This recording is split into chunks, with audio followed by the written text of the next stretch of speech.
in my cinema. I got a power, I'm built to devour. Anyone coming against me, I tower. I don't cave under pressure. Some of y'all leaving here in a stretcher. Took my time to go and get better. I was reading in the red letters. Ay, hit me with your best shot. I got time today. Feeling like a matador with that Red Bull. Oh, no, you can't stop me. I'm running my own play. For the game win, I can't pin anything that gets in my way. Been here, done that. You all know what we came for. Been here, done that. You all know what we came for. Energy, energy, energy. I need that energy, energy. Energy, energy, energy. I need that. Been here, done that. You all know what we came for. Been here, done that. You all know what we came for. Energy, energy, energy. I need that energy, energy. Energy, energy, energy. I need that energy, energy. We've been here, we done that, we done that. You all know what we came for. You all know what we came for. We've been here, we done that, we done that. Energy, energy, energy. I need that energy, energy. I'm in the game like EA. Been in my prime since pre-K. Shooting my shot from long range, going over heads like a toupee. Treat every day like payday. Y'all been living so mundane. My work week is Sunday to oh wait, that's every day. Putting in overtime, punching the clock, I'ma get what's mine. While everyone's sleeping, I'm living my dreams. I got a calling that's so divine. Lord, take the wheel like 10 and 2. I'm losing energy, I'm overdue. I've been on the top ropes, hitting my pose. Watch me hit the power moves. Been here, done that. You all know what we came for. Been here, done that. You all know what we came for. Energy, energy, energy. I need that energy, energy. Energy, energy, energy. I need that. Been here, done that. You all know what we came for. Been here, done that. You all know what we came for. Energy, energy, energy. I need that energy, energy. Energy, energy, energy. I need that energy, energy. We've been here, we done that, we done that. You all know what we came for. You all know what we came for. We've been here, we done that, we done that. Energy, energy, energy. I need that energy, energy. Done that. You all know what we came for. Energy, energy, energy, energy, energy. I need that energy, energy.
Here on the C Stream, Danfro and Enigma. How are we doing? Oh, that was just a little bit of a warm-up.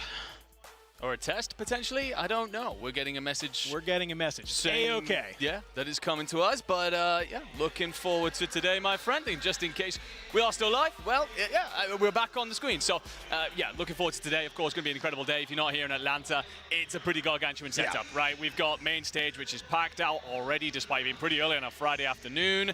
We've got, of course, all the side stages set up for B, C, and D, all the side pods as well, of course, for us casters. And then Warzone and Challengers. The pit is very full right now. A hell of a day. There's a lot of stuff. Let's. I would love if we could bring up the bracket just to remind everybody what we're doing here today, because this is in the Pro-Am, just a little bit of a GSL style when it comes down to here. You can see here we got 4 different groups rocking here. Of course, in every group we have 3 of our CDL teams, but you will notice that there is, of course, 1 additional team, maybe not from the CDL, in each of those groups. Those are, of course, coming from Challengers. The top 4 Challenger teams have made their way here into the Pro-Am. You're You're going to play a little bit of a mini bracket in order to cut your way to try and make it to the main bracket that kickstarts tomorrow. Yeah, you certainly are. For Group A, that is going to be Omit Noir. They will face Optic Texas first. Don't think it gets much more difficult than that, but if you're going to run the gauntlet, you're going to get yourself through to that bracket. You're going to have to take some big scalps along the way. For Group B, of course, the Challenger squad is going to be Huntsman. That is essentially the baby brother of the Optic Texas. They're going to start off against Koi. Group C, P7 Notorious. They will have the LA Thieves. And Group D will be FaZe against Esports Rock, the squad that won the Dallas Open coming out of the MENA region. Very much of a surprised us this year. Yeah, absolutely. So we, of course, our challenger scene is going up against some of the CDL mainstays. We're going to be hopping around to a couple of the different groups here, at least on all of the different streams, right? But here in this first round, we're only going to be watching matches from Group A and Group D. Let's talk about, of course, our match that's coming on up in here in Group A. It is none other than G2 Minnesota taking on Vancouver Surge. Okay, now this is a very fun matchup, and we got a chance to kind of look at it, because on one side you of course have Vancouver Surge. Doesn't feel like they really have a lot of sort of oomph behind them, it feels like, right? But there can be a little bit dicey. On the other side, G2, it's been ups and downs the entire time. You're the 5th ranked team, of course, overall, but you're playing up, of course, to teams like Thieves and Heretics, but you're unfortunately also playing down to teams like Boston.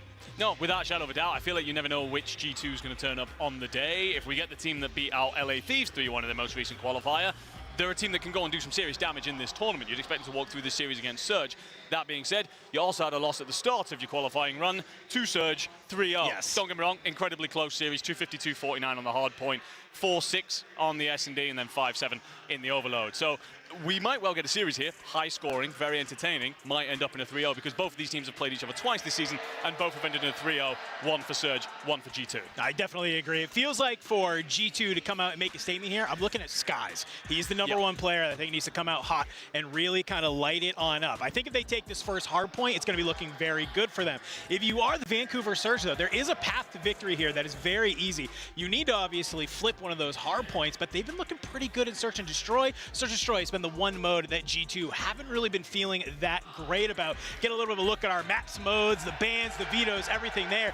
This is such a fun map set, my man, because we were looking at it, I'm like, a Gridlock S&D map 2? Give it to me. Yeah, without a shadow of a doubt. And for me, personally, this is where Vancouver Surge have got to take a good long look at themselves. We talked about their S&D potential prowess. We also look at the start of that series. To avoid a 3-0, if you are Vancouver, you have to take that game too. You've got to feel that Scar Hardpoint goes preferably towards G2 just because Surge is so bad here. They've not got a great record at all. I think it's 3 wins in 10 games. Whereas you've then got Gridlock. This is a bit of a wash. Both teams are coming into this relatively new. So figuring that out as you go. Whereas game 3, if you're G2 here, you're 8-8 on the Den Overload. You're actually 3-8 if you are Surge. So 3-9, sorry, if you are Surge. So with that in mind, that game 2 is going to be the thing that gets you through to the back half of this series. We've got Gridlock Hardpoint. Surge beat G2 here last time. You got the Plaza S&D, and then we're just tossing coins up in the air, baby. We're flipping coins when we get to a map 5, which I kind of hope we do, man, because G2, they haven't been to a map 5 in a minute. Surge, they're 3-0 when it comes to map 5 S&Ds. Yes, sir. So it kind of has me wondering, if Surge can push us to that map 5, I think your chances of winning this series skyrocket. Now, of course, not only is it getting your weekend kickstarted to a fantastic pace there, it's also getting, of course, into that qualification round where you're going to be playing, of course, that winner of what's happening on the main stage right now in Optic Texas, taking on Omit Noir. So winner of that will go against the winner of this. Losers will face each other in this nice little GSL style format. But man, this map set has me locked. I think this is going to be really fun to be able to kind of see this all play out. Absolutely, and of course, first day of LAN is an opportunity for these teams to kind of get their feet underneath them. It's very important that the CDL teams do that quickly, because if you're the challenger teams and you fall out of the groups, you get knocked back down into challengers. Yes. That's how it works. We can explain the whole system later on. It's a little bit confusing, so it takes a minute or two, but it's a wonderful way for the challenger teams to still feel like they have a tournament. For CDL teams, you fall here, you don't even get inside the top 12 that would have been considered the Call of Duty leagues. That would be an awful way to end your week. And for both of these teams, again, they kind of play a little bit up or down to their opposition. Yes. So they're going to be sitting thinking, all right, we've got to make sure we come into this not only respecting the CDL teams, but the challenger roster they're going to have inside their bracket. No, I think that's a great call out, right? Like, you can't go into any of these games and just not be respecting your opponent. Yeah. Whether they're coming in, of course, from challengers, or they are one of your CDL brethren that's there. I got a little bit of time before we hop into map number 1. Let's talk about Scar Hardpoint, right? Obviously, we talked about the maps and modes overall. Scar Hardpoint coming on into this. I feel like this is definitely a map that favors G2, right? It wasn't too long ago. Last time these two teams met up, it was, of course, that 250-249 heartbreaker loss for G2. Probably kicking themselves they weren't able to have that one. Scar feels like a little bit more bread and butter. It is a map that they definitely feel very confident on. How do you think here in this series, now that these teams are matching up again, it's LAN, it's a little bit of a different vibe. How are they kind of meeting up there? I agree with you. I think that this does lean towards G2. I think, yes, you lose the previous hard point, but I think Gridlock had only just really come to fruition. So it's a case of, all right, well, you fall there by 1 point. I think you scratch that one up and continue on with your scrims and improve on way through. And then one of the ways in which G2 have improved through these qualifiers is in their respawns. They're getting much better there. And as such, I think that they come out strong in this map 1. Again, though, coming into LAN, it's a lot of pressure out here. There are stages set up and fans are packing out the venue. Got to make sure you're just able to lock in early and get yourself in. And those are things like locking in those money hills, right? We know that P2, you can take up quite a bit away there. You're talking about locking down places like blue and green on their respective hills. But I think there's a sleeper hill on this map, and it's that plain one for me. I think you get an opportunity to scrape away quite a lot of points as long as you set up around it correctly, get rotated in early. And we've seen teams scrape back early losses on that side of the map that then turn into a great opposition to run through the rest of the bracket. No, it feels like definitely on Scar, it's like you go through that first set of rotations, and obviously you feel pretty good, right? It's like you said, you're focusing on those money hills, you're focusing on a P2, you're focusing on that P4 kind of being able to fly on over to blue, but it's always that second set of rotations, man, on Scar that it's like P1 always feels like a bang out on first set, and then by the time you get to second, sometimes these are rocking up like full 60s on the second set of rotation on P1, and then it's like, wow, the games get really scary if that happens, right? And that's what I'm kind of worried about if you are Vancouver Surge heading into this map, is that G2, you're on a 3 hardpoint win streak right now. These guys are feeling good, right? Even though they lose to Boston last week, it wasn't because of the hard points, right? It was because of that Game 5 S&D that they had to go up against. So if you are Vancouver Surge, you're statistically one of the worst respawn teams here in the event, and you're going against a very solid G2 when it comes to at least hardpoint. You certainly are, and you're also walking into an Estriel that's in full form right now. He looks great. Of course, Kremp is fantastic, but he thrives more in those high engagement SMG duels, hence Kremp losses. But it's a case of, for Estriel, he's kind of putting on no matter where he's playing right now. So yeah, he's rocking like a 1.15 or something in hardpoint just through this split. And so it's a case of, all right, you got to find a way to shut him down. If you're Vancouver, you're probably looking towards your ARs, control a lot of that space and a lot of the long lanes. I don't know, man. I look across this roster, I don't have faith in them doing it. I think that your best player coming into this right now is Lunas, and he's not necessarily been the kind of player to move the needle in these matchups for Vancouver Surge. Yeah, I think we were kind of talking to Studdy earlier, and he was saying, like, I need Gwyn to kind of turn up here, and I really agree as well, right? Just seeing basically some of the pace that G2 has been playing at. You're looking at players like Mamba, who kind of, when Mamba gets hot, it's kind of hard to stop him. I want to know if he's rocking the cowboy boots here on LAN. That's what I want to see, but, like, if you get you let a player like Mamba start to get hot, I'm looking at a player like Gwyn to try and cool him off a little bit, right? You got to make some of those reads if you are a player like Gwyn to maybe stop some of those wraps all the way through. So really, really good stuff. We're getting people into the lobby here. I don't know if we can pull up the maps and modes because I want to talk about that map number 2 because obviously we kind of teed it up for Vancouver Surge. It's all about the search and destroy. And when we saw the maps come on in, it's the Gridlock S&D in map number 2. That was a little bit of a surprise. Yeah, it is, and of course the teams have now had plenty of time to figure out how this is going to work out. You're often playing towards that shower side, right? You're often playing that A-bomb. You're going to see a lot of breakout, a lot of bang-out, plays over on that side of the map. But what you want to do every now and again is throw in a B look, throw in a B hit, a little bit of mid-map control, especially if you're the defensive team on these shower hits. You want to get that mid-map control to potentially set up a pinch nice and early. The thing is, it's not necessarily Plaza, where we're over in about 15 seconds, but it can be some very quick rounds that kind of either undo or build the entire way in which your S&D is going to look. I think the thing for me with Vancouver here as well, your opening duel win percentage, your first blood percentage, is very good. So as long as they play the same way, everyone except for TJ, by the way, who's got a ridiculously bad record in First Blood, but everybody else has been putting on in those performances. And so it's a case of you take that numbers advantage, just play the buddy system, hand in hand, use your numbers, take the rounds. Yeah, no, I think it's going to be really interesting to see how both of these teams decide to try and attack Gridlock specifically because, yeah, like I said, we haven't really seen it. And overall, both of these squads are on a little bit of a stinker when it comes to search and destroy right here anyway, right? So it's no team is feeling super good on it. You probably go through the picks and bans here. You can see down there at the bottom of your screen that we take out Den and Scar, which are kind of more the bread and butter search and destroy maps that we have in the pool currently right now. So if you're kind of either one of these teams, you're probably trying to throw in the Gridlocks. That way you can say, hey, it's at least something neither of us are maybe potentially good at. Yeah, I think it's interesting that you end up with Scar being banned out here. I think that, yes, you end up with it's an 8-3 record for G2, so that ends up being banned out, but you end up throwing in essentially 2 maps that are kind of coin flips for you. Den, of course, that's a place that if you are Surge, you're not particularly comfortable with the 3-8 records. I think you just had to kind of get that one out. Sorry, if you are G2. Again, kind of surprised by that pick a little bit, but Gridlock, Plaza, we've taken a good little look here about how they do roll through these, and it's just going to be a case of high pace, quick as you like rounds. You're right to bring up the fact that we are essentially 4-loss streak in S&D for Surge, 3-loss streak in S&D for G2. So both of these teams are looking to bounce back at the start of this one. If you are Surge, again, you've got to take that map too, and you're looking heavily at Gwyn and Lunas. They've been your S&D stars so far. Does Gwyn need to do more in the respawn? Sure, but can't afford to do that at the cost of his S&D performance. It's the only reason they've got to wait into this series. Yeah, no, I think it's a great call out, especially if you're going to try and keep up that momentum as you make your way through the bracket, okay? Because it's not just about winning this first game, it's about being able to win that first game and then kind of turn your eyes to the next game. Because I think if you are either of these 2 teams, you're probably looking at that bracket coming out of Group A, right? You're looking at the opposition, the other side, and it's Optic Texas versus Omid Noir. I've been kind of talking to a lot of the talent, some other players and challengers, and like, hey, this Omid Noir roster, they got some firepower, right? We have some young guns that's there. Unfortunately, you're going up against literally the current best team in the game. Unfortunately, that is how seeding works in our competition.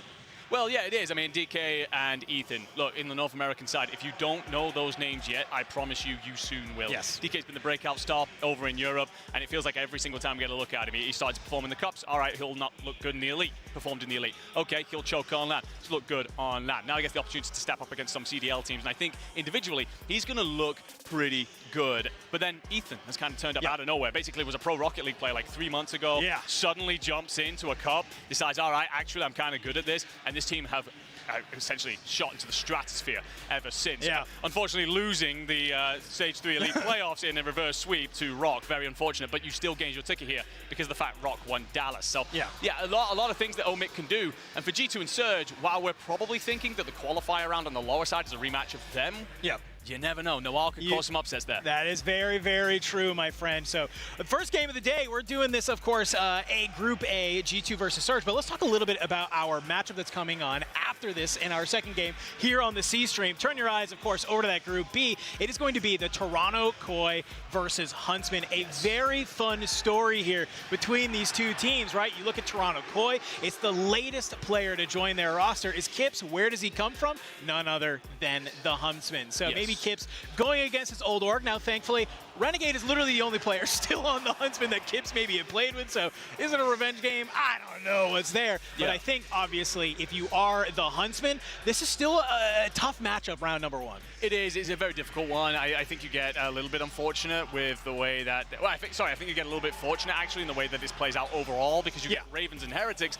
instead of what would probably have been a Thieves or a Gentlemates if they hadn't choked in their online performances recently. So Huntsmen will be looking at the overall group pretty happily, but they are walking into a Koi that are very good right now. They're only losing to the likes of Optic and FaZe. Otherwise, they've looked pretty dominant for a while. Joe Deceives is a different beast entirely to anything any of those Huntsmen players will have faced recently. And for everything that we talk about how good Renegades looked on a sub, you are looking at arguably a top 5 player in the entire league, and the other end to try and shut down. That's going to be a difficult task. Yeah, it's going to be very, very difficult. Now, obviously, loser of that game will drop on down. They'll face the loser of Carolina Royal Ravens taking on Miami Heretics. I think that's going to be a very fun team because it's obviously Ravens, historically the storyline's been they show up at LAN and they kind of just fizzle out. It's like they look so good online. They come into LAN and they look like a completely different team. And for Miami Heretics, it's almost the opposite, where they have these moments online where they maybe don't look as good as you would think they are. And then they show up on LAN and you're like, this is the best team in the game. Like, these POVs are insane. So if you're Huntsman, you're also looking at the other side of the bracket and you're like,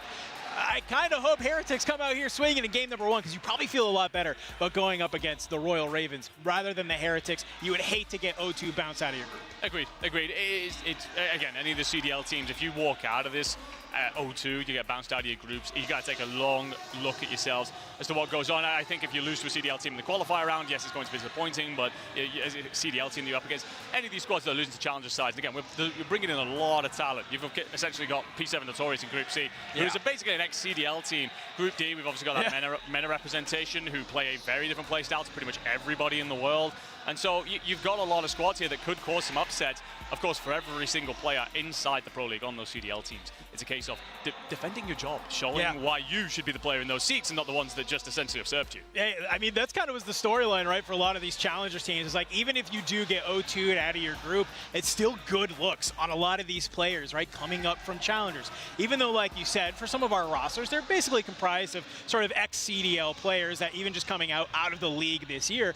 But for other teams, it's, hey, you have some people who maybe, like you said, going into the sort of last stage of the year, maybe you're a team that's desperate, you're trying to make a roster stage, and all of a sudden you're looking at some of these Challenger teams and go, wait, that guy fried on land. Maybe that's the firepower we need. Well, I'm looking at someone like Johnny. Now, for me, I think he was a little bit unlucky to be dropped last year. I thought he was kind of like on a team that just didn't really have much chance of a success.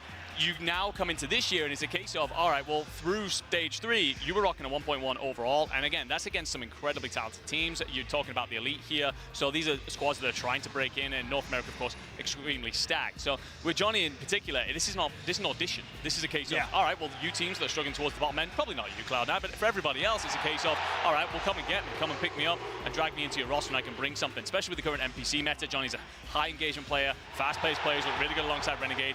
If he leads the line in a series against someone as good as Koi, you never know, there might be knocks on his door. It definitely could be, and I think that's sort of the case for, obviously, a team like P7 Notorious there in Group 7, going up against LA Thieves in that first top round. And for Notorious, you know, obviously we said it's basically comprised of all ex-CDL players, right? Now, the fun part about Group C, for me personally, I'm looking at the opposite side of that. Hey, Gentlemates versus Breach.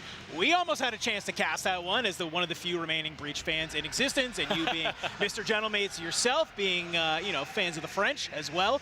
But I think if you are Notorious, this is where it gets spicy, folks, is that I'm looking at this bracket and you're looking at a potential Project 7 Notorious taking on Boston Breach matchup. If you don't know, hey, who's on P7 Notorious? Well, it's none other than little Frog himself, Mr. Snoopy, maybe trying to get a little bit of revenge. And I gotta say, wouldn't that be quite the story to see him knock out his old team from the major? Yeah, and it's certainly plausible as well. When we look at a lot of these matchups, we are talking, okay, you know, you're probably thinking, all right, Rock, Cloud9, they're probably gonna get a job done.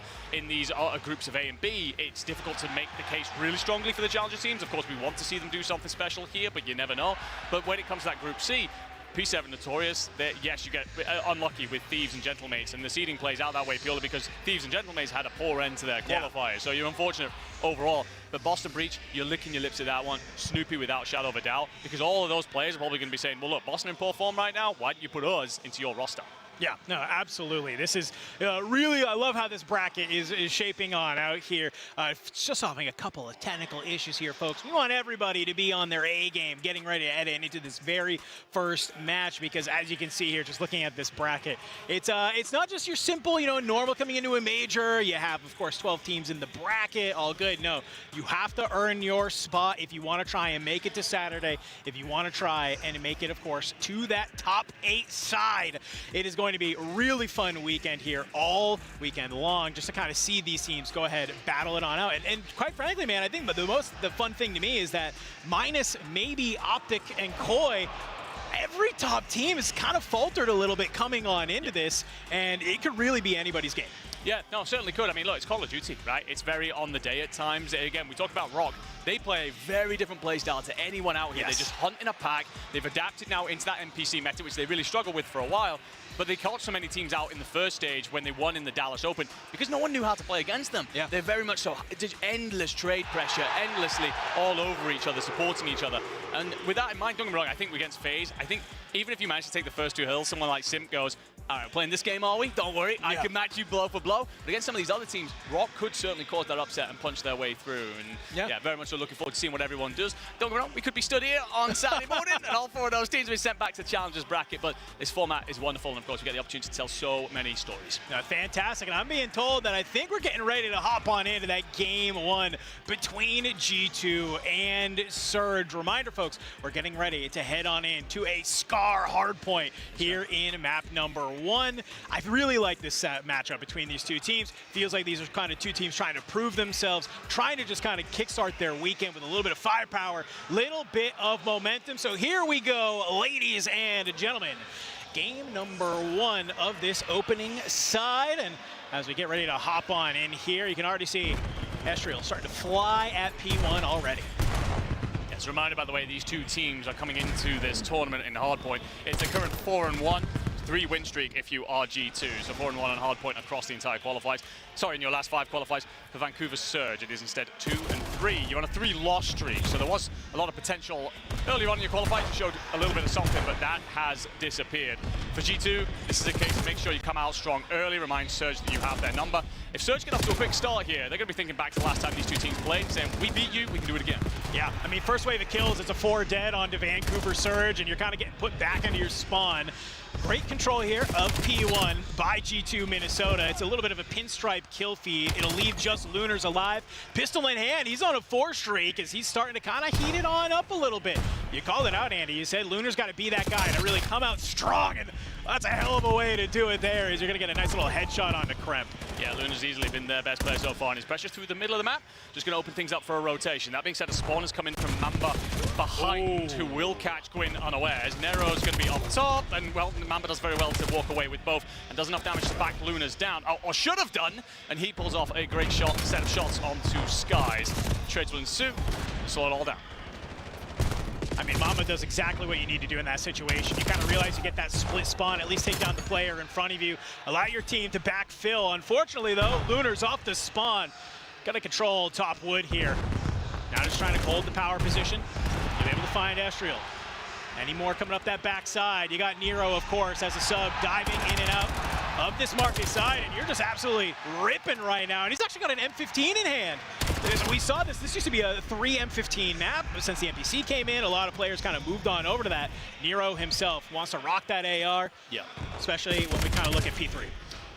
Well, it's going to get shut down, moving over, so you're trying to play it in through the back line. Won't get there if you are Surge. TJ trying to put pressure at boats, and you have so much space now if you are Minnesota. Vancouver Surge probably going to have to find their way through 2 waves of pressure before they can even get close. Yeah. Not winning a gunfight, but the over-aggression has flipped that spawn out. You've got to now read it.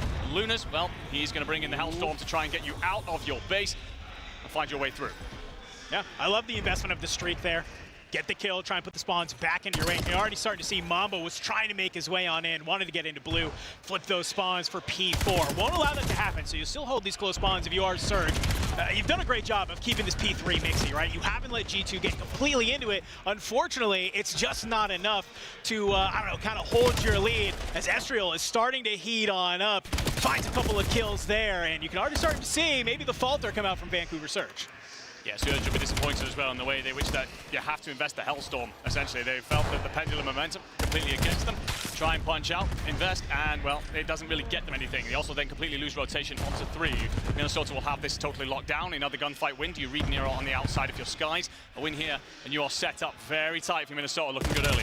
Yeah, unfortunately, you do lose that gunfight, so Nero, he's going to be able to slide on up, but I like this. Kremp up towards the top 2, dead for G2 Minnesota. And all of a sudden, it's just 2 players in the back, but you get these close spawns coming in from wood. Ezreal's gonna be able to flood in from behind, but gets red.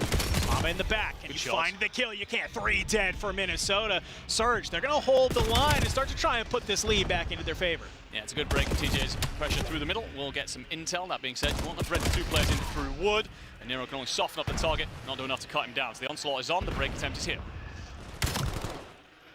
Solid movement. I like the read there from Ezreal and Skies, just to say, hey, we don't have to go ahead. We don't have to fly at this old time. We want to set up for P1. Gwyn, NPC in hand, not going to be able to find Ezreal. And you can see here already as P5 looks to come on board. G2, I think this is a great call. You give up the scrap time. You have complete control of this map. Yeah, Ezreal's going to be the first point of contact here. Will be called by the stun, and doesn't win the gunfight then against Gwyn. That's going to allow Nero to get through as well, completely unchecked. So Kremp will spot the first, won't see the second, likely shot in the back here. And no, Nero just continues to operate quietly through the back line, waiting to strike. Doesn't get there. Ezreal, great work. Kremp from this top side. Put him in the power position. Gonna go ahead and drop on out, NPC in hand, and not gonna be able to find the kill through the mid side. Vancouver Surge starting to work now. You still get these close spawns if you are Minnesota. So you've done a good job of kind of turning this P5 into a money hill, honestly. And you're just doing a fantastic work of just keeping Vancouver Surge at bay. But as obviously P5 comes to an end, P1 comes online. I'm looking where Surge is set on up here. And while the spawns were great for that P5, I don't know if they're as great for this next set of rotations. No, certainly not. Surge just going to try and play out through the middle here. You lose a player instantly, however. TJ Haley falling in the hands of Estriel, and TJ himself off to a slow start thus far. 10 and 18 has pulled out the AR to try and help control this hill. Estriel's just going to buy time, wait for his teammates to get into the fight. I like it. It just means that your next hit is your investment. You got to make it work. I like this. Pop on up. It's a nade from Skies. We'll find Nero. Estriel, you're trying to be able to get a little bit slippery here on this outside. You're not ready for Gwyn, though, to swing on out from that sort of side of shop that's there. So you'll get taken on down, but you've managed to push them all the way back towards that plane side. 20 seconds on this P1, second set of rotations. It's still very easy for Vancouver to get back into this game. Gwyn's going to read Lunas around the back. Great shots to shut him down. Will be traded as Gwyn arrives. Estriel now just hold the front line. First blood comes through. Now checking into market, won't find anybody because the rotation from Surge is already over to 2. Yep. And it feels like we've not seen much of this. Surge in early. Minnesota then going to have to figure out their break attempt. And what does Surge look like on that defensive end? Well, going to be time to find out. They're getting quite a bit of space. Skies through the middle. And will win that gunfight, so the pressure's on. That's actually a huge gunfight to be able to win. It was almost about to be 4 dead in the feed, but Skies being able to win that is huge. You can tell the rest of G2 off spawn, gonna be able to flood in through wood. Huge win from Kren towards the top. They're just gonna kind of bang this out as a team. Flies on forward. Lunars gets dropped, and you're just slowly but surely making your way into this P2. And Surge, they kind of just have to hit this all as a team, but look what's happening in the back. The wrap is in from Gwyn, and you get red, unfortunately. Yeah, not a single gunfight going to be won here. TJ will just about stay up, but will be traded. And lacking in numbers means the Minnesota hold this again. Feels like for a long time now, Minnesota have had all the momentum. Bang. Oh, lordy, as Estriel turns onto Nero. Mustn't have been much health left, but he's now on a 5.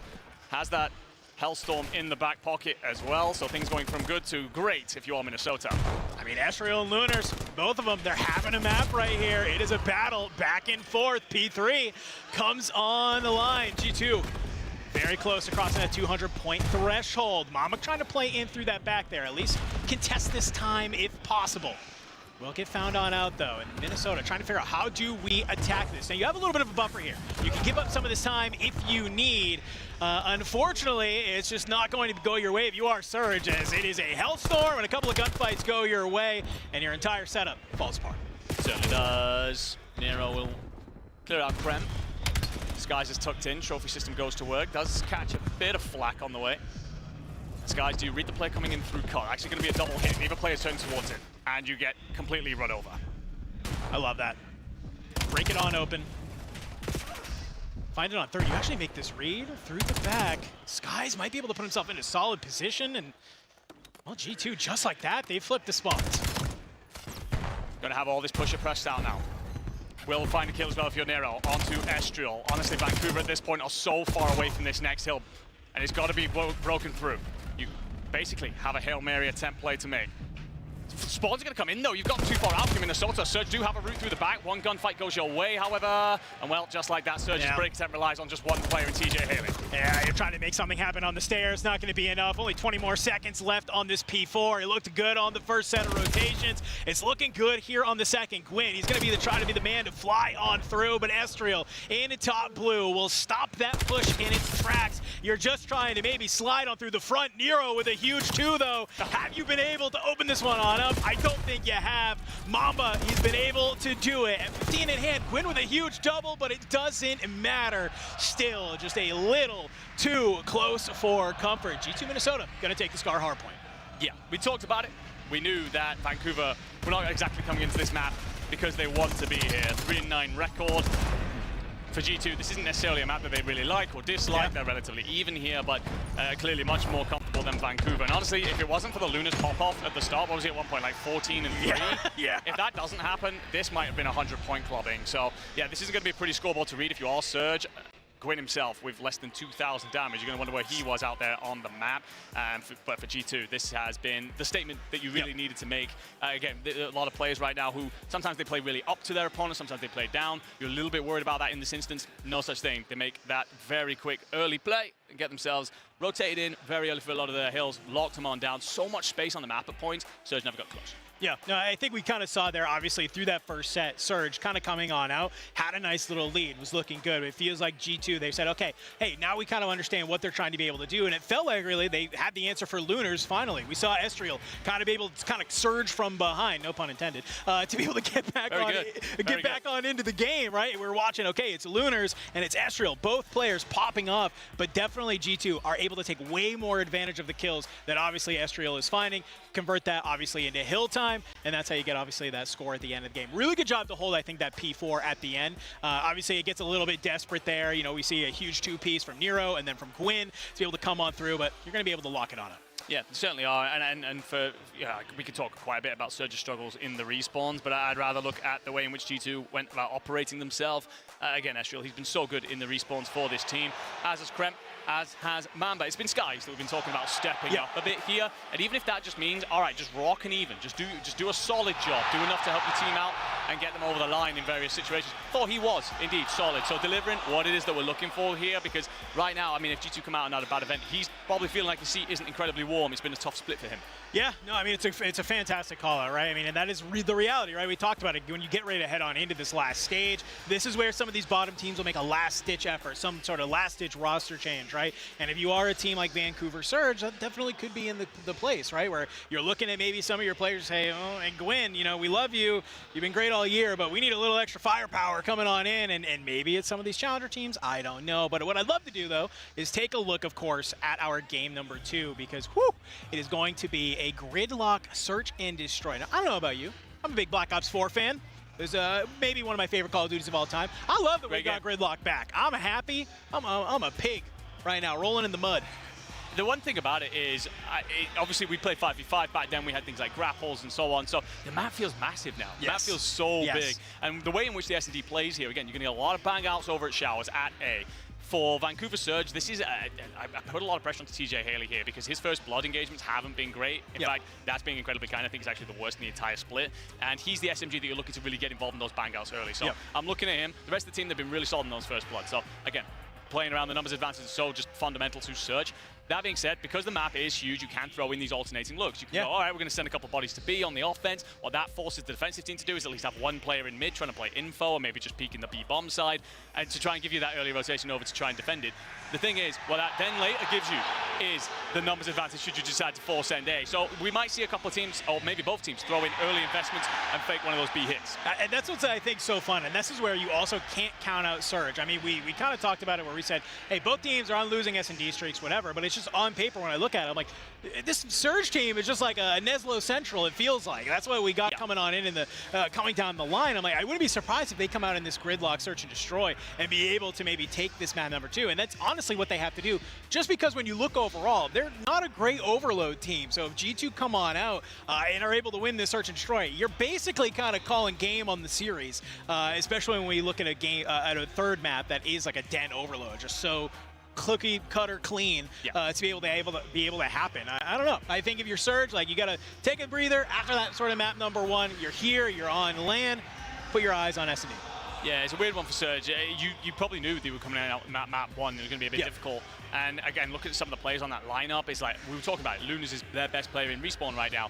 He probably looked at the scoreboard at the start of the game and he's kind of like, boys, like, I need a bit of help out here. Please. And I don't think that helps, because then the player who has been popping off, the player who started hot, he then gets a bit like, okay, well, I feel like it doesn't matter how much of the work I'm putting in right now. I feel like I'm basically auditioning for my own seat.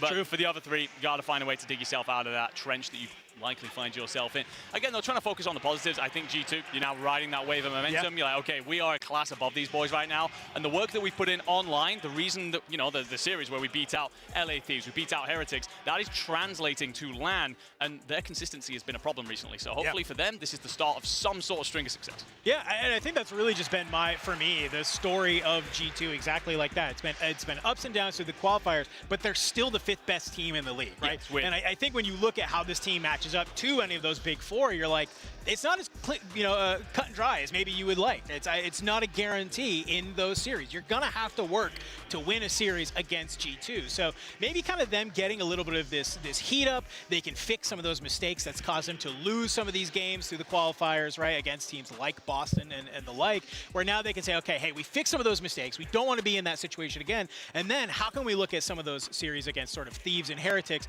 and bring that into land? How can we be able to go ahead and use that? And I think one thing that we don't talk about nearly enough with G2 is, like, it's rare for teams, I feel like, these days to have just such a hard auto veto against them in that map set. So the fact that they're just basically every single series, they're guaranteeing, hey, you have to ban Colossus against us. Yeah. We will take map 1 if you do not, okay? So this kind of opens up the map pool a little bit, especially given some of the new maps that we had added in. Agreed. And I think that conversation kind of rolls on to Search as well, because for G2, Scar has been your best S&D by quite some distance. You're currently 8-3 there, so that's a great record regardless of any team would take that realistically. So that's again another auto veto, and it might force Search to somewhere they don't want to be. But we will now march into Gridlock. Break is on. We are going to see a little bit of a different look from Surge early. 2 only to Showers. Spread hit. Wow, Gwyn's going to find a blood with the sniper. I wanted to ask, what were we going to see from the snipers on either of these teams, Enigma? But I'm glad I didn't ask, because I think that's maybe enough of an information gathering that you would love to be able to see. Fast push through mid. Gives Gwyn the pick, puts you into the 4v3, man advantage immediately. I like the patience from Lunars. Here towards that Shower side. Almost gonna line on up here. Nero does find Mama, you back it on down, you put yourself into position. Just like that, G2. It's a 1v3. Skies does have the recon in hand. We've seen a couple of 1v3s with snipers on the timeline, but I don't think you make this read. You got a couple of players circling around you. Vancouver Surge, round number 1. Yeah, beautiful stuff. You get that open with Gwyn. I think if you're Surge, you're a little bit worried about the bodies then. Start to rotate over. Pretty much everybody gets caught. So great stuff. It's what you want to see. Again, we're talking into it. The opening duels for Surge have been very strong. This is where they can get themselves into the series with this map too. Yep. Got to rinse and repeat, essentially. And to get an attack round as well, where you didn't bang out A site, again, that's good. Future rounds, G2 are going to think, okay, we have to put bodies in other places. We can't just 4-hit Showers. We're likely giving up a free plant. So as you really wanted it to be if you are Surge, it's all about how Minnesota respond. A kill will be nice. You didn't walk away with a single one in map 1. And they will also have their own wide hit here, 2-1-1 split. Gwyn, sniper in hand, yet again. Trying to just kind of cut off this angle here, waiting for somebody to push on through. Skies, we catch a little bit of the rechambering, so I think a shot probably whizzed by Nero there, backs him on down. G2 starting to get a little bit antsy. Gonna have TJ slide on up here, but G2, it's the patience. Looks like they're gonna wrap back through mid. TJ got that information, popping it up in towards mid, hoping to catch or at least gain intel. A little bit too long on that one. Lunas is back down in middle, reading across. Skies doesn't read Nero at all. Nero goes high and does find the blood. Great work. That's a great first blood to be able to have this. TJ, though, he gets the damage on it, but unfortunately it is a 2x2. Eshrel and Krem, they'll combine to find 2 more members of Vancouver Surge. 2v3 now for Lunars and Nero. They did such a great job working together in that last round to kind of secure this side. Bomb will get planted. 40 seconds back onto the clock. A couple of shots to go out, let them know that you are from this side, but do they have an understanding that it's actually 2 and not just 1? And as Lunar slides on out, he'll gain the ire of all 3 members of G2 Minnesota. Nero trying to be able to get the wall bang and not going to be there. Eshrel pops on out, finds Lunars. Streak for Nero, make it a 4, wait. All right, no lineup in this round.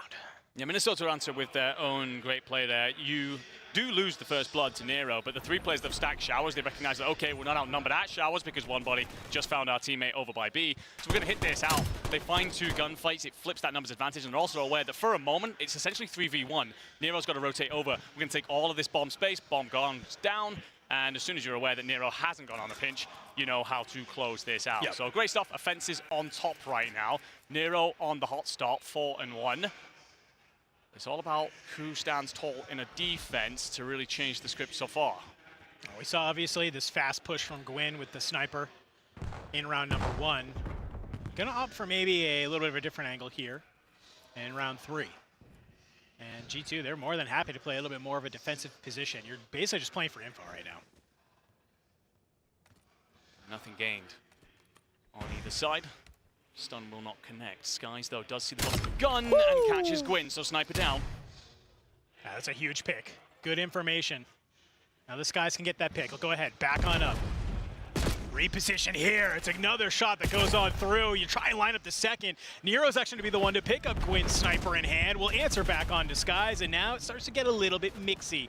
This Vancouver Surge, they've been able to push on forward. They've now gained control of the bomb site, but Estriel here, maybe a little bit too much of a pre-fire, and it is just teamwork makes the dream work, but Kremp, he lines up Nero and Lunars.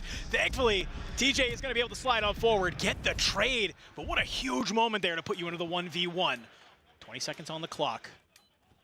You have the bomb if you're TJ. Do you try and wrap this back to B? And it looks like that might be the play. I don't mind it. Mamba maybe just trying to play for some type of audio cue, but you'll be able to get that rock down and force Mamba to play for the retake. Smart from Mamba. Plays, times, drops back, waits, and then is fully aware of where TJ's rotated to because of there being 10 seconds left. He's going to start to move over here, and they will meet in-house. TJ starts to run. It's a little bit of a game of cat and mouse. You're looking for some type of audio cue, and well, TJ, he's going to be able to check that bomb close if he needs to, but you need to clear out all of your surroundings. Wow. It is just two ships passing in the middle of the night, and I think Mamba's a little confused. He's, where is this guy? Where is he playing? I just cleared out all of this side. Time is ticking. You're not going to commit to trying to find this kill if you are Mamba, and TJ, he can just kind of hang on out here. You finally be able to get it, but you did the dirty work. You stay alive long enough. Mamba's not going to be able to get the defuse. Yeah, great play from TJ there, of course. A bit of fortune in the sense that both players essentially passed each other on different levels of the same house 3 times. But also TJ does the right thing. He does very well, of course, to find that second kill over in courtyard. That then gives him the 1v1, and he has the timing to ensure Mamba can't get the trade. Rotates over, rock goes down, waited as long as possible in case there was a rotation coming through anyway. And then is calm with proceedings from there. Correct timings on the bomb checks as well. Yep. Meant he had it in complete control. Mamba really stood no chance. And again, offenses staying on top. That's just one thing you can say about TJ. Guy knows how to play some S&D, right? So no surprise to see that veteran sort of move coming on out. Sky's back on over towards the B side. This is where we saw that battle against Nero not too long ago.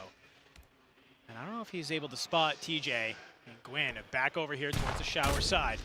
Misses the first shot though. And Skies is going to be able to find TJ on the other side. That's going to be the go button for G2. You've put yourself into the man advantage. You know there's only 3 on this shower side. And you heard the shot from Gwyn. You know one of them has a sniper. You start to flood on through, but have you read Nero in through the back? Trying to line it on up. Gwyn playing patiently. Lunars gets back on down. Nero starts the shots a little bit too early. We'll get found on out. Damn. Gwyn answers back. Recon in hand. Still not going to be enough. Good patience from G2 there. Yeah, great work. Just took their time with it. I'm completely aware that Nero was on the wrap at some point. They weren't sure if it was going to be through cut or through the complete backside.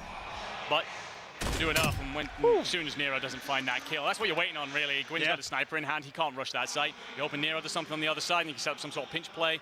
G2 shut that down. From there, it's relatively simple. So, again, staying on top here if you are the offensive side. Kind of wonder. You saw obviously a little bit of a desk pop from Nero, and Gwyn obviously gets that first missed shot. If you don't know the sniper's there, if Nero doesn't make his presence known, you might have an opportunity to kind of play that a little bit differently. So something Surge can kind of keep in their back pocket. Tied up 2-2 here. Let's get ready, ladies and gentlemen. Round number 5. Gwyn yet again and playing on the shower side. Misses the first shot as it's a pinstripe kill feed all the way down. 3v2 rather. Mamba, Kremp. Doing a great job playing together, but Lunars, it's a huge 2. Puts you into the 1v1. Bomb is down. This would be a technical 1v3 to match up with what TJ did 2 rounds ago. Lunars has done very well. I was about to say he needs to get involved. He was 0-3. Not really seeing much of the gunfights. But now set himself up in a beautiful position. Skies is just trying to check for timings here. Oh, the turn away is unfortunate for Lunars. Skies has the recon in hand too. So bomb will get planted. And there you go, pistol in hand. Lunars catches you sprinting. I like the patience from Lunars there. You let all the kills fall. He looks up. He says, I got 45 seconds on the clock. I have so much time. Let me hide in this corner. Let me beg him to try and go ahead and maybe check the bomb somewhere, be able to get that kill. Doesn't see it, so he says, hey, you know what? I can go ahead. I can back that up. And I assume, I wonder if the call comes in. Oh, it's Skies. He picked up a sniper. You can go ahead. You can play a little bit more aggro. Yeah, I've been talking about how Lunars has been the superstar for this team. If they have a superstar on this team, it's certainly this Matt. Rocking a 1.15 into S&D through this split. And a big clutch right there, confidence moment for the team. But it does feel like Vancouver Surge have had to pull out 2 from the bag. It's not sustainable. They got to start to find these first bloods, control the rounds. Look at this. You were calling for it. You got to throw in maybe some weird rounds here. And for G2, it's on this offensive 3-man hit over towards that B side. Vancouver, they're not going to get anything they want, but I think, Gwyn, you might have just seen a little bit of a pixel. Flash comes in up over the top. You get stunned if you are Gwyn. Maybe go ahead. Can you bank the nade here onto Bomb? You get the flak. The Bomb does still go down. Great work there. And you're still just trying to let this VS Recon sink. Nero and TJ, they'll call up for 2 in the back. Lunars from the side, and Kremp, last player alive. He's 7-3 though, but this would be a miracle. Couple shots, MPC on a Nero, just trying to play your life. You're able to find one. But Gwyn, sniper in hand, will be able to bring you down. Fantastic retake from Surge there. Yeah, do very well. Gwyn does well to slow it down, basically takes control of houses. I think maybe you could have been more offensively minded if you had the G2 players inside there and shut him down and clear it out. But because you still have control of L and control of houses, you then get the players in through the mid-cut corridor, and you just surround that bomb site. Yeah. It's the smoke on top of the nade. Kremp was in a position there where you can just tap away at that bomb and essentially stop it being diffused. Pop nades on over it, they smoke it out, force, essentially, Kremp to get out into the open, and from there, he's never win the 1v3. Yeah, really good work there.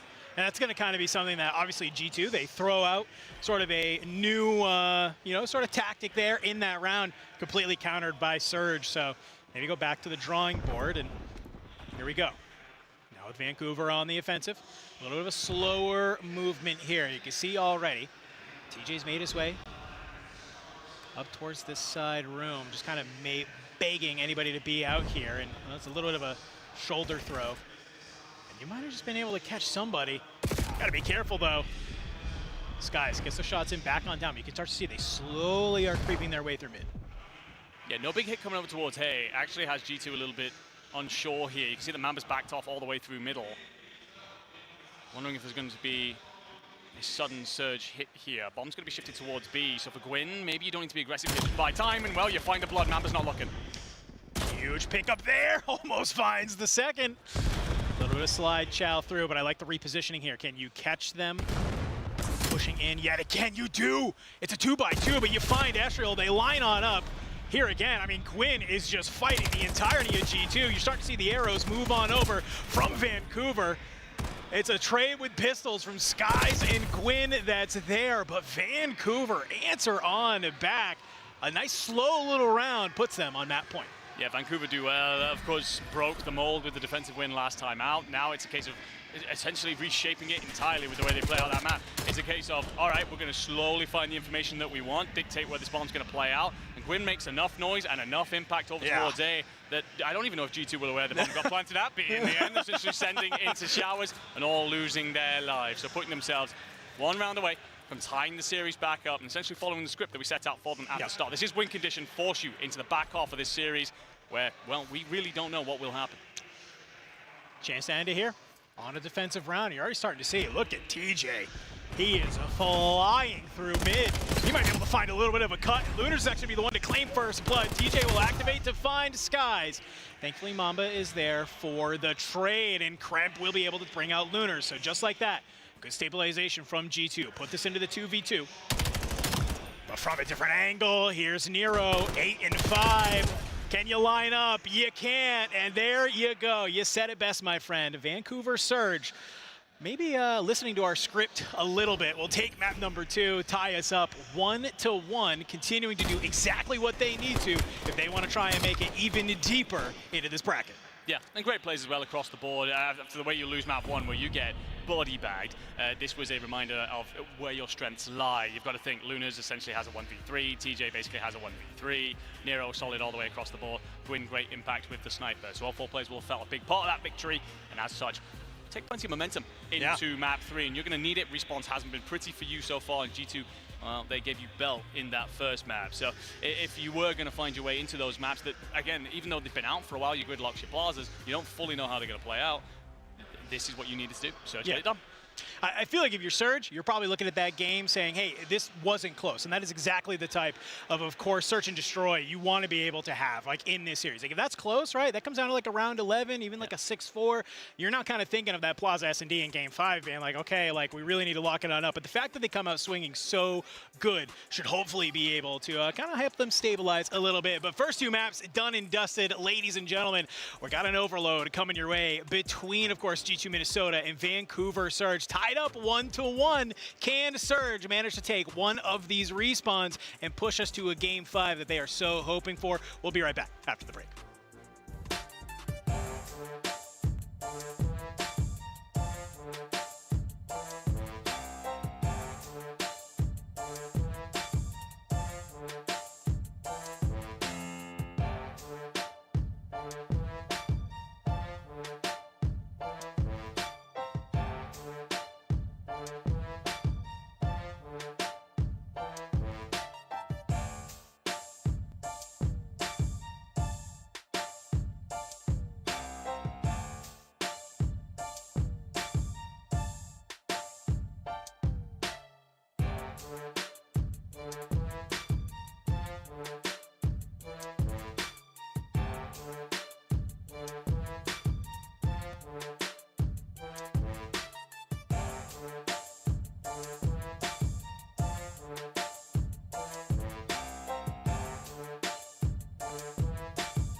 Welcome back, everybody. DreamHack Atlanta Major 3 Pro-Am. We are in the first round here, and of course, in this Group A, we have G2 taking on Surge, tied up 1-1. As we get ready to hit the Den overload here, the big question that we have, can Surge manage to continue some of their momentum that we have seen throughout these first two maps? I see you in the chat calling them Lanners, and I definitely am right there with you. Lunars popping off in map 1 and 2, looking to continue a lot of that same aggression here in map 3. Yeah, certainly going to need it if you are the Surge. I'll come back to why, because Minnesota might have an instant stall here, and they do. Waltz it home within 30 seconds. Win the initial gunfights, find an open channel, control those spawns, and the players pushed out through couches do all the damage. So Surge are going to get off to a better than their start performance. They are going to look towards Lunars. He's been their standout alongside Nero. On Overload through this split, they haven't been bad, but I will say, though, this map heavily favors Minnesota. They've been great here in recent performances. I like this, guys. He's been able to just kind of get lost in tin. Just keep it mixy here, crump through plat. You're just getting pinstripes all the way through. EMP will spawn on this bottom side of the map here. Estriel has a huge win against TJ. That's going to force Vancouver to rotate this EMP device back through mid. You still have two Minnesota players laying in wait. Mamba will cut down the EMP here at Dojo. And well, now you're just kind of waiting for the rest of your team to flood it back on through. But a huge two-piece from Nero. Starts to maybe keep G2 at bay. They don't want to let this one get too deep in their territory. Certainly don't. Estriel does well. And the spawns are going to be kind to Minnesota. They'll have plenty of time to take mid-map control. So trying to punch out, and looks like there may unfortunately be an issue. And this is Call of Duty. We've been around it for a hot moment. We understand that there are sometimes going to be technical things to fix. So let's talk about it then. You know, we didn't get the opportunity to really set that one up. For G2, if you are going to take this one away, I think I'm looking at Skies. He's been underwhelming in the Overload thus far.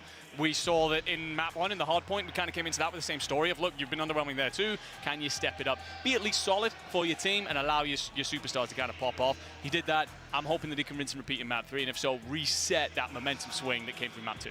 I think the one good thing I've always loved about Skies is he is really an objective player at heart, right? And I feel like in a game mode like Overload, where, you know, we've known the Skies, the technical prowess, right? The gun skill that he's able to have.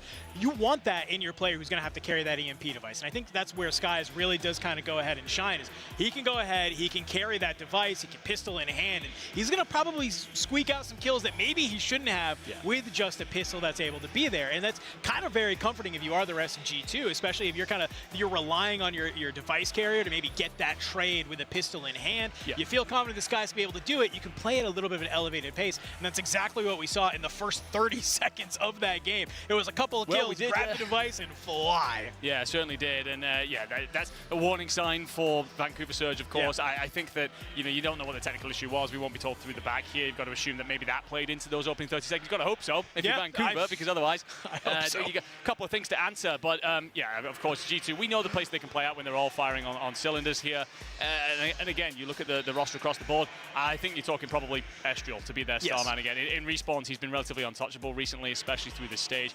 We knew that he was going to bring a lot of that to the team. S&D isn't quite on that same level, but where G2 have needed to step up and get these tight maps closed out, it's often him leading that line. And, if he's going to get them through to the back half of the series, avoiding the game 5 potential, they're going to need him there. I mean, I think that maybe if you are Vancouver Surge, you're like kind of feeling a little bit blessed right now. That maybe you can kind of reset, look at that first opening break off and say, okay, let's not let that happen again, please. If we can not go down 1-0, obviously. Now, granted, Surge obviously on the quote-unquote bad side, right? That's basically there. So, but even then, I think your ability to stabilize and not let too many of those scores come on through while you're in this first half is going to be so imperative. I think that when you be able to get on the good side there in the second half, that you can get yourself back into the game, right? You only really want to try and limit this to 1 or 2 that's there. I think that's the thing about Den. It is a map that very much allows for some of those quick snags. It just flies on into the overload zone, and that's where you have to be careful. And if you are Vancouver Surge, you might be able to kind of use that to your advantage to get yourself back into the game, to get this win, maybe set yourself up for the Nesla. No, without a shadow of a doubt. And you can see what G2's instant plan was there, by the way. They get the kills, they push up through mid, get into couches, and essentially it doesn't matter which side that spawn comes in from. Even if you end up with splits, essentially, for Vancouver, you can control that couches area. You control so much of the map and the routes through to the scoring points. So they do a great job of that. They find themselves, they pushed out as far as stairs in the end to get the kill. So you're basically spawn camping at that point, and Vancouver had no reply. So they're going to be aware of it. All right, we've got to take our time in those opening engagements. We can't fly forward and essentially have a lot of bodies drop, and then we just lose all that mid-map pressure again. That's got to be the beginning here to not get essentially a rinse and repeat. Well, it's also kind of like what the reality of Den is, right? Because you have that first EMP device that spawns in the middle. And so if you are, Minnesota, they're going to be able to grab that. They get it on that southern zone side, right? By doing that, they already still control the entirety of the south side of the map.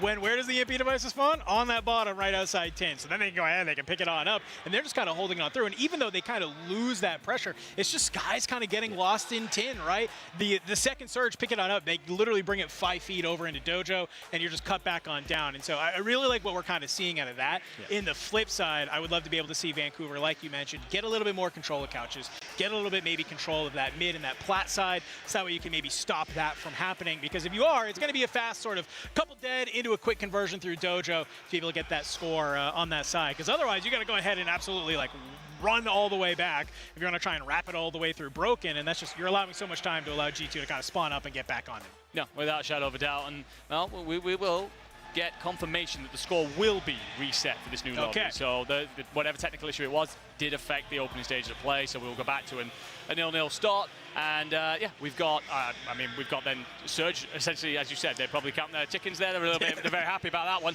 Got a nice early look at how G2 are going to play this out. Now, of course, we can come back to it, and it's a case of win your gunfights early. If you lost your gunfight in the last one, that doesn't necessarily mean you're going to learn enough to win it in the second attempt. But I think for Surge, it's about patience. It's about ensuring that you don't just, okay, we're going to just full send all these bodies towards mid. We just saw that didn't work. Maybe set yourself up in places like Broken, on the headies. Welcome G2 in. They're probably going to feel that momentum that they had there, and yeah, just got to shut them down and get control of the parts of the map that we've already spoken about here. But I can hear them. We're getting ourselves loaded in for the overload. I can't wait to find out which way this swings, because it changes the entirety of the picture of this series. It's like a little bit, if you got a nice little heat check there in the quick little 30 seconds that we played in the map before it goes ahead and resets. So Vancouver Surge might be able to kind of use that small little download. A lot of overload left to play, but like we mentioned, just being able to swap back on in might be able to allow you to set up in a completely different way. Here we go though, reset here, map number 3. So get this overload kick started, and off the break I'm keeping my eyes, and it's 3 players from each team all the way through mid as well. Fortunately, it's 3 dead yet again, and you get those back spawns coming in from Vancouver Surge. Kremp, he's made his way on up, but I like this. Surge, they're going to kind of fight their way out of this spawn. They want to try and play cut here. But as Mamba has been able to pick up the EMP device, it's a fast rotation through P2. You're going to try and slide this one onto A. Sky's get himself into position here. Stun's coming in up over the top. Good damage onto Gwyn. You'll back him on down, but patience here from G2. But oh my god! That is a triple team kill, ladies and gentlemen. That's Popcorn, that's a car bomb from hell. That is Minnesota back to their spawns after doing a hell of a lot right. TJ Haley had basically stopped from scoring in the initial instance and now has control of the device, shifting forward. Minnesota get enough kills to pause them in their tracks, and that one will now give you the numbers advantage to essentially go again at this. Oh, Quinn, you get a little bit mixy here on the outside on, and you find Skies, you find Mamba. Go ahead, you'll pick up that EMP device, let your teammates come in off spawn, fly on through. You need to find the player in the corner. Can you cut down Estriel? Nero from that mid side is going to be able to do it, and just like that, into the reset. Vancouver Surge, they're going to be the first ones to score. Yeah, Nero does really well to playing through mid. The one problem is you have no bodies on this south side, so big rotation. Nero's got a lot of work to do by himself, because G2 have punched a hole here. They actually have a complete clean run through to B if they can get the device. So it's all about Nero slowing this down for now, then his teammates do work elsewhere, regaining control of this device. I like this. I like that we're watching Surge take advantage of some of these timings and just getting lost and causing that 1 or 2 more lives to come on through, and just not allowing the Minnesota to really get off the spawn here. Nero, he let everyone know he was feeling some type of way on the timeline, and I think we're seeing the impact of it now. Maybe woke on up. He is just getting lost here, and he is shooting right now. Oh my god, 8 and 3 before getting tucked on and down. Great work from Surge here. Yeah, Nero's pop off. Giving them the start that they so desperately need. Up 1-0, now looking to control the south side. Tin's going to be where two players fall, but you do have Lunas left in wait. He's trying to buy time, doesn't get to do much of that though. Estriel trying to be the front man. Looks so good in that hard point. Needs to be a here, but you set up the crossfire. If you are Vancouver Surge, you're going to stop that push in its tracks. Mamba not going to be able to win that gunfight. Sky's just kind of throwing shoulders where he can. Do not allow this to just fall into the hands of Vancouver Surge so easily. But the patience from Surge will net them a little bit of purchase. They find Skies. Escher will fill in through the back, and this is just everybody trying to fly as it is just pinstripe all the way through until Kremp able to pull up a huge two-piece. He's going to be the man to gain some space. Yeah, the device resets, but it'll only land in the hands of his teammates. While Kremp does try to lead the line, he'll be backed off. Lunas and Nero do very well. There's a route coming in from TJ Haley in behind, so you've got to get forward very quickly here. TJ's going to arrive in time, shut that down. Great job from him. Yet again, the subs putting in work for Vancouver Surge. Great job so far. Oh, if you could find that kill on Skies at Grass, that would be huge. But this is going to be all the land that you need. It's an immediate pickup from Gwyn, and you can see they wrap it back through mid. They would love to be able to find some of the kills to go their way, push it through, and maybe get another score back onto that B side. Fortunately, team kill does come on in from Vancouver Surge, so you might have to back on up. That's going to let G2 just regroup off of the spawn. And you've drossed Gwyn in the process. EMP will get placed. Do you let it reset? You maybe try and grab this and get the kills to go your way and start to run this through mid.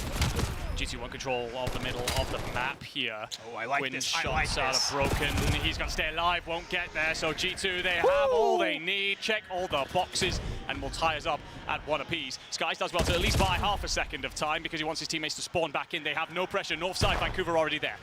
I love this. You get the score, you put yourself in the best position possible, and look who's back on over, trying to cause chaos yet again. It's Nero, stays alive. Nade at the feet. Will it connect with anybody? No, it does not. The Lunars here, device in hand, pistol ripping. Jaeger, can you find the kills? You cannot. So all four members of Vancouver Surge will get dropped. EMP picked up by Skies as you start to make your way back towards the south side of the map.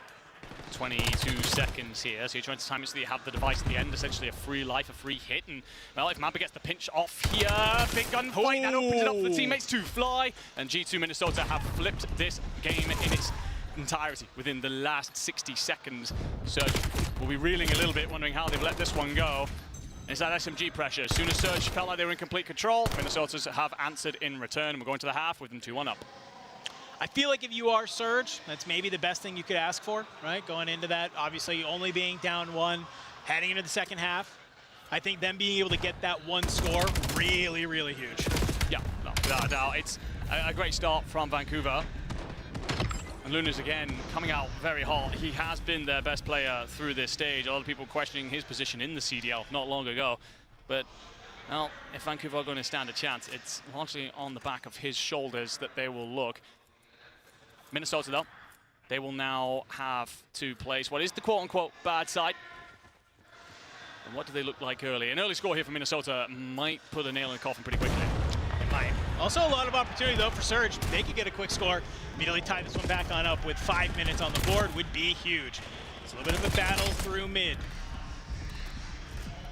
Both teams just kind of, they're not a hard commit to really anything here. You're finding a couple picks left and right, but don't really surmount to anything. Finally, EMP will get picked on up by Skies. Starts to get wrapped on through. Down towards the south side of the map. You have Estriel, who has control of this tin side. He's moved up to Dojo. Maybe he wants to be the poi man, start to carve a path here for your device carrier. Good little pick on De Niro. Lunars dropped.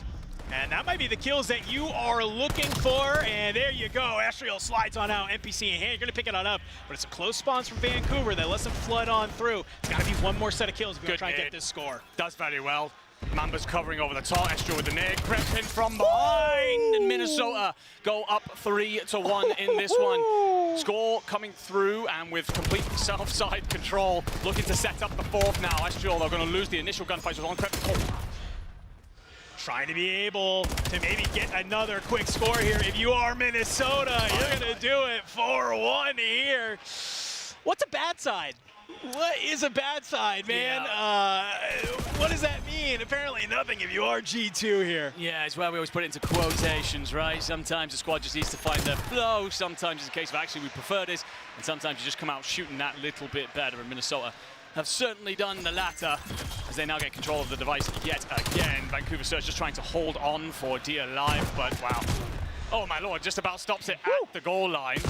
So we will continue for a moment, but Surge, desperation play if I've ever seen one. Got to get themselves steadied up, find a quick score, otherwise you're never clawing back a 3 deficit. Yeah, 3 minutes on the clock. You've seen crazier things in this game mode, but the way G2's playing right now, they're going to make it very, very difficult. Try to fly on through. Gwyn. You find the opening pick that you need? No. Because, well, it's a Kremp with another 2-piece in hand. Lunas, Flies on through out of Cobble. Hello. Brings you on down, and, well, G2, they're just going to continue to stop this push, and this is all they want to do, right? They don't have to get another score right now. Play a little bit of a defense. If you can, great, but burn time. G2 going to death ball this. Device will surely go in. TJ can't handle all of that. 5-1. The thing is, I obviously spend a lot of my time looking at the bottom left corner there, the mini-map, and it's a case of Minnesota are endlessly refilling mid over and over again. That way, if things go well, they have routes in through the back to set up pinch plays, as we've seen work for them so often. If they don't, they simply back off, put themselves in a spot to stop the score coming through from Surge. And for Surge, it has felt very one-dimensional for a while now. We saw great things at the start, but it has quickly unraveled. I mean, you're looking at Gwyn and Nero, 14-22, 15-24. Not a great map coming out of those two. And on the opposite side, everybody positive, everybody finding their kills. So G2 obviously just, obviously finding the kills, letting them go their way, taking advantage of them a little bit more. It's back and forth doubles from TJ and Kremp. Still to this mid side, but 1:30 on the clock. We are reaching to impossible to come back on into the map territory. We certainly are. We certainly are. These are the bits where, as casters, try and figure out exactly what to talk about as Estriel calls in reinforcements from the skies. And, well, you will get a lot of players following you if you are Minnesota, so Surge may peg one back on the board at least, and, well, Nero will testosterone filled or not, he ain't getting there. So Minnesota now just going to play back out. A minute to go, they know they've won this. It's, well, all about rubbing salt into the wound and continuing to look great into the back half of the series. Yeah, I think you're just trying to keep hot, really, for, of course, that hard point in map number 4. That's really the objective here.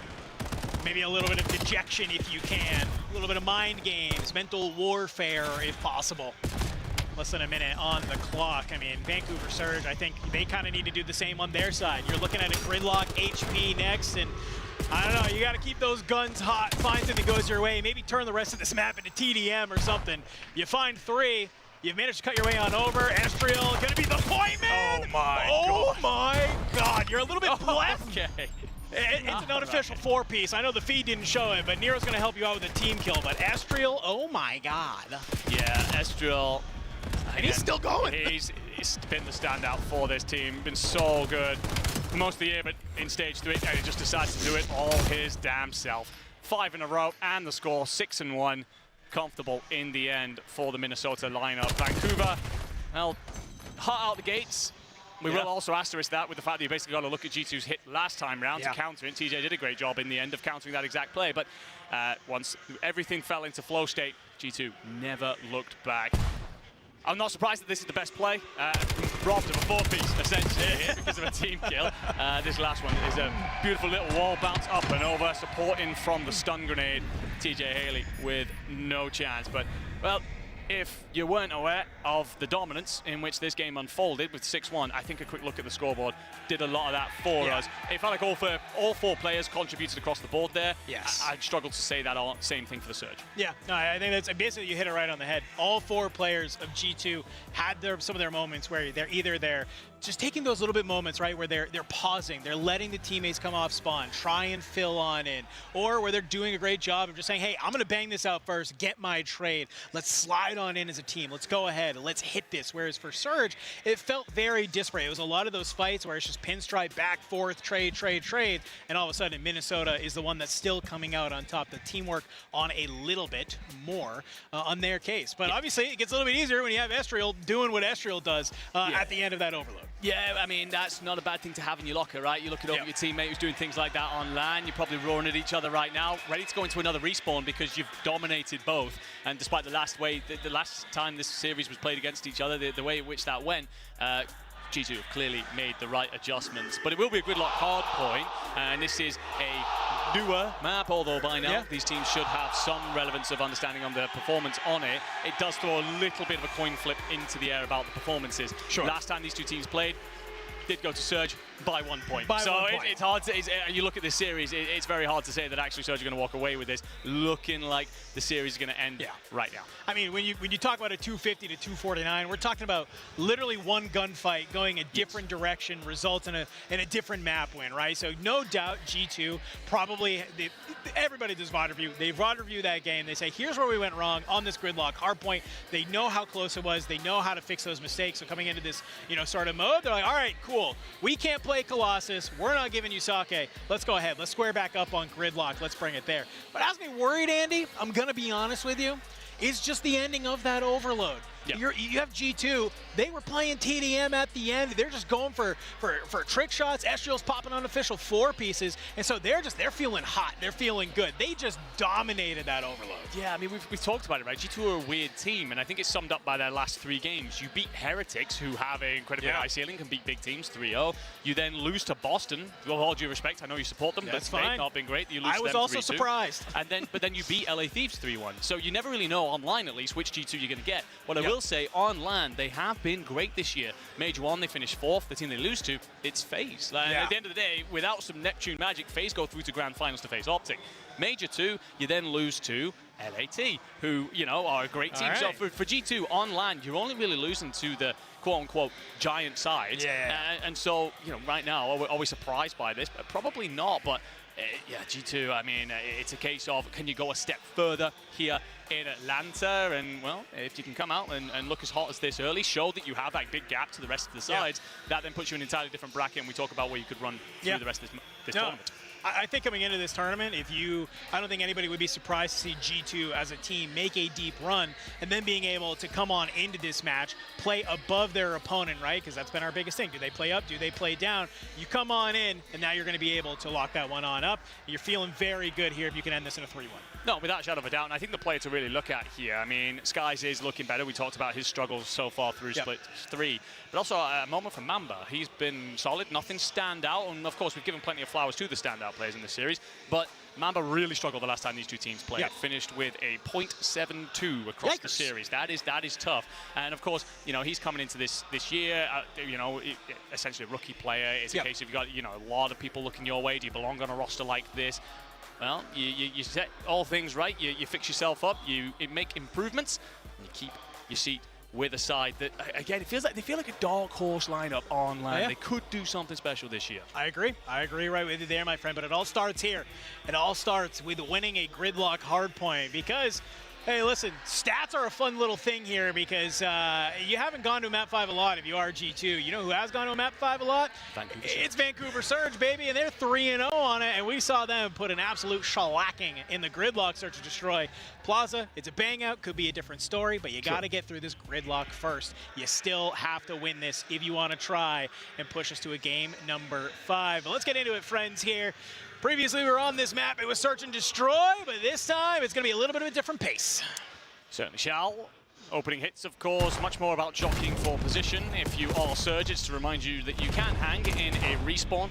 It's Minnesota, it's about asserting that dominance that you already have. There's a pinch coming through for Kremp. He's not even going to be needed in the end, so he's actually going to get that position completely for free. First 3 gunfights all go the way of G2. Surge, they're warning signs early. Yeah, I mean, Kremp just flies on through. He just finds such a good timing here in through the back.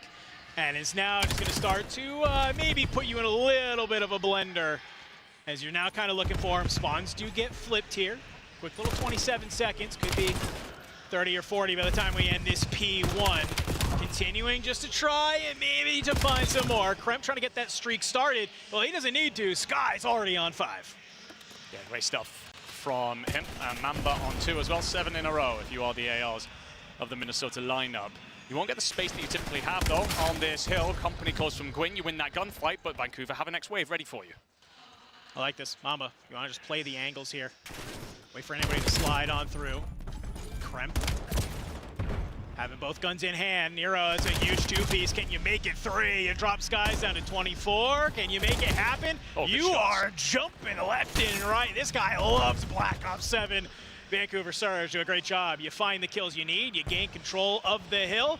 Maybe start to bring this back on in. Otherwise, Minnesota starting to run away with this one just a little bit more. Gwyn getting Mixie on the back. Will get fined on out towards the end of this, but look at these spawns coming on through. Yeah, Mambo's going to get a pinch for 3 here. Gets the kills. Scrap time that would be very important to Surge will actually go the way of their rivals. And you're going to just lie on this by yourself. If you're Mamba, let the rotation come through. Lunas might contest off-white. Actually, no, you're just going to get on the hunt immediately, get across, but you read Lunas in behind you. There's also a pinch play attempt coming in through Kremp, but he needs his boys to stay alive on the front line. This is where the spawns just keep you Mixie. Both teams getting somebody deep, and you are just trying to keep your head on a swivel. Find the kills, let them go your way. Kremp, he's gonna get tacked on up, puts himself into the corner here. Just trade City here on P3. And you're now just keeping it alive. You are Surge. You get these close spawns. You start to fly on through, but look at Kremp yet again, trying to be able to fly on in through the back. Does he find the timing? Is this red? A little bit of discipline nets you a huge two-piece on a Lunars and a Nero. And you are just continuing to get these kills to go your way. Final few members will come on through. You'll gain these last 20 seconds. Yeah, free routes this currently for the SMGs of Minnesota. They are making this look exactly like the hard point. Keep refilling certain areas. Once we know we've got boys in the front, I'm going to try and wrap in through the back. Surge do not know which way to look, and it doesn't matter if you're facing them anyway when Estriel's shooting like that. I was against an AR, by the way. You will have a rotation of sorts in for Surge. We've got to start to win some of these fights in the back because you don't have spawn control. New hill coming up. We're leaving the old. It's where you don't want to be. Lunar's a huge two-piece. Will stem the tides from G2, but the rest of them are going to come on in. And you actually get to spawn directly on the top of the hill. That's insane. If you are G2 Minnesota, talk about blessed here. But Vancouver, they're going to try and keep it mixy. You fly on forward through the back. You're cut on down. You now just kind of turn your sides towards the front as Lunars maybe can stay alive for a little bit, but while you have a player hitting the front, you got Mamba in the back. Taking down TJ, taking down Gwyn. Nero gets dropped. Lunars gone. Another 4 dead. Fair to say that Minnesota are enjoying the NPC meta right now. Kill feed is purely them winning gunfights, and it doesn't matter what Surge hold. Haley will answer with 1. Does very well actually with the pistol for the second, but the numbers forever in favor of Minnesota. 5 in a row if you are Mamba, looking at a hellstorm. We're going to go into our second set of rotations, brother, and we are 150 to 26, and that is a difficult scoreline for Surge to not only look at right now, but find a way back from. Talk about a streak continuing here in the hard points. Surge, I don't know, you got to maybe use that first set of rotations as a little bit of a download. Have a different plan of attack here for this next set of hills because you are going to need it. 153 to 36. You do a great job here on the second set, though. You're holding down the P1. You're putting yourselves in the best position possible, and you're now starting to push these spawns into the back. G2 coming off. They have to figure out, how do we make our way on forward? How do we set ourselves up for P2? TJ's doing very well here. Avoids the stun, plays cutoffs, finds a second high as well. Drills him out off the top. Going to afford you so much space, and you still technically have P2 spawn control if you are Surge, doing everything that G2 did to you last time out. So the answer's there, but then again, you don't get enough control over it, and Estriel's going to spawn in. So you might give this up, and you've also got a player in through your backline. And, well, we've seen this one before. You're going to get a couple of kills, and Vancouver are just going to have to look, turn, and realize that everything's just been undone. Yeah. Estriel gets basically a blessed spawn. And that's just the space created. All spawns going in from Vancouver Surge on that top side. It's going to be very tough to be able to find their way towards this new point. I mean, especially look at Skies in the mid. He's going to be holding it on down. Is Estriel continuing, NPC in hand. Just like a little bit lost here. G2 just continuing to march this one away. Yeah, it feels like even moments like that from Skies, yes, you lose the gunfight, but because you're so far pushed out, Minnesota have time to react before it's even pressure on the hill. Yeah. So Surge basically having to break through 2 waves before they even get close. It's difficult reading if you win right now, 5 and 12. We've talked about him needing to step up in the respawn. This hasn't been the start he will have wanted. But for Minnesota, you have answered every question that we had. Can you carry that form from your online qualifiers into LAN? Yeah, we're looking pretty good, boys. Yeah, we're looking very, very good here. I mean, you're basically you're looking for some type of miracle play from Vancouver Surge here if you're going to try and make your way on in. At 204-72, you're down to the last final 50 that you need. You'll hold some of this time on in. You're already starting to make your way on over to new. Vancouver Surge is trying to set themselves up. They would love to be able to hold this. You need to chain a couple of money hills together. but the rest of your team is getting taken on out from you, and Mama's going to be the point man as he slides on in, keeping it shooting, takes out the pistol. Nero gets dropped. One more player left on the point as they start to swarm. Yeah, because Mamba wins all of that, but then the spawns come through on that eastern side. Minnesota have a pitch set up for them automatically. Surge just not with a chance here. You're going to hold this L if you're Minnesota, can win it here. Surge are going to throw the kitchen sink and hope to do so much more if they want a chance of keeping it in the series. It's about just flying at this point. You got to keep it alive. A comeback would be real, and it has to start here. The kills go your way. A great way to get it started. But look at the spawns coming in from Minnesota. As they start to be on this bottom side of the map, flying their way on in. Lunar's a huge two-piece in mid. Where's the repositioning here? As you start to maybe find one more in the cut. Pistol in hand, you're able to find Ezreal, but these close spawns keep them flying at you. You've left Nero at ult, just soaking into the time, but as new starts to come online. It's only 20 seconds needed for G2 Minnesota. You have to be perfect if you are Surge. Ezreal's not been spotted here, and as such, you're going to be back down into Nero. Kremps on top of it, but Ezreal then gets picked to TJ Haley. Luna's actually done well, so you're going to get spawn control if you are Surge, or at least flip Minnesota out, but it's about winning gunfights around the hill, and they don't get it done. You don't get it done. You're getting the close spawns. If you are G2, a couple of gunfights just need to go your way. 5 more seconds. Can you stem the one last push from Surge? Nero with a two-piece Kremp in the back.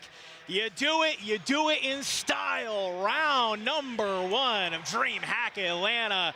G2 coming out 3-1 over Surge. Yep, they saw the script that we tried to write for them, and they said, bet, we'll get that done.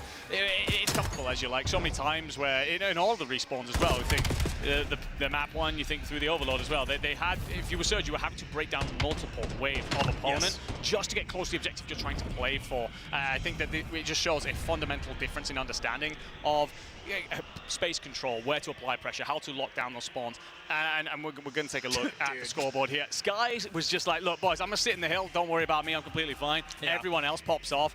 Opposite side of things, look, that's a tough scoreboard for anyone who's hoping to hold their seat. 9 and 17 from Gwyn. Yeah. A little bit tough. A little bit tough to be able to see there. But, I mean, if you are G2, we had a lot of talk about them, and I think this is a good sort of warm-up game. They were tested a little bit. I think it was about execution. Do we have our game plan? Now can we execute on it? Can we adapt it in those mid-map? And I think they did a beautiful job of making that happen. They certainly did, and I think as well this gives them confidence to get out of their group in multiple ways. Obviously, next you've got likely Optic Texas. We don't know what's going on the main game right now, but we assume that Texas are going to beat Omid Noir. So that's going to be a difficult matchup regardless of how good G2 look. They're the teams that they're still falling to on land, that caliber. However, the matchup that they're going to face after that is either Omid Noir if they upset Surge, or a repeat of this. Yep. And if you go into that game, you're just thinking, all right, we just walked them, we've got their number, we'll do it again. We'll do it again. 3-1, G2 over Vancouver Surge pretty handily at that. But let's take a look at what that means for our bracket.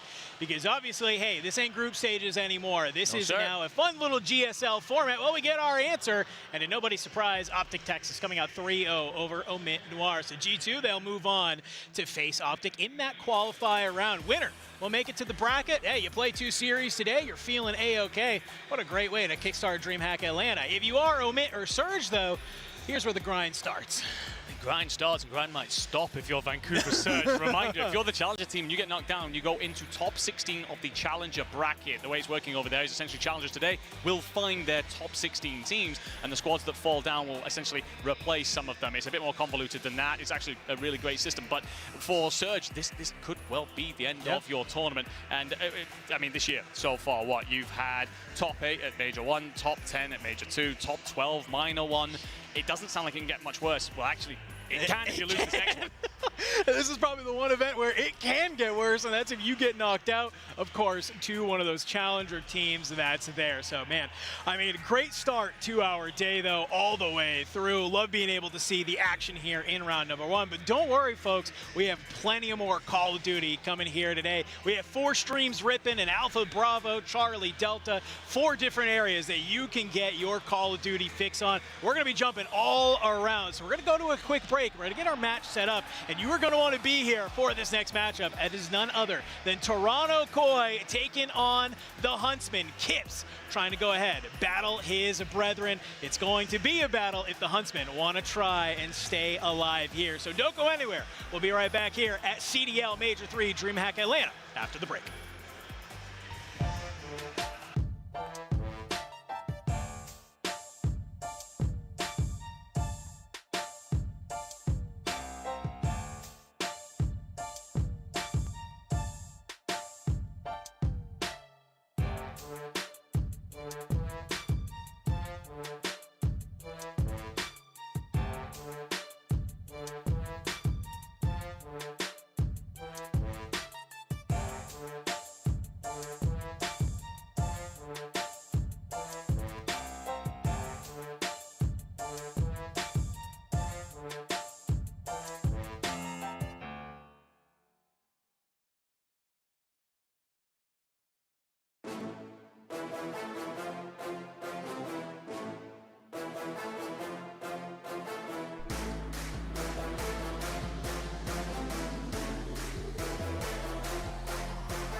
I'm so exhausted, I needed the energy, needed to pick me up. I'm in your movie, but this is my cinema. I got the power, I'm built to devour. Anyone coming against me, I tower. I don't cave under pressure. Some of y'all leaving here in a stretcher. Took my time to go and get better. I was reading in the red letters. Ay, hit me with your best shot. I got time today. Feeling like a matador with that Red Bull. Oh, no, you can't stop me. I'm running my own play. For the game win, I came to pin anything that gets in my way. Been here, done that. You all know what we came for. Been here, done that. You all know what we came for. Energy, energy, energy. I need that energy, energy. Energy, energy, energy. I need that. Been here, done that. You all know what we came for. Been here, done that. You all know what we came for. Energy, energy, energy.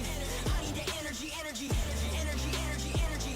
I need that energy, energy. We been here, we done that. We done that. You all know what we came for. You all know what we came for. We been here, we done that. We done that. Energy, energy, energy.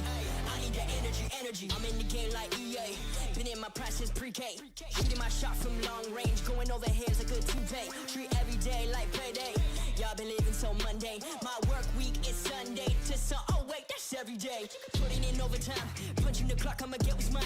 While everyone's sleeping, I'm living my dreams. I got a calling that's so divine. Lord, take the wheel like 10 and 2. I'm losing energy, I'm overdue. I've been on the top ropes, hitting my pros. Watch me hit the power moves. Been here, done that. You all know what we came for. Been here, done that. You all know what we came for. Energy, energy, energy. I need that energy, energy. Energy, energy, energy. I need that. Been here, done that. You all know what we came for. Been here, done that. You all know what we came for. Energy, energy, energy. I need that energy, energy.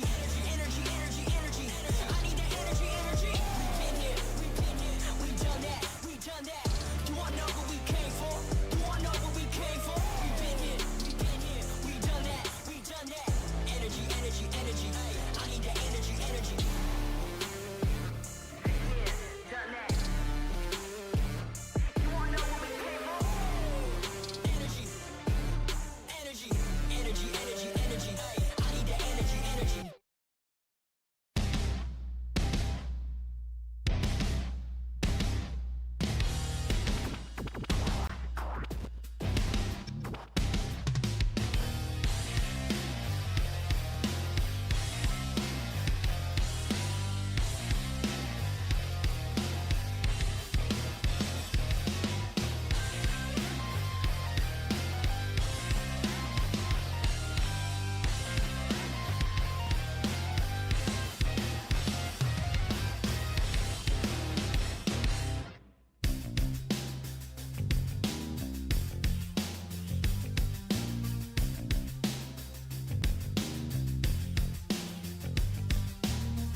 pick up where I left off, it ain't over. Whole squad on the gravel, all I know, I'm a soldier, stand up.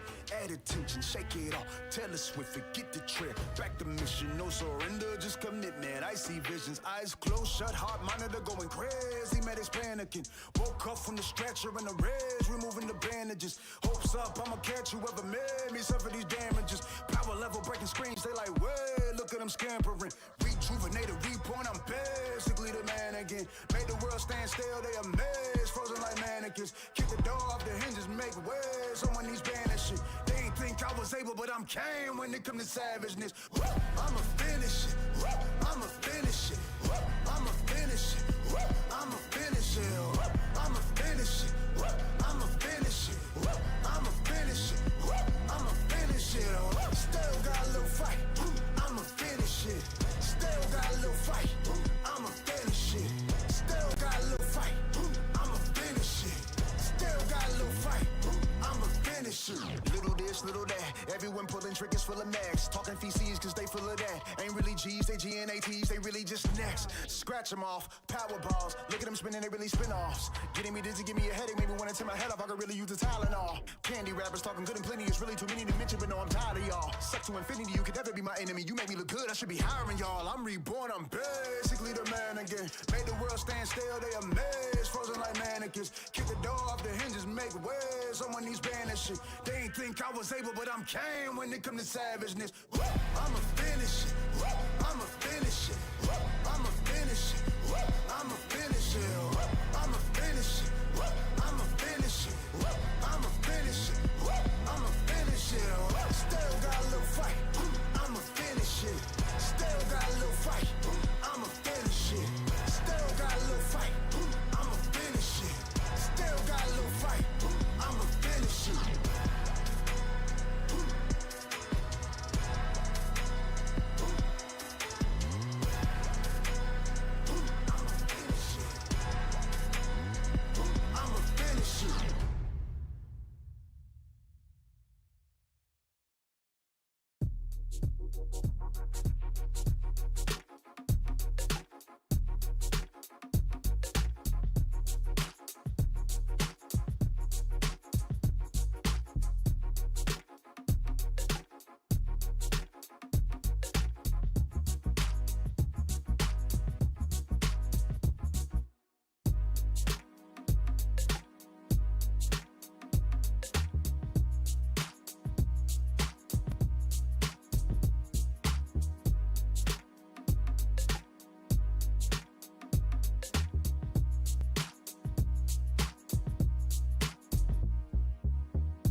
I'm so exhausted, I needed the energy, needed to pick me up. I'm in your movie, but this is my cinema. I got the power, I'm built to devour. Anyone coming against me, I tower. I don't cave under pressure. Some of y'all leaving here in a stretcher. Took my time to go and get better. I was reading in the red letters. Ay, hit me with your best shot. I got time today. Feeling like a matador with that Red Bull. Oh, no, you can't stop me. I'm running my own play. For the game win, I came to pin anything that gets in my way. Been here, done that. You all know what we came for. Been here, done that. You all know what we came for. Energy, energy, energy. I need that energy, energy. Energy, energy, energy. I need that. Been here, done that. You all know what we came for. Been here, done that. You all know what we came for. Energy, energy, energy. I need that energy, energy. Energy, energy, energy. I need that energy, energy. We been here, we done that. We done that. You all know what we came for. You all know what we came for. We been here, we done that. We done that. Energy, energy, energy. I need that energy, energy. I'm in the game like EA. Been in my prime since pre-K. Shooting my shot from long range. Going over here's a good toupee. Treat every day like payday. Y'all been living so mundane. My work week is Sunday to oh wait, that's every day. Putting in overtime. Punching the clock, I'ma get what's mine. While everyone's sleeping, I'm living my dreams. I got a coin that's so divine. Lord, take the wheel like 10 and 2. I'm losing energy, I'm overdue. I've been on the top ropes, hitting my pose. Watch me hit the power moves. Been here, done that. You all know what we came for. Been here, done that. You all know what we came for. Energy, energy, energy. I need that energy, energy. Energy, energy, energy. I need that. Been here, done that. You all know what we came for. Been here, done that. You all know what we came for. Energy, energy, energy. I need that energy, energy. Energy, energy, energy. I need that energy, energy. Been here, we done that. We done that. You all know what we came for. You all know what we came for. We been here, we done that. We done that. Energy, energy, energy. I need that energy, energy.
I left off, it ain't over. Whole squad on the gravel, all I know, I'm a soldier, stand up. Add attention, shake it off. Taylor Swift, forget the trip. Back to mission, no surrender, just commitment. I see visions, eyes closed, shut, heart monitor going quick. Welcome back, everybody. DreamHack Atlanta, CDL, Major 3. The Pro-Am is ripping, dog. Yeah. We have games across 4 different streams. We have upsets. Wait, I don't really know upsets anywhere. No, But no, round no, one no, went about no upsets. exactly what we expected to be. Let's look at the bracket to see how we're looking across our stages, because all of our matchups are finished, and that was for A and D. We're kind of shifting gears on over towards B and C to kind of set the stage for then obviously some qualifier matches, but also some elimination matches that go there as well. If you're just joining us here on, of course, the Charlie stream, you missed G2 versus Vancouver Surge, where it was a 3-1 for G2 Minnesota, pretty handedly, might I add. Yeah, it was. Respawns were incredibly dominant. It was nearly 100-point clubs in both the hard points and then the score. What was that? Sorry, the Overload 6-1, I think, something like that. It was one-sided. It was.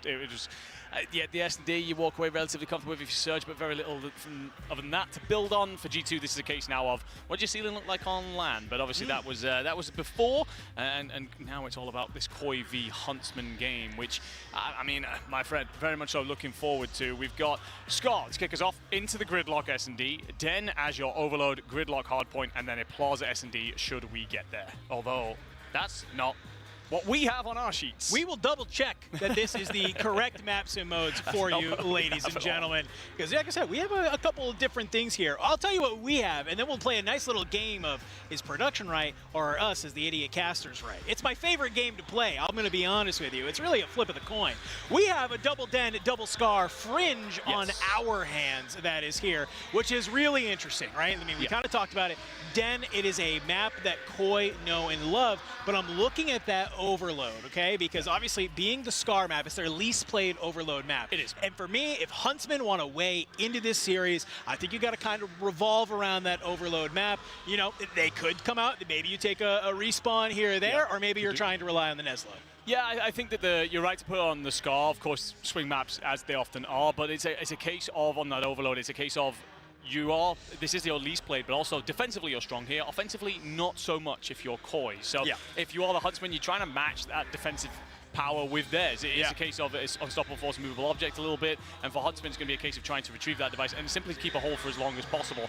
The thing is, of course, Koi, they're going to be favored into this. They are the CDL side after all, and while Huntsmen have a lot of great tools at their disposal, this is certainly a step up in quality. It's a step up in quality that's there, and I think a nice little fun sort of storyline when we talk about it. Two little things that I love. Obviously, Toronto Koi, they have their newest member, Kips, on the roster. Kips coming from the Huntsman. Originally, that was there as well. Love to be able to see him make his way, obviously, here into the league, and has been doing a pretty solid job on that roster, and now you are going against your old team, but that's not it. It's like, you look at Koi, the only people that they are losing to right now are FaZe, and, well, the big brother of the Huntsman in Optic Texas that is there. So I do kind of wonder, with Optic Texas's success against Toronto Koi, have we seen any maybe information sharing with the Huntsman and the squad, maybe the support staff, to try and give them maybe some tricks coming into the series? Potentially. I mean, we bumped into them, right, Wednesday evening. They're all having dinner together, and, you know, maybe there's some discussions going on there about how they could build their way into the series. Obviously, that plays into the picks and bans. By the way, to confirm, it is a double Den, double Scar Fringe, so it turns out we get a point on this one. For once, we're like 1 in 10. And you look at the Den, for example. For Koi, map 1s, they always come out very strong. It's map 4s where they tend to be worse. Of course, if you're Huntsman, you're going to get there. But on this Den, the Koi strength comes from their rotational win percentage. They win a lot of those rotations on. They get themselves into the hill and play a lot of very strong fundamental Call of Duty here. So for Huntsman, it's going to have to be a lot of a case of, okay, you've lost that previous hill. Make the right call here. Don't bang out that final 20 seconds. Get yourself rotated in. Sap away the strength of Koi. If I'm going to try and build you into this map 1, that's where it's going to be. Yeah, it's going to be a bang out. I think that is for certain. I'm kind of curious when we look at it that obviously we come on through. We saw a couple of the maps that Koi have been playing recently, right? They've started to float in the Gridlock. They've started to float in the Sake. And I was kind of looking at this. I'm like, I'm very curious. Like, you maybe come on into this and try and pick one of those maps that you're 2-0 on both. So you've shown some level of success, of course, some of the CDL teams. But now you may be able to come on in here against a quote-unquote lesser opponent, get get some more reps on the map, work on some strategies. But no, they decide that that's not what it's going to be. They want to go ahead. They want to kickstart on the Den, a map they know, they love. And I think it's a pretty solid idea in order just to kind of kickstart, of course, this series. You still need to respect the challengers teams in this bracket. Koi doing that, of course, with this game number 1. As we get ready to head on into a Den hard point, my friend. Very excited. Can the Huntsmen come out swinging and maybe hold a candle to Toronto Koi? Yeah, no, it's going to be, it's the question right now whether or not this is going to be a run over like a lot of the other Challenger Pro teams have seen, or whether or not we do get a firm contest. I think we're looking at Renegade, right? Yep. It's the NPC meta. He's looked considerably better with Yes. the NPC in hand after, if you don't follow Challengers very much, was a sub throughout Stage 1, looked great, coming over from Halo, did a lot of learning and improving. Yes. We were very impressed. Stage 2, he jumped onto win AR. Wasn't looking particularly too hot there. Huntsman keep him on, NPC meta comes about, he goes back to SMG, and that's been the foundation of their success through Challengers. Is why they end up getting themselves into a great place in the Elite in the end. So, yeah, I think that this team have, a lot to offer out there. The one thing for Renegade, it's Joe Deceives on the other end. That boy, top 5 in the league, arguably right now, putting on. He's going to be a tough one to shut down. And think about it as well for the Huntsmen, too. You look at some of their backline that they're kind of dealing with as well, right? You have Brack back there, who's been sort of a mainstay, doing a great job. I kind of consider him more of the glue guy for Huntsmen, right? Doing such a great job of making sure that he's in the right spot at the right time, trying to look over his teammates to be able to do that. And that's all well and fine, but like you mentioned, when you have some of the people like Joe Deceives on the other team who are begging to hit some type of pinch, pop a 2-piece, a huge type of moment, all of a sudden your entire game plan can get thrown into whack. The Huntsmen, they're a great team, man, but the CDL plays at a completely different pace than a lot of the teams they've played in Challengers. No, without a shadow of a doubt. And of course, through the rest of that roster, I look at Johnny in particular. He, in my opinion, was very unlucky to be knocked on down to Challengers. I thought that he was put in a lose-lose situation last year. And just to confirm, this is still not the correct map set. We are double Den, double Scar, double Fringe. But yeah, talking a little bit more about this Huntsman roster and continue to try and build them in here. You've already mentioned Brack. We've already talked about Renegade. I think Johnny is going to be a big X factor in this. He's, again, very unlucky to be knocked back down to Challengers. And he's really taken over in Challengers. In Stage 3 in particular, he's led the line incredibly well. And he is going to be very comfortable playing that high engagement role that he so often does. And I think we would be remiss to talk about the Huntsmen and not talk about my favorite player, and that's Mr. Swooty.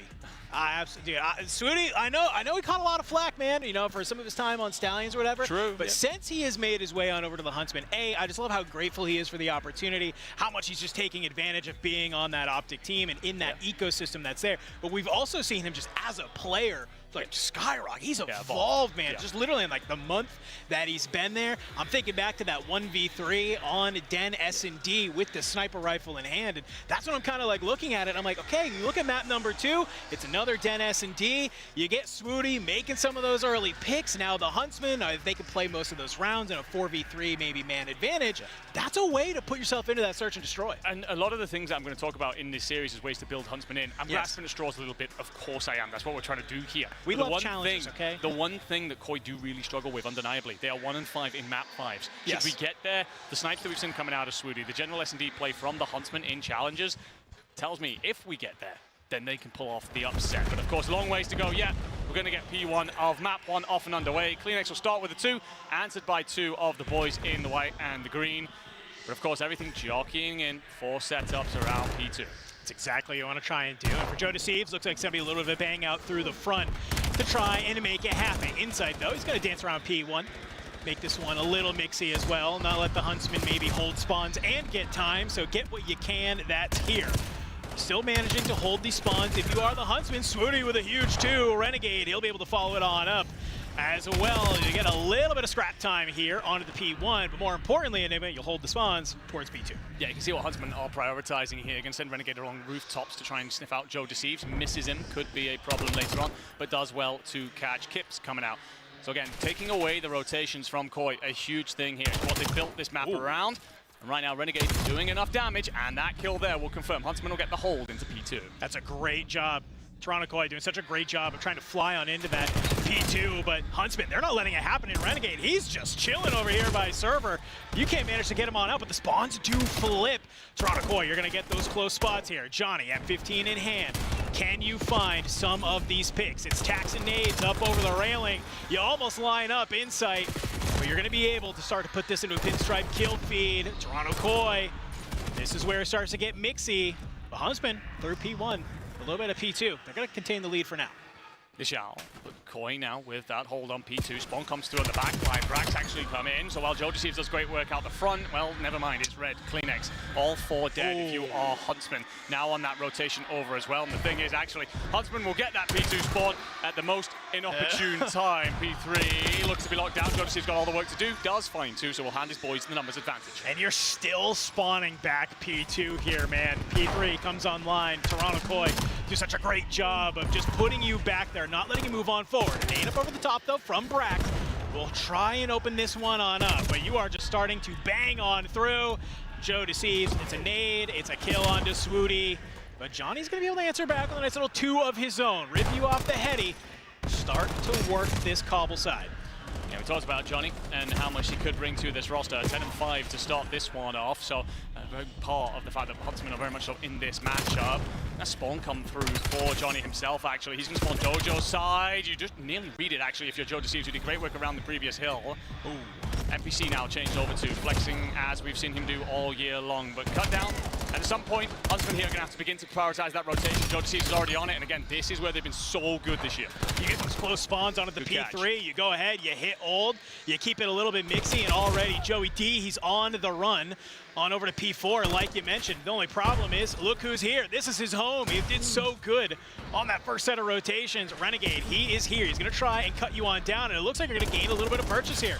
Brack on this back heady side. Trophy system will stop you from getting moved for now. Guns up. You're going to be able to find one. Trades are there. You're getting the close spawns if you are the Huntsman, and you're keeping this one mixy. Certainly are. Brack does very well, by the way. Kill through middle just means you can funnel the front. Johnny does enough damage to soften the target. Unfortunately, his Renegade attempts to trade. He's going to be played out. Brack doesn't get anything. Reared like a book. So Toronto Koi will break with about 30 seconds left on this one to try and re-establish that lead. Koi doing a great job. Just even though they maybe lose that rotation, lose a couple of fights, they're going to cut their way back on into it. And I think we're starting to see Koi wake on up here, maybe not letting the disrespect come on through. It's another 4 dead as it comes on in. Huntsman, you have to stabilize here on the next set. Yeah, Johnny with one of the more interesting plays to try and set himself up for P1, but obviously Huntsman are going to prioritize the southern side, take Dojo over completely, and they're actually going to clear Insight out of P2. So a lot of work now just to try and push Toronto Koi in that little cone in front of them, straight through the front doors, line them up, cut them down. I like where Renegade's playing right now. Put that top plat side, force their attention there. Let your teammates flood on in through the mid. It'll give you a lot of control here. As you start to make your way on through, second set of rotations, P1, it's gonna pop. Huntsman, you're only down 20 points. Get it back off here, just to prioritize those P2 spawns. If you are Brack, Renegade holding that cutout, just keeping an eye. No rotation through Dojo. I can support mid, should I need to. Koi can take one last hit of this, want to punch through and straight in through couches for P2.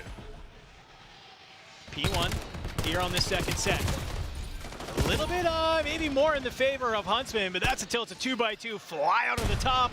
And you're already starting to see the wrap come on in. Kleenex, he wants those P2 spawns. There's going to be the thorn in the side here, not allow Huntsman the setup. They will brave. Oh, doesn't get the first though, makes a bit of a mess of it, and as such, doesn't get the third second. Johnny's there. Jodeceivs arrives in time for trades. So Koi with the hill and the spawns incredibly close, basically on top of the hill. Huntsman flipped out. It's all onto Swooty in the back line. He's got to be able to find this kill, but through the front, Renegade does a good job to at least find Jodeceivs. Keeps in the back. Swooty will finally pop on up. He's going to be good for one and finds a nade onto Insight as well. But Kleenex is going to be there. It's a full fly through the front here. The Huntsmen, they're going to work together. Teamwork makes the dream work indeed, as they're keeping this one on in. Final 30 seconds of this P2 spawn. Kip's not able to hold it on through, but you manage to keep hold in the back. Toronto Koi here on this P2 do a great job. They're going to hold the line. You got to start to turn your eyes towards P3. Yeah, Koi will grow out their lead through this P2, and, well, not as much as they would have immediately predicted. Swooty, in fact, the previous play, ensuring that you actually kept this far closer and a lot more neutral than it would have been. But Koi have that rotation under lock as well, so the hit from Huntsman is the exact thing that we didn't want to see. You got to give that up, rotate in early, stop Koi getting a setup in place because they're very difficult to break down on this map. Yeah, Jodeceivs and Kleenex are already going to be tipping the spear here as you go see the Huntsmen start to move their way on in the back. A couple of trades are there. You managed to find it. That's 3 dead from Toronto Koi, and the flip spawns will come on through. It's just Insight. You have some help from Kleenex on plat, and that is going to be a huge play to be able to make. But for the Huntsmen, this is the close spawns. They come on in. Renegade from deep. He cuts down Kleenex, and you're just backfilling this on in. Huntsmen on this P3, they do a great job of breaking the setup and also holding the time. They're going to make themselves just awkward to kill right now. Great patience out of the challenger team. And as Koi looked for entries, free picks essentially, they were handed nothing, so they've had to gamble on just breaking the hill from the front. Huntsmen back them away. Koi are going to do exactly what they love, and that is send all 4 bodies onto New. Renegade reads this pressure, he's got a lot to deal with. This could be huge information. Unfortunately, Kips is just too quick on the gun. NPC in hand, but you got Swoody on the mid side. He finds one. Can you manage to find the final few bullets on the inside? I don't know if you can, but you can rip Kleenex right off the heady. That's for damn sure. And it's just all of the Huntsmen from this inside. They have to be able to pierce on through, but no opportunity through servers as well. Toronto Koi, they make the rotation. They're going to be able to hold. Yeah, for all the previous patience that we've applauded from the Huntsmen, that was a little bit over-aggressive. Need to just slow that down, let the boys arrive from the other side, set up that pinch play, but you will now attempt your own hit through the front, and it's all shut down. Koi with the 4, now going to be able to push up, get a defensive line in play. Still 30 seconds left to hit this. Huntsmen, it's whether they weigh up how much they want to invest into this hill or just set themselves up to control for P1. Look at Insight, though. He's trying to be a little bit lurky in the back here, and Joey D, he's going to do what he does best. Jump from the shadows, make it on in, and keeps on that outside. You're finding the kills. Toronto Koi, they're doing such a great job of letting these go their way. But as we get ready for these next set of hills, you have to be able to hold the line. Kips is shooting. He's hitting the bullets. Brack, Swoody dropped Kleenex from the mid. Yeah, reminding everybody why he was the boy scooped from the Huntsman into the Call of Duty League. The bodies will start to swarm P1 now. But Kleenex, he's going to get squeezed up with the NPC. The trades are there. The boys are covering up over the top. This crossfire. Johnny will find one with the help of Renegade, but it's going to be Koi in control of the hill now over that 200-point marker. Third set of rotations. P1 has been quiet through the first and second. Not going to be the case here on the third. Koi, if they hold the entire thing, they could end it here. But more importantly, I think they need to push on through, set themselves up for that P2 side. Huntsman, you have to get on into this P1. You cannot let them get all this time. Huntsman have invested 2 bodies on the south. The problem is they don't reach Joe Deceive, so they get picked apart, and that's 4 more dead. Koi, Insights found 8 in a row to recover from his slow start. You will still have those P2 spawns if you're Huntsman, but Koi have all this pressure, and Huntsman have to go again. You have to send bodies at this point right now. You cannot let them just sit here and soak.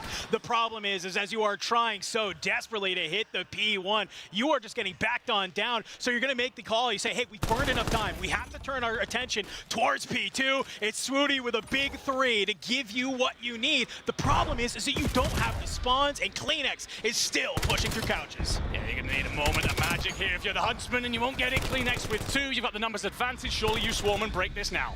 Kips through the stair side. Can he manage to find him? It doesn't matter because Joey D finds 2.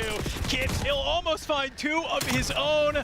Well, Joey D gets the 3rd that he needs. Toronto Koi will take the first hard point that is there, but it was not as easy as I think they maybe hoped it was. No, I think it threatened to be a very interesting map in the end, but I think that you run out of steam a little bit when playing for those fundamentals if you're the Huntsman. I think that if you are Toronto Koi, again, you prioritize so much of the rotational win percent here.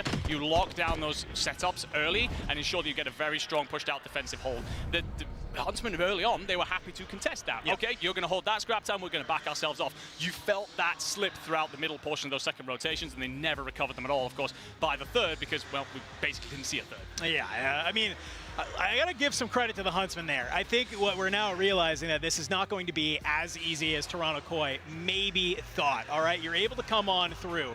You're able to at least, basically through those full 2 sets, man, I mean, Huntsmen were right on into it. Yeah. It wasn't until the very end, it was basically the P3 into the P4 of the second set of rotations that Toronto Koi, like you mentioned, it's the fundamentals that they go ahead, they stick to, they say, wait, let's just get our game plan. We're going to be the ones to make the rotation. We're going to hold the line. We're not going to go ahead and get broken open. Because if you think about it, what kept Huntsman in the game, it was those heroics coming out from Swoody, from Renegade, to be able to kind of find those kills, open up those points, and let them soak on in. No, agreed. There's some great plays from individual players there. Yep. Plenty of moments that Huntsman can build on. Reminder, they're the underdog team here, and this is a map that Koi don't mind to play on. And the thing is, you did a lot of the great work early. If you're Major Maniac in the bag, you're the coaching team, you're thinking, boys, we did everything that we said we were going to do coming into this throughout the first half of that map. Unfortunately, we just let it go. It almost ran out of steam sort of situation. But there's proof there that they can contest. And so when we look ahead to this S&D, it's a case of, again, just play around what it is that you think you're going to be strong at here. Now, for Koi, they're very good on the offense. This is where they tend to bread and butter den S&D. So it's a case of, all right, well, have you done your studying, your homework, and made sure you figured out ways to shut that down? Again, you get off to a strong start. Everything that happened in map 1 disappears very quickly. And you focus on only the momentum you're building inside. Yeah, I mean, I think if you are the Huntsman, you're not, I mean, obviously you're probably pretty heartbroken you lost map number 1, but it's not like you got turbo slammed, right? Not like at least there, right? But You kept it competitive, and you have to have your head held high. And the other thing that we didn't get a chance to talk about, everybody on the Huntsman is a storied competitor. They've been here, minus Swooty, basically, but I think that guy's got enough delusional confidence that he's just like, whatever, right? But when you're looking at players like Renegade, Johnny, and Brack, who they've been on the main stage, they've been underneath the lights, they've been here in this situation, they're going to shake it off, they're going to give Swooty some love and say, yeah, hey, all right, whatever, GG, go next. We got an S&D to win here. So when you get ready to load on into Den, like I said earlier, I'm really looking at the snipes to come on out from the Huntsman, especially on a map like this, because I think it is a really strong opportunity for them to get some rounds. Well, in that game where Swooty did pull off the 1v3, it was on this map, and of course, heroic moments like that aren't expected to happen consistently, but Swooty's incredibly comfortable on this map with the sniper. He's often going to hold out to lock down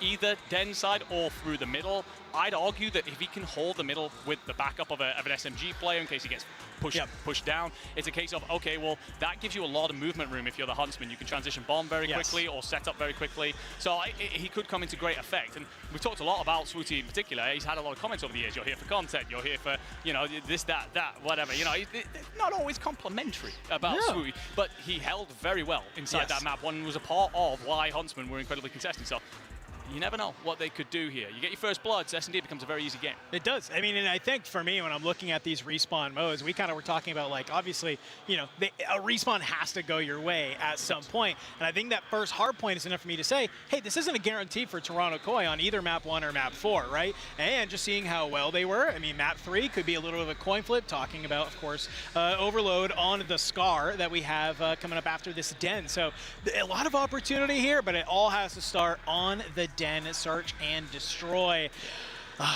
Man, I mean, I think it's going to be very, very interesting to see what are some of the breakoffs, what are some of the strategies that the Huntsmen have brought into this. I wonder, have they scrimmed maybe Optic Texas in some search and destroy just to kind of work on some of these timings and see, can we get away with some of this game plan against the CDL caliber team? Yeah, and that's partially what it is. It's the intensity at which these teams play. They punish any mistake at the top level. They're also very quick to react to information or anything that unfolds in front of them, essentially. If Huntsmen are going to find a way through this, you have to shut down Joe Deceives. Has been lights out in S&D through this stage. It will be a 1-2-1 split for both teams. Slightly overloaded on the A side if you are Koi, and the bomb's on its own if you are Huntsman. So I'm glad to see a reposition there to get that support. I don't know how much I love Renegade being the point man, bomb in hand, Good but check. It's going to work. They're able to find Kips. You see the arrows start to turn from Koi. Can they backfill this? But I think you're so worried about this front hit side. You're not ready for the push in the back. Thankfully, Trades will come on through, but you now have to play through this backside. Insight, he's going to stop a little bit of the push. 2v2. Huntsmen look to gain control of the bomb site. It's a full wrap. Bomb is down, literally on top of A. But you're just not going to see each other. It's a little bit of a flip of the map, but Do-Si-Do. There's some fast movements here. Clean X. Nice, there's one. Swooty, inside finds Brack. Really good stabilizing round from Toronto Koi. Yeah, I think Huntsmen are going to regret not scooping that bomb there. Yes. They could have rotated it over to B. There's a lot of different things that you can make work. The thing is, as soon as you're coming back for it, the timing's been given up. I guess you don't have the information on whether or not that bomb is currently being watched, so potentially empty pockets. But yeah, Huntsmen, it started pretty well. Unfortunately, you're not going to close it out despite the first blood advantage. They forgot the #1 rule of S&D, man. You got to put that rock down. Shout out Embos. Okay. I mean, you're not wrong. You're not wrong. You got to get that rock down, baby. Now Toronto Koi in the offense. And again, this is where they've been so strong through the season. So what do Koi have cooked up for them? Well, you're going to need more than just Swooty. Ooh. With the sniper in hand at Dojo's side. He's going to be back down as the smoke leaves him with very little information. But the rotation's coming through. The one thing they're going to miss here is Kleenex. He's playing through roofs by himself. Could set up as pinch play. Brack's a lot of work to do through middle just to control the cut and any sort of hit through broken P1. I like this positioning from Brack. you see that smoke come out, you think, hey, well, this might be a B hit. Brack's in a solid position from that statue side to look on over at Platt. He'll at least be able to see the cross, and well, I don't know if Kibs has managed to see Brack here in the mid. You haven't. Meanwhile, the other side of the map, Johnny is going to be able to bring down Insight. Trades are there. It'll leave Kleenex into the 1v2. Can he make it happen? Huntsman, you got to play together here, and that's exactly what the strategy is going to be. You find one, you're not going to give a series of 1v1. Huntsman, they'll be able to take round number 2. Yeah, right thing in the end there, and as well, patience from the start. Swooty backs it down, doesn't try and force the situation, and it allows your boys to just hold and wait. Play defense correctly, and once you get the numbers advantage, body system, find trades. Brack closing that round out. The defenses will stand firm, 1-1. Both first bloods at the minute are in the pocket of Huntsman. This is the best chance they'll have of taking the Search and Destroy of this map too. So they're doing all the right things thus far. It's the change up in the hits. Again, 2 through the middle. Bomb again on its own through that north side. And it's support Swooty, but Insight finds him.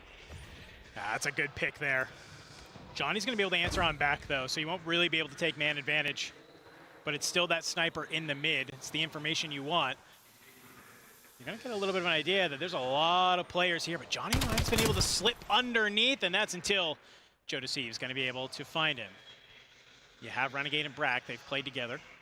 Bomb will get planted at A finally, so maybe learning from that round number 1, but you're in a 2v3 this time. Still going to be tough. Gade, attacks and nades up over the top. You get an inkling, there's one. You turn around. Brack's going to help you, puts you into the 1v1. 20 seconds on the clock. Renegade, he's been in these high-pressure situations before, but this is a different scenario now. Pistol in hand for Insight, and he's going to back away, and he's say, hey, you better check this. If not, you're going to look pretty dumb, and Renegade finds the timing. Going to be able No. to row. Wait, oh, he actually gets it? The defusal comes through. Oh, my God. Yeah, Insight makes an incredible play there. Backs Renegade down, instantly hops the bomb, reads the time to perfection. And despite Renegade starting 5-2 there, you're gonna watch that round slip through your fingers. Just you thought you pulled off the 2v3. Great stuff out of Insight. A lot of comments about his performances this year, but that's a big round nice and early. I mean, that's just a veteran play from Insight, right? That's just I'm gonna hop this bomb. Here, I'm gonna make you check it. But it's already some fast hits on over towards this B side. It's been pretty lackadaisical through these first couple of rounds, but you're now already starting to see some of these hits. Nade from Insight will be able to bring down Johnny, and with that information, it's a fast wrap day. You've seen nothing if you are the Huntsman. Renegade starts to back off through Dojo now reading this, but by the time you get there, Bomb will be down with all 4 players up and pushed out.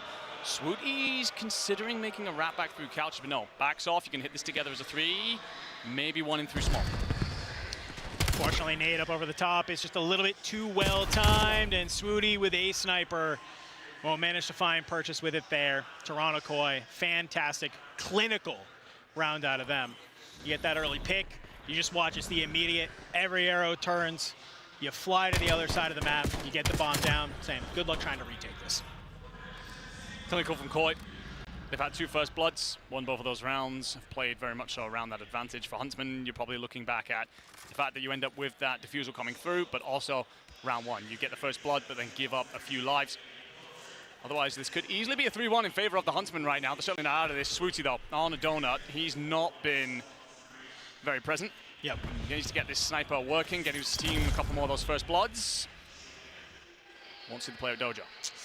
Can see a little bit of a battle here. Trophy System's gonna block what I assume is maybe a nade coming on through. Insight, I think he maybe reads this. He's gonna go ahead, he's gonna back on up, but this could be the exact timing that you're looking for. You've garnered a lot of the attention. It allows Joe Deceives to slip in through the back as Brack will be dropped. So even though Huntsmen have control of the B bomb site, you're still trying to keep your head on a swivel because you're getting pinched from both sides. Kleenex, he starts to shoot on the back. Insight, he'll be able to kind of scope on up, find Johnny. 2v3 yet again here. Well, make it a 1v3. It's Renegade with bomb. And unfortunately, it is Renegade with bomb dying in mid. It will be, and Koi just doing a wonderful job of prodding and poking there. As soon as they get that flank player in, they don't rush it, they don't force the situation. Like, okay, you can take one of ours, but we're just going to keep chipping away because we have this numbers advantage. Make it incredibly simple. Props to Joe Deceives on that flank. Gets one, backs off, ensures that everyone's looking for him. Rock never goes down. On the opposite side, it was Insight initially with the sniper. Reads that there's multiple players. He could be overwhelmed. What does he do? Slows it down, lets that pinch initially come through. Some veteran work out of this Koi lineup. I feel like it's a trophy, right? It's basically getting the confirmation there's a trophy there. He's like, you're not throwing a trophy down here if you're not trying to make a play. So, like you said, good veteran insight that's there. Swooty, still, it's another smoke. It's going to cut off that line of sight. Not really anything there. Shoulder getting thrown. You'll miss the first shot. And it's just Swooty on an island over here at B. And I'm watching the Huntsman. You need to start to see a little bit more movement if you want to try and bring this S&D back in your favor. Unfortunately, it's just not going to be the case, as Toronto Koi is just reading every single move you're trying to make. Yeah, this is not pretty if you are the Huntsman right now, and well, everyone knows that it's Swooty. He has a sniper. He does get at least one kill onto the board. All right. Feels like Koi have done their homework, man. Yeah. Smokes out in the right places to shut down Swooty Dojo's side. They know that a second body is going to support Swooty through the middle in order to not get run over as a sniper. So they're sending two bodies there and clearing it out. Every time they get a first blood, they just work hand in hand. This is ruthless, quite simply, from a squad that we're billing as a team that could go and do incredible things at this tournament. Again, the only teams that they're really slipping to at the minute are the likes of FaZe and Optic. They have not had a banana peel moment for some time. Huntsman, what do you have to answer the call here to get yourself into this map? All starts here. Now we're seeing Swooty off the sniper, but it is a battle on the rooftop for certain. You'll go 2 for 2, make it 2 for 3. So just like that, it's Insight against Renegade and Brack starting to make their way on forward. In the middle on that plat side is where Insight is sitting, so he's not going to be able to get any type of information. You have the bomb in hand. We'll go down at A, and you're going to put a timer on the rest of this round.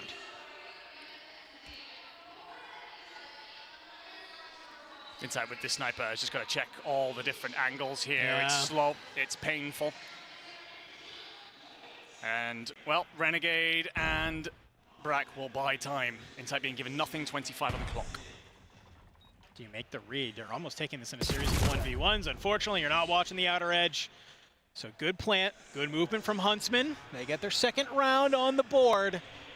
And if you are the Huntsman, it's just telling each other, hey man, all it takes is one round at a time. That's all we need. The unfortunate part here is that Toronto Koi and the rounds leading up to this have looked pretty flawless. Yeah, without a shadow of a doubt, Koi on that offense are incredibly strong, but also it feels a little bit like Koi threw caution to the wind there. Yeah. Very much so. We'll happily meet you at the bang out. I don't know how many times they'll hand that over to Huntsman. So Koi then looking to close this out. A little bit of information gathering. It's all about what happens here on the Huntsman side. Oh, well, the preset nade won't get there, so that might delay the hit entirely. And Swooty finds Kips because of no smoke. All right, that's what you want to see in Renegade inside tip, but Joe Deceives. That's a huge two-piece. Answers right on back. 2v2 now. Koi with bomb. They say, we don't need to do this anymore. We got our kills. Let's go ahead. Let's rotate this bomb. Starting to make their way through mid. Let's go on over towards A. I think Brack is maybe sensing a little bit of the same. He's watching on this backside. Now, does he get the confirmation? No, because it's a quick wrap through server. Joe Deceives is going to plant that bomb down. And now we start to see the Huntsman migrate over. Insight has mid control, but he's trying to pivot quite a bit here. Trying to watch a hell of a lot of angles, and Brack ain't going to read him, but Insight doesn't get the kill. It's messy. Swooty's trying to trade and finds it, so it gives you numbers advantage. Just like that, it's Joe Deceives. He's already popped 2 this round. It's a series of 1v1s. He finds Swooty. He finds Brack. Joe Deceives in a 1v2 will close out map number 2. Makes it look simple in the end. And Joe Deceives 11-4. Talk about his prowess not only through the season, but in Search and Destroy itself. Rocking a 1.3 through this entire stage. And continuing in fine form here. 6 non-traded for him. First Bloods. It's going to be all one-sided. Koi, they struggled early. The 2 initial ones go the way of Huntsman. So from there on, it's what, 1 in 7? It's not pretty reading. And Koi close out in emphatic fashion and are making this very light work to kick off their tournament. Yeah, I mean, we kind of hyped this up as saying, you know, hey, Huntsman, they have an opportunity here. Swooty on the sniper can really kind of bring this back in your favor. And you mentioned it, it looks like Toronto Koi did their homework. Swooty basically made useless onto that sniper. Just no opportunity to kind of find purchase with it in that round at all. We were kind of thinking that S&D was maybe what you had to lean on if you were going to try and take this series. Kind of feels like it's got to be some of the respawns. I'm looking at maybe Huntsman. You got to close out the overload. You got to close out the hard point. Yeah. And then maybe that gives you the momentum going into map 5, because after that masterclass from Toronto Koi, I'm not feeling too good about a map 5. No, definitely not. I mean, again, if you can, that's the only way you can really get it done now. And we talk about the Toronto Koi struggles in map 5, but it's a case of I don't see anything. I don't see any chinks in the armor. Yeah. I don't see any foot off the gas. I don't see a lack of respect coming out of Koi right now. Jodeci is looking hot. They've shut down Huntsman over and over again here. Clearly done their work. So. Yep. Yeah, looking like a very big mountain. I don't know if you're going to climb it, as much as we'd love to see Challengers teams do something special here at the Pro-Am. Toronto Koi going to be one of the top teams by the very end, and yeah, this might be a task too tall. Well, if the Huntsmen want to do it, it all starts with the map number 3. It's a Scar Overload. We're going to go to a quick break. We come back. We're going to be jumping on in that. Can the Huntsmen survive one more map, or will Toronto Koi be making quick work of Optic's little brother? We'll find out after the break. While everyone's sleeping, I'm living my dreams. I got a coin that's so divine. Lord, take the wheel like 10 and 2. I'm losing energy, I'm overdue. I've been on the top ropes, hitting my pose. Watch me hit the power moves. Been here, done that. You all know what we came for. Been here, done that. You all know what we came for. Energy, energy, energy. I need that energy, energy. Energy, energy, energy. I need that. Been here, done that. You all know what we came for. Been here, done that. You all know what we came for. Energy, energy, energy. I need that energy, energy. Energy, energy, energy. I need that energy, energy. Been here, we done that. We done that. You all know what we came for. You all know what we came for. We been here, we done that. We done that. Energy, energy, energy. I need that energy, energy.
where I left off, it ain't over. Whole squad on the gravel, all I know, I'm a soldier, stand up. Add attention, shake it off. Taylor Swift, forget the trip. Back to mission, no surrender, just commitment. I see visions, eyes closed, shut, heart monitor going crazy. Medics panicking. Woke up from the stretcher in the reds, removing the bandages. Hopes up, I'ma catch whoever made me suffer these damages. Power level breaking screens, they like, way, look at them scampering.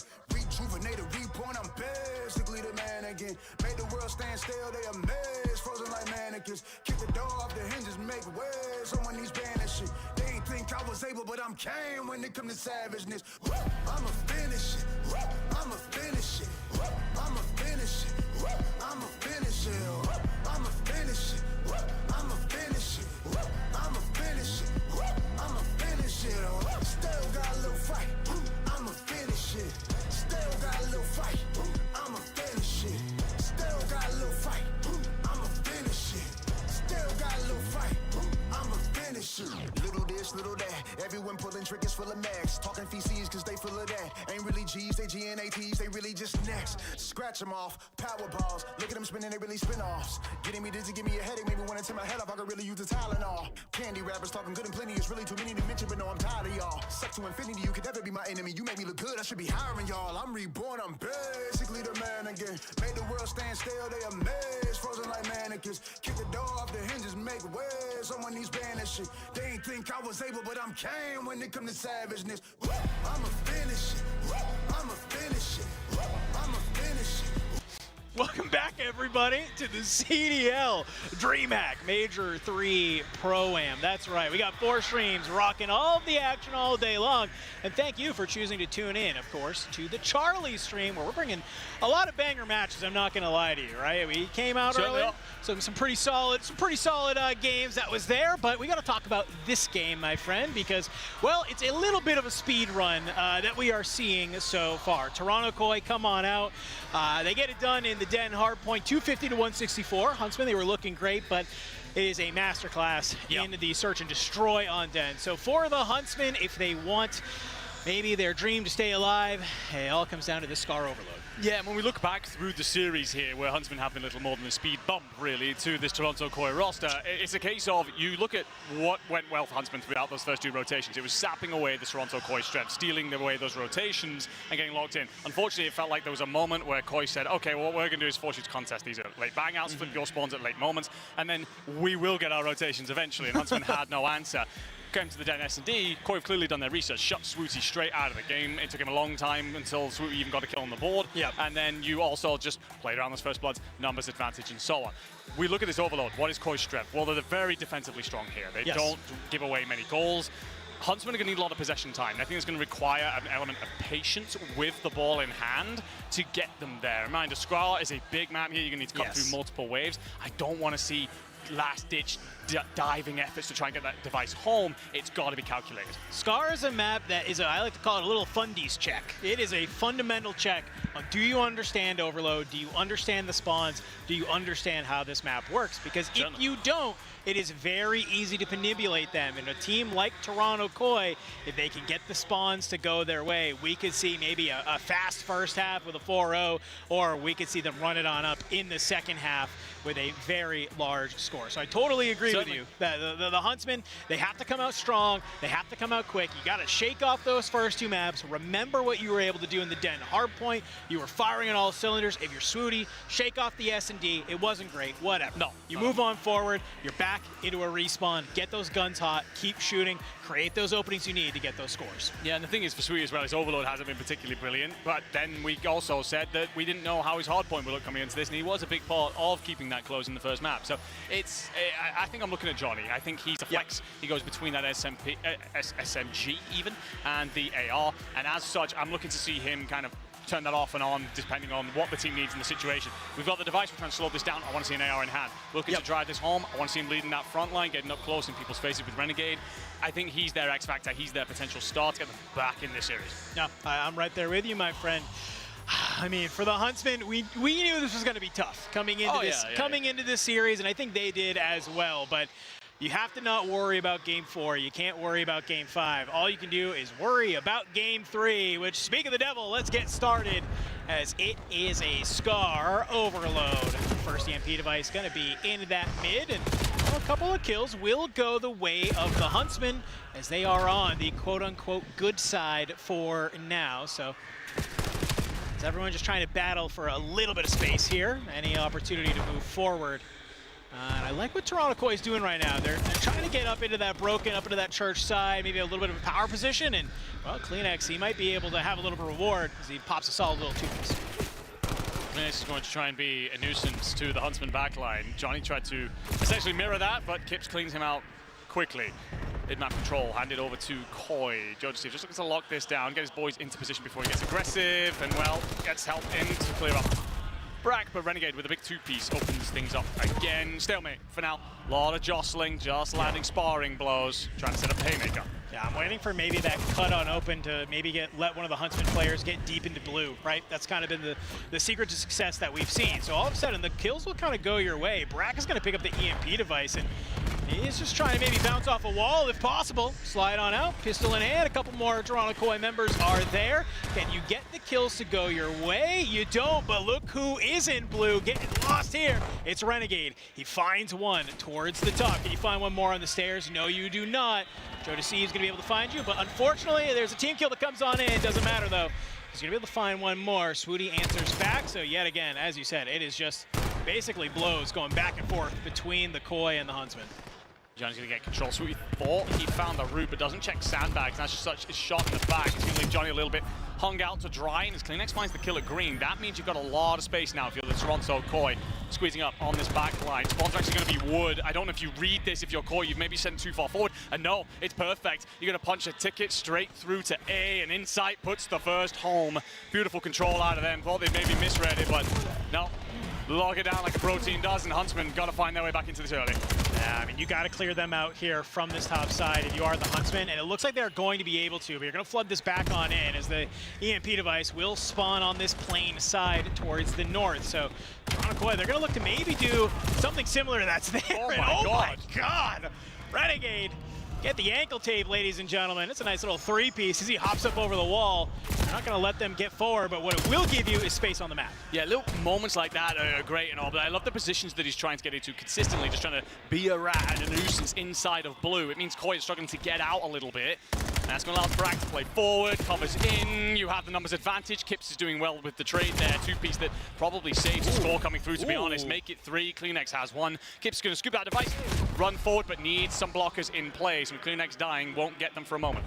A nice little clean forward dead, though. At least will let you get out of your spawn, get that EMP device away from that B zone. And I like that they're starting to make their way through this wood side. Jody sees through market. Maybe he can find the right timing. Well, CleanX, he'll be able to. Slides on out here, but you're not ready for the player that's off. 3 dead. Brack, they'll continue to hold the line. Joe deceives, and you find some of these kills off the spawn. It's all 4 members of the Huntsman that's there. You jump on up. That's a huge two-piece, make it a 3. 4 dead. Insight. He's going to slide that one on in. 2-0 for Toronto. Yeah, insane work from Joe deceives. You have all the bodies in place, realistically, if you're Huntsman, to clean that out. But he decides to hop between the 18-wheeler and shreds your defensive line to bits single-handedly. Toronto Koi in complete control right now. You set up around wood, you lock down this next ball spawn. Brack, great shots on the heady, but outnumbered, going to have to back off for now, and that's yet more Huntsman bodies in the dirt. I mean, if you're Toronto right now, you are loving that you are not only holding the Huntsman to 0, but that you're getting all the scores you want. That's another quick, clean kills. You get another EMP overloaded. 47 seconds on the clock. All you need is one more score to end this first half. But even if you end it 3-0, I feel like Koi's feeling pretty good about that one. Certainly are. Renegade again, trying to be a nuisance at blue, but his teammates are doing not enough elsewhere. And, well, Koi have all the time in the world to stroll that home. Talked about how they're defensively strong, how offensively on this map, sometimes they can be a little bit slower to put the device home. No such thing here. Complete chaos if you are the Huntsman team. I'm going to give props over to Joe Deceives. When that second device score comes through, that's obviously the moment to really create that buffer. And Huntsman, really great spot to essentially defend their line. He plays an off angle, gets himself through the back of 2, and then is a nuisance staying alive as a 3rd and 4th attempt to trade. Yeah. I mean, the fact that he's able to even just hop between those 18 and find the 2 that are closer to the zone as the other 2 players are coming off spawn, it's just a little bit of that SMG finesse that we've come to know and love Joe Deceives for, right? Yeah. Being able to just be in that right timing, that right time, really good stuff. And, well, ladies and gentlemen, what we just saw in that first half was technically Toronto Koi on the bad side. So as it flips now, what can they do here in the second half? Well, it looks like already it's a 4 dead Joe Deceives. He has the EMP device, and he is going to sprint towards that goal. I mean, basically 8 unanswered kills right now if you are Koi. And there it goes from bad to worse as Insight decides to destroy absolutely everybody, including long-term duo Kleenex. Bragg does well to find trips at least, and Swooty will drill Insight out of market. Oh my God. Joe Deceives has said, I'm back in here, boys. And at 19 and 12, he's having himself a map. Bragg does the right thing and just tries to shift that device anywhere except for near their own spawn, but this is incredibly messy. Yeah. Koi looking fantastic. Yeah, you do not want to let Joe Deceives, a hot Joe Deceives at bat, get lost in your blue side. Hello? That's a little bit weird. Maybe overshoots the goal zone a little bit, thankfully. Teammates there will pick it on up 6-0 right now. Huntsman, I don't know. You got to start the miracle run here. You have put them in a little bit of pressure right now. We'll go ahead, spawn in towards that wood side. Joe Deceives has a Hellstorm of his own. We'll be able to find Swooty, tries to clear out Gens, nobody home. But it's basically pinstripe kill feed. Koi can just play defense right now if they want to. Johnny does well to find one. Trying to find a way. Huntsman to at least make this respectful. But yeah, Koi have looked glorious. 16-11 from inside as well, just controlling all this. The amount of damage he's going to walk away with from this map, even if he doesn't necessarily get the kills, backing down so many Huntsman players, they never have positioning. Yep. Huntsman now basically turtled up inside of wood. So much map positioning if you're Koi, and no answer. I mean, this is just, you haven't been able to shut down the SMGs at all. I mean, Joey D, Kleenex, 25-14, 24-15. What are we talking about right now? You are just absolutely reaping if you are Toronto Koi. Kind of maybe giving them a, you're welcome to the league moment a little bit for the Huntsmen. Different up here, boys. It is very, very different. They score their 7th, 2:30 on the clock. You're basically just waiting for Koi to score one more goal. Swooty. Oh, no. Thought maybe it spotted a little rogue timing. Doesn't have any such thing. And as Kleenex finds that kill, I think that is the nail in the coffin. Almost all of the Huntsmen double negative. That is just... Look, we love challenges, of course we do. We're a huge fan of all the players, and we want to see them get their opportunities in the league and make their moment. Unfortunately, this is just a series where you're coming up against, you know, we're talking about the quality of Optic and FaZe. The only teams that Koi are losing to right now are Optic and FaZe. You look at the lineup, all 4 players, incredibly talented. Joe Deceives, Kleenex, these are boys that are putting up 1.2s, 1.3s in this mode in the CDL. Yes. So this, for them, probably felt like a bit of a cruise feet up moment. And taking a look at that scoreboard, it's not particularly pretty. Koi will march on. I think for Huntsman, this is one of those series where you go, look, we were expected to lose this. It's fine. Let's wash it, walk into whatever's next. No, I totally agree. Let's take a look at the bracket just to kind of see where we are sitting after that one. Because for the Huntsmen, right, unfortunately, they're not able to win against Koi, so they'll drop on down. But I think if I'm looking at the silver linings here, you're now going against the Carolina Royal Ravens. I think a team you absolutely match up way better against. And the thing I'm looking at is that, hey, you kept that first hard point very close through the first set of 2 rotations against a very good Toronto Koi. They need to look at that if they're going into that series and say, look at the caliber of team that we were able to hold it to. Now we're going against arguably a lesser caliber team. We should be able to take this series. Yeah, it's definitely a lesser caliber team. Taking the series, be interesting if that ends up coming about. But either way, it's definitely a better opportunity for you. I do look across the board at all the challenger teams. I think that you look at the fact that Omit and play against Surge, opportunity there. We heard about how good Ethan played during that series, and DK, of course, a part of that. So now's an opportunity to prove yourself, gentlemen. Huntsman obviously get Ravens. Rock, you're going to get Cloud9. Honestly, I favor Rock. Some crazy stuff going on over in Group C. Thieves are going to be 2-1 up against Notorious. Breach 2-1 up against Mates. Now, I know that Breach were 2-0 up, so is that Mates beginning the reverse sweep? I hope not for your sake, because Breach could do with something, but as a Paris fan, I'm kind of open. So for Thieves and Notorious, I'm curious curious about which way that's played out. Of course, Yes. we've had no update here, but I'd be very curious about which map Notorious have taken away there. No, I think this is a great opportunity to just kind of keep your eyes peeled. That is all we have, of course, for that map, but don't worry, the action does not stop here on the C stream. We're going to go ahead. We're going to tee up a little quick break, and when we come back, I believe we are diving on in to that Group D losers elimination match between Rock Esports and Cloud9 New York. Now, if you're not familiar with Rock Esports, there's a reason they won the Dallas Major Open, okay? This is going to be a very fun match. I know so far it hasn't looked so good for some of our Challengers teams here on the broadcast. I think that changes in that next matchup. So don't go anywhere. We're going to be back in a minute with, of course, that Group D elimination match after the break.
I'm so exhausted, I needed the energy, needed to pick me up. I'm in your movie, but this is my cinema. I got the power, I'm built to devour. Anyone coming against me, I tower. I don't care when the pressure. Some of y'all leaving here in the stretcher. Took my time to go and get better. I was reading in the red letters. Ay, hit me with your best shot. I got time today. Feeling like a matador with that Red Bull. Oh, no, you can't stop me. I'm running my own play. For the game win, I can't pin anything that gets in my way. Been here, done that.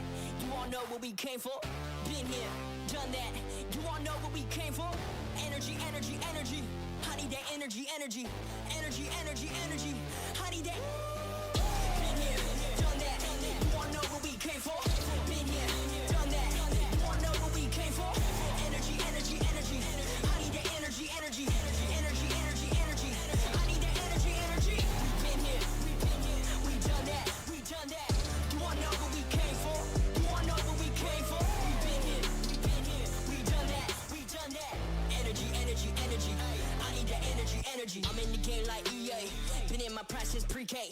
Shooting my shot from long range. Going over heads like a toupee. Treat every day like payday. Y'all been living so mundane. My work week is Sunday to oh wait, that's every day. Putting in overtime. Punching the clock, I'ma get what's mine. While everyone's sleeping, I'm living my dreams. I got a calling that's so divine. Lord, take the wheel like 10 and 2. I'm losing energy, I'm overdue. I've been on the top ropes, hitting my pose. Watch me hit the power moves. Been here, done that. You all know what we came for. Been here, done that.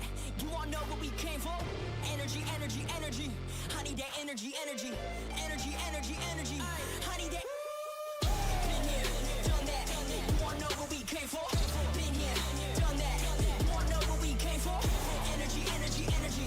I need that energy, energy. Energy, energy, energy. I need that energy, energy. Been here, we done that. We done that. You all know what we came for. You all know what we came for. We been here, we done that. We done that. Energy, energy, energy. I need that energy, energy.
up where I left off, it ain't over. Whole squad on the gravel, all I know, I'm a soldier, stand up.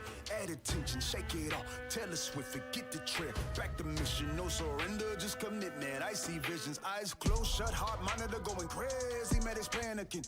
Woke up from the stretcher in the reds, removing the bandages. Hopes up, I'ma catch whoever made me suffer these damages. Power level breaking screens, they like, way, look at them scampering.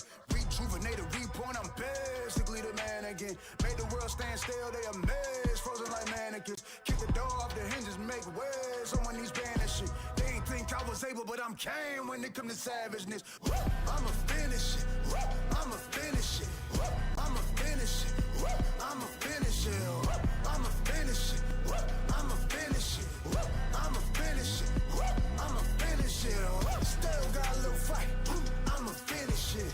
Still got a little fight, I'ma finish it. Still got a little fight, I'ma finish it.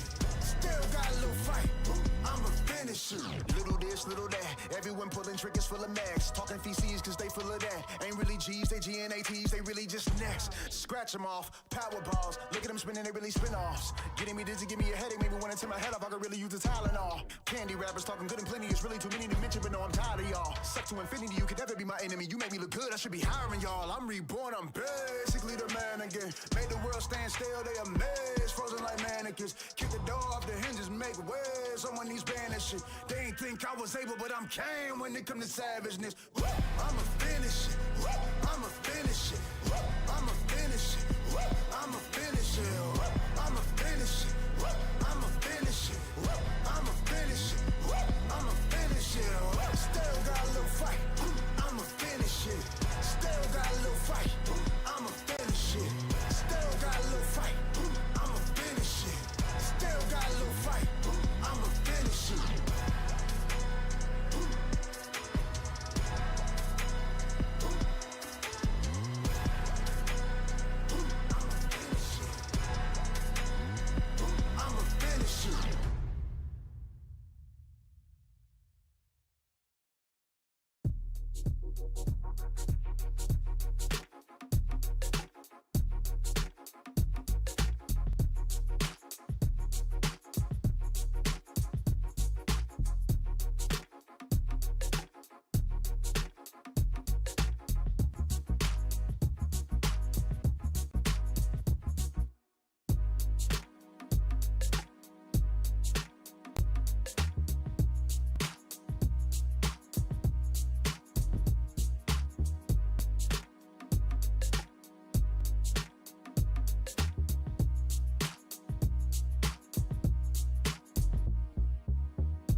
I'm too exhausted, I needed the energy, needed to pick me up. I'm in your movie, but this is my cinema. I got the power, I'm built to devour. Anyone coming against me, I tower. I don't cave under pressure. Some of y'all leaving here in the stretcher. Took my time to go and get better. I was reading in the red letters. Ay, hit me with your best shot. I got time today. Feeling like a matador with that Red Bull. Oh, no, you can't stop me. I'm running my own play. For the game win, I came to pin anything that gets in my way. Been here, done that. You all know what we came for. Been here, done that. You all know what we came for. Energy, energy, energy. I need that energy, energy. Energy, energy, energy. I need that. Been here, done that. You all know what we came for. Been here, done that. You all know what we came for. Energy, energy, energy. I need that energy, energy. Energy, energy, energy. I need that energy, energy. Been here, we done that. We done that. You all know what we came for. You all know what we came for. We been here, we done that. We done that. Energy, energy, energy. I need that energy, energy. I'm in the game like EA. Been in my prime since pre-K. Shooting my shot from long range, going over here's a good toupee. Treat every day like payday. Y'all been living so mundane. My work week is Sunday to oh wait, that's every day. Putting in overtime, punching the clock, I'ma get what's mine. While everyone's sleeping, I'm living my dreams. I got a calling that's so divine. Lord, take the wheel like 10 and 2. I'm losing energy, I'm overdue. I've been on the top ropes, hitting my pros. Watch me hit the power moves. Been here, done that. You all know what we came for. Been here, done that. You all know what we came for. Energy, energy, energy. I need that energy, energy. Energy, energy, energy. I need that. Been here, done that. You all know what we came for. Been here, done that. You all know what we came for. Energy, energy, energy. I need that energy, energy. Energy, energy, energy. I need that energy, energy. Been here, we done that. We done that. You all know what we came for. You all know what we came for. We been here, we done that. We done that. Energy, energy, energy. I need that energy, energy. Done that. You all know what we came for.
pick up where I left off, it ain't over. Whole squad on the gravel, all I know, I'm a soldier, stand up. Add attention, shake it off. Taylor Swift, forget the trip. Back to mission, no surrender, just commitment. I see visions, eyes closed, shut, heart monitor going crazy. Medics panicking. Woke up from the stretcher in the reds, removing the bandages. Hopes up, I'ma catch whoever made me suffer these damages. Power level breaking screens, they like, way, look at them scampering.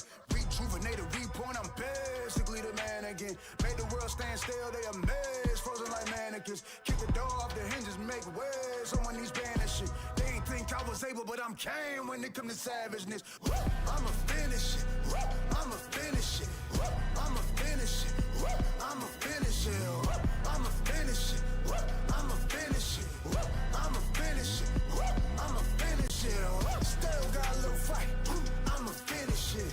Still got a little fight, I'ma finish it.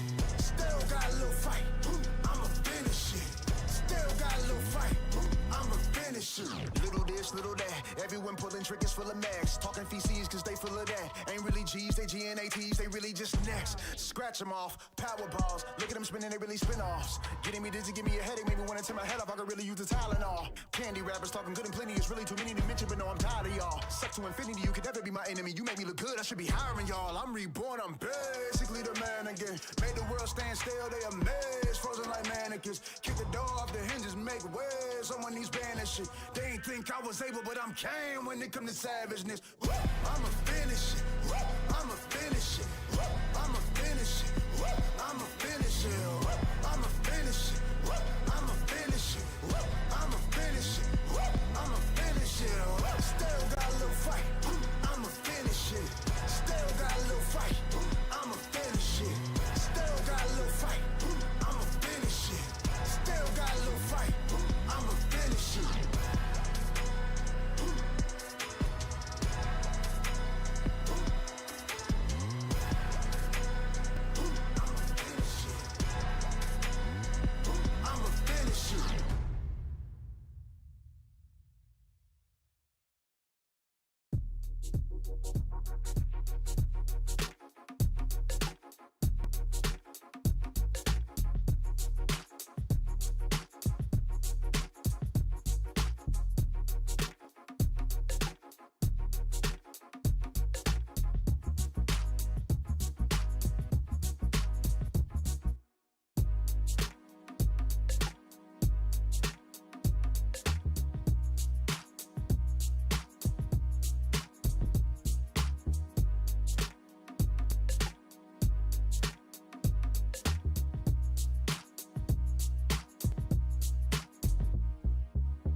Welcome back, everybody, to CDL Major 3 here, coming at you live from DreamHack Atlanta. Welcome back to the Charlie stream. That's right, it's the best Call of Duty stream going on today with two casters named Andro and Enigma. We're getting ready to hop on into our third series of the day, but before we do that, let's bring you up to speed on our bracket and what we got going on here today, because it's not group stages, it's not any of that shenaniganery. That's right, we're kicking it old school. It's a good little GSL style bracket. Help me break down, Enigma, some of the movement that we have seen on this bracket since the last time we looked at it. Well, it's largely fit the script, to be completely honest with you. Of course, we got to see that G2 beat out Surge, so you're going to have that Optic G2 matchup with Omit and Surge playing each other in the lower round of Group A. Over in Group B, Koi, of course, looking fantastic. Heretics smashed Ravens, so that sets up Koi v Heretics, Huntsman v Ravens over in Group B. Group C, Thieves saw off Notorious. What happened in that second game, Andy? Yeah, I don't know, man. I don't know. Somehow the Breach got through, but So the Boston Breach beat the Paris Gentlemates. May have done, and they looked bloody good doing it, I will say. As much as I am sad about that, but P7 Notorious then will play Gentlemates in that elimination round. Game was Thieves and Breach on the qualifier, whereas in Group D, the Falcons have taken the first map against FaZe Vegas. Rock and Cloud9 will sit in that bottom right corner, and that's what we get to cover, my friend. It is going to be a fun time. I was really hoping that maybe in Group C we would be able to maybe get a gander at that P7 Notorious Boston Breach matchup for a little bit of the Snoopy revenge tour. But if he wants to be able to do that, he's got to cut his way through the French first. Yes, he wants to try and make that happen. And, well, even if you do manage to get there, Boston Breach looking a very, very good here today. Certainly are. We're going to keep the action rolling all day long. We got 4 streams rocking here today, all the way from Alpha down to Delta. So if you want to check out all of these matches going on, there's action everywhere. Go ahead, go take a look. It is some fantastic gameplay that we have. But let's talk about it. You mentioned it. We're covering, of course, Rock Esports taking on Cloud9 New York. We got some maps. We got some modes. Let's talk about it. We're kicking it off with a Gridlock hardpoint. We certainly are. We're going to go Gridlock to kick things off. Scar, S&D in second. Exposure Overload at the third and Swing map. If we get there, it's the Scar hardpoint and then a Plaza S&D. Feels like we're seeing a lot of that Plaza be thrown in as the 5th map today. I will say, it feels like a map mode combo here that throws up a lot of questions in the air. Sure. Amplified by the fact that we, of course, get a Challengers team in the Rock against what is arguably a Challengers team in Cloud9. So, sure. It very much so, I don't think it leans towards anyone particularly. I think the interesting thing here, of course, is the way Rock play. It is not traditional, it's incredibly aggressive, and so when I look at maps like Gridlock, Exposure, and Plaza, I feel like Rock have an advantage in this series.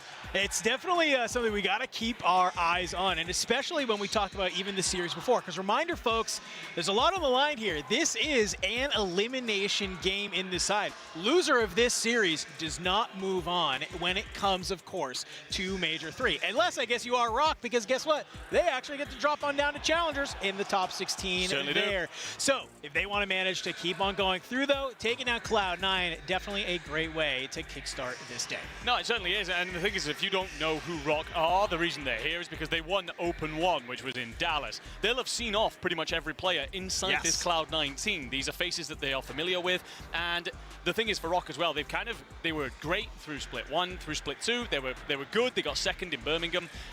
You then walk into Split 3, the NPC methods come out, they really struggled, felt like they completely slipped off the pace, which was weird because they hunt like a pack, and you thought the NPC would have made them better, but if anything, it seemed to lift everybody else to their level. Yes. However, they've adapted. The most recent Cup, they come in, they managed to, the most recent Elite, they come in, they managed to get 3-0 down in the finals, and then reverse sweep all the way through. So they're looking fantastic right now. All Rock coming in incredibly hot, and I think for Cloud9, that is going to mean you have to come out hot here game 1. I'm looking at Nezra. He's been really good for this side. If you want to show just how much you do belong in this league, now's your opportunity. This is a great opportunity, but we also got to kind of think about the first series of the day.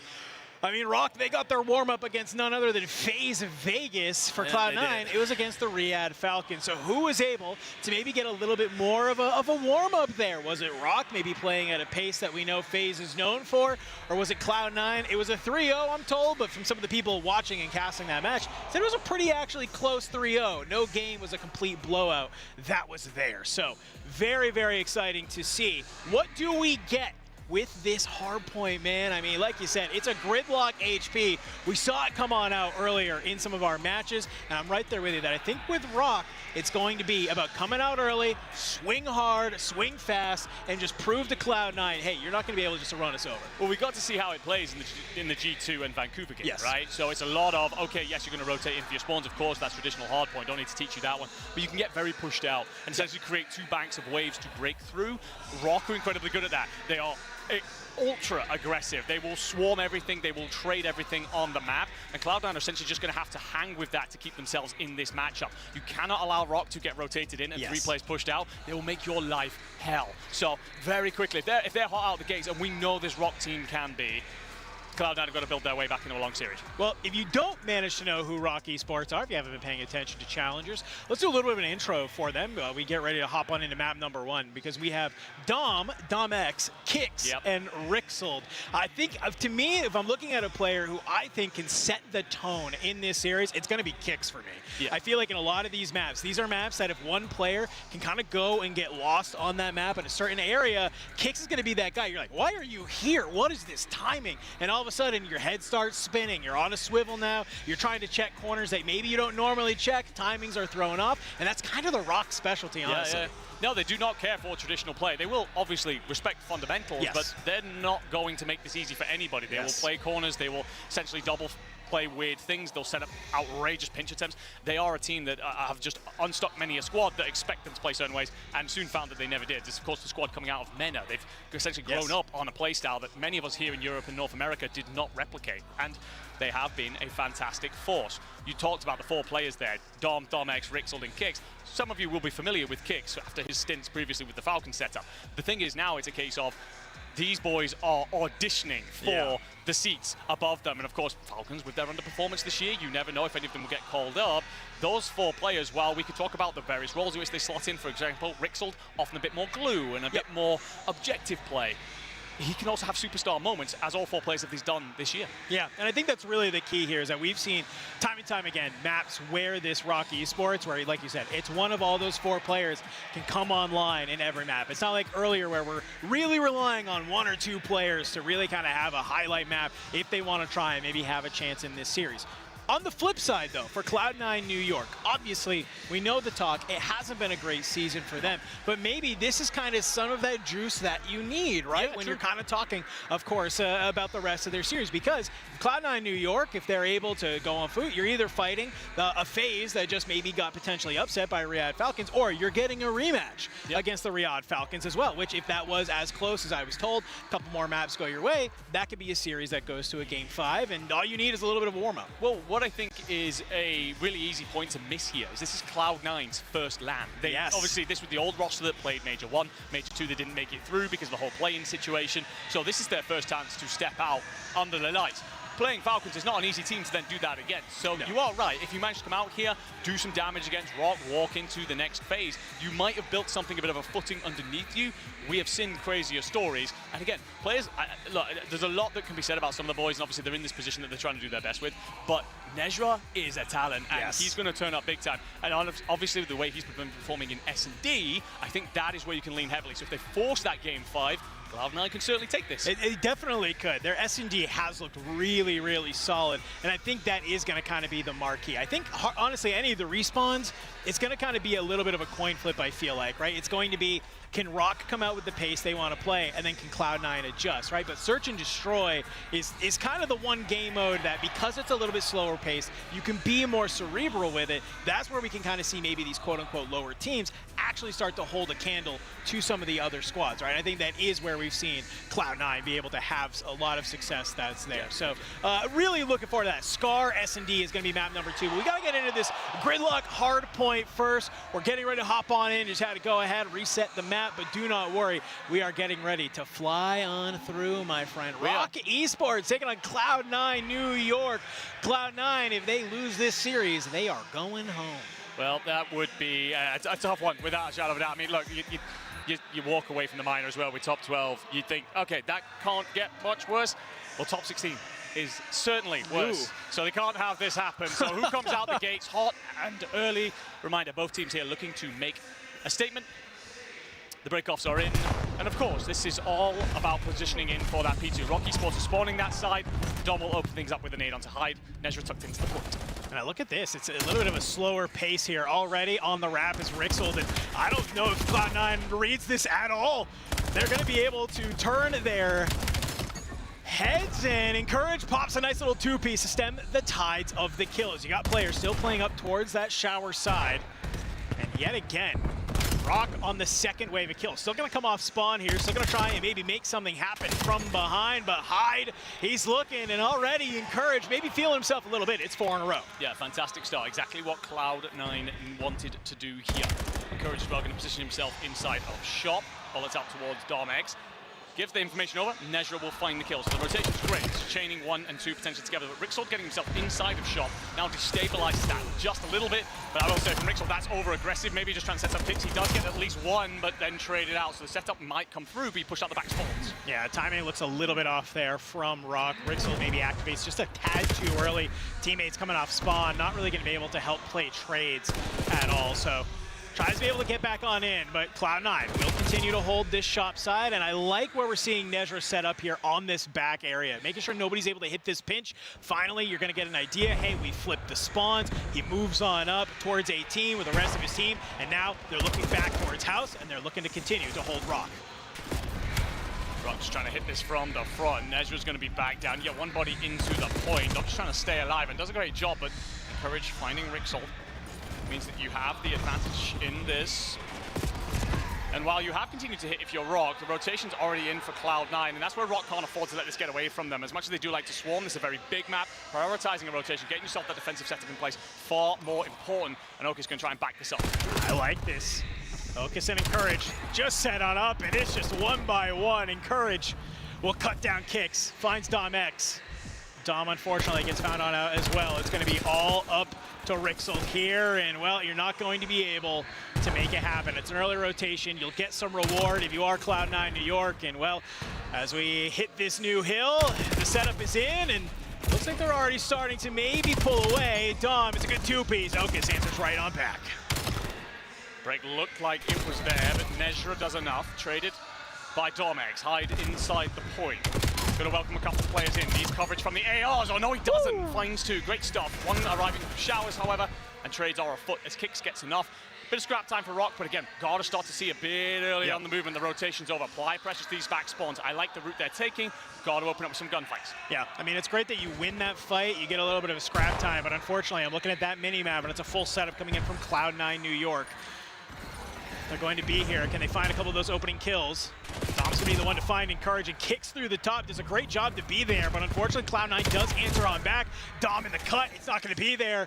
Okus going to make that trade, but unfortunately you bring down Nezra in the process. This could be an opening right now. Rixold, he's starting to get lost in the house. Maybe starting to put Cloud9 on a little bit of a goose chase, and that is gonna happen. You get all down, get the spawns. Rixold does very well there. Just stays alive, bides time, means Cloud9 can't get pushed out, and so Rock can swarm. By God, they need to. They were down 50. Starting to claim that back now. Dom's just going to play cutoff. Nezra's going to arrive at the front, along with Encourage. Encourage won't be with him for very long, as he's dealt with. Ooh. And there goes Nezra too. So we're just 13 seconds left on this. We look towards our second set of rotations. Rock have climbed back into it, growing into the game, finding their footing. Cloud9 off to a far better start than I expected. Yeah, I mean, really good play there from Rock, though, right? I mean, we saw the full setup from Cloud9 New York.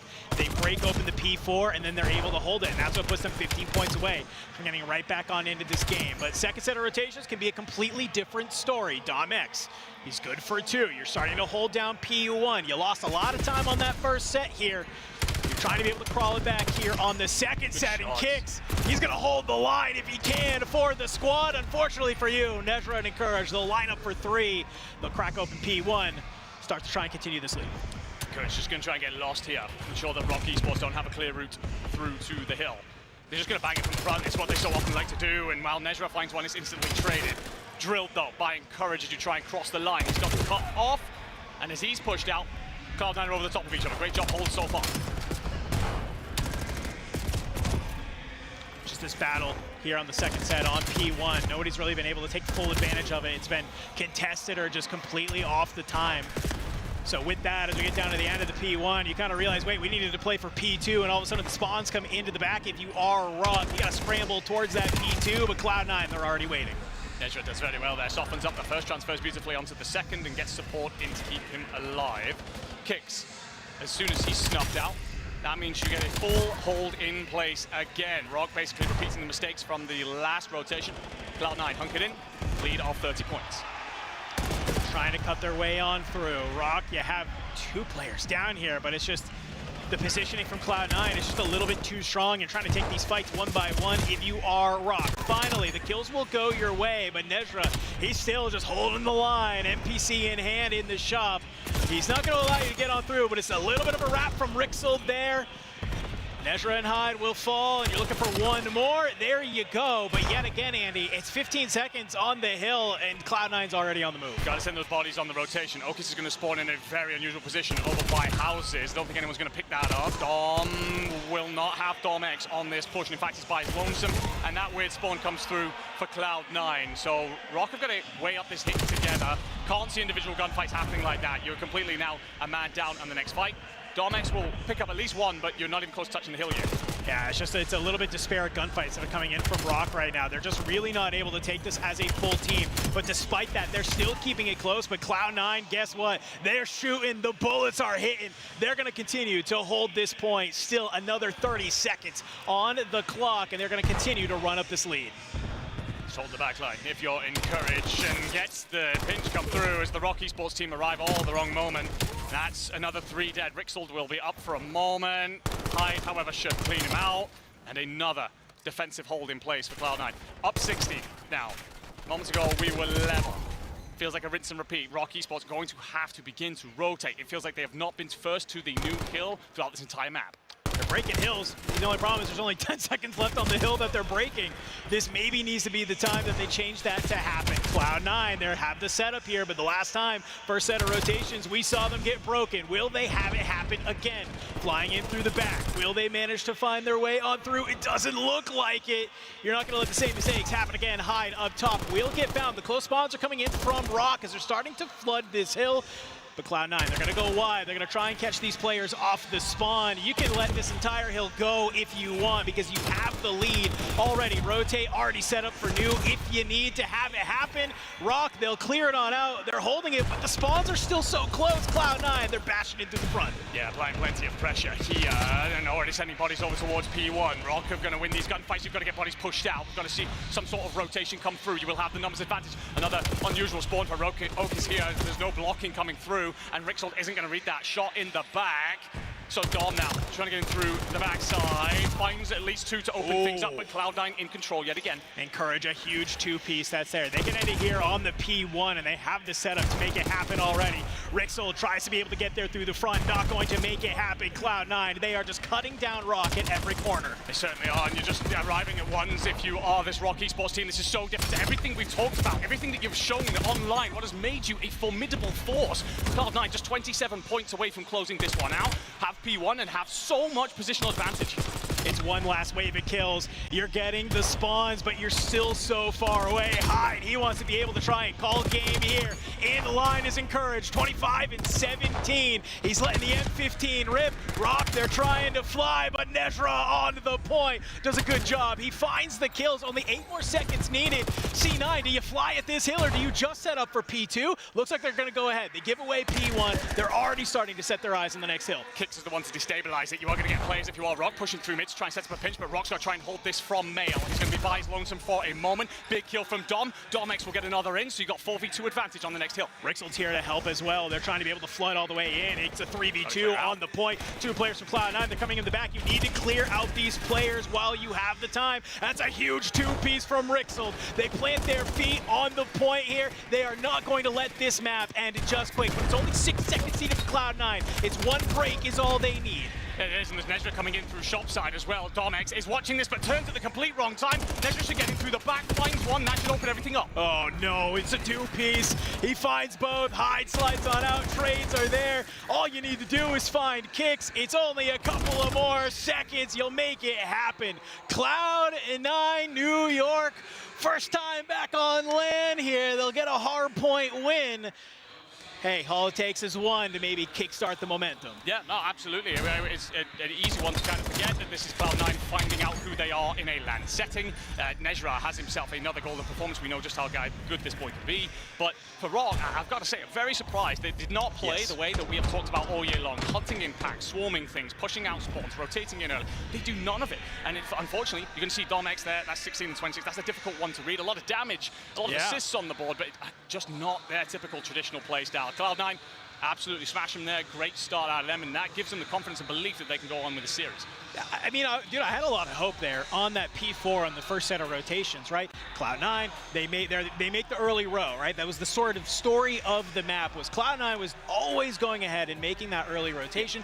They set up beautifully, and Rock just completely blew it wide on open, and that was the hill that got them back into the game. The only unfortunate part is that they weren't able to hold on to that as it kind of went into that next set of rotations that were there. So I'm like, I'm feeling good. Rock, you know, you have the opportunity to break these setups, but it just felt like as maybe the game got away from them, these timings were off. It was just individual players, I feel like, trying to make hero plays, and it just wasn't working. No, certainly wasn't, and again, completely against the brotherhood that they have shown online. But map 1 done and dusted. We look ahead to the Scar S&D, and to be completely honest with you, I thought that this was going to be where Cloud9 got themselves back into the series. Yeah. So right now, I'm looking at them to take this and go 2-0 up.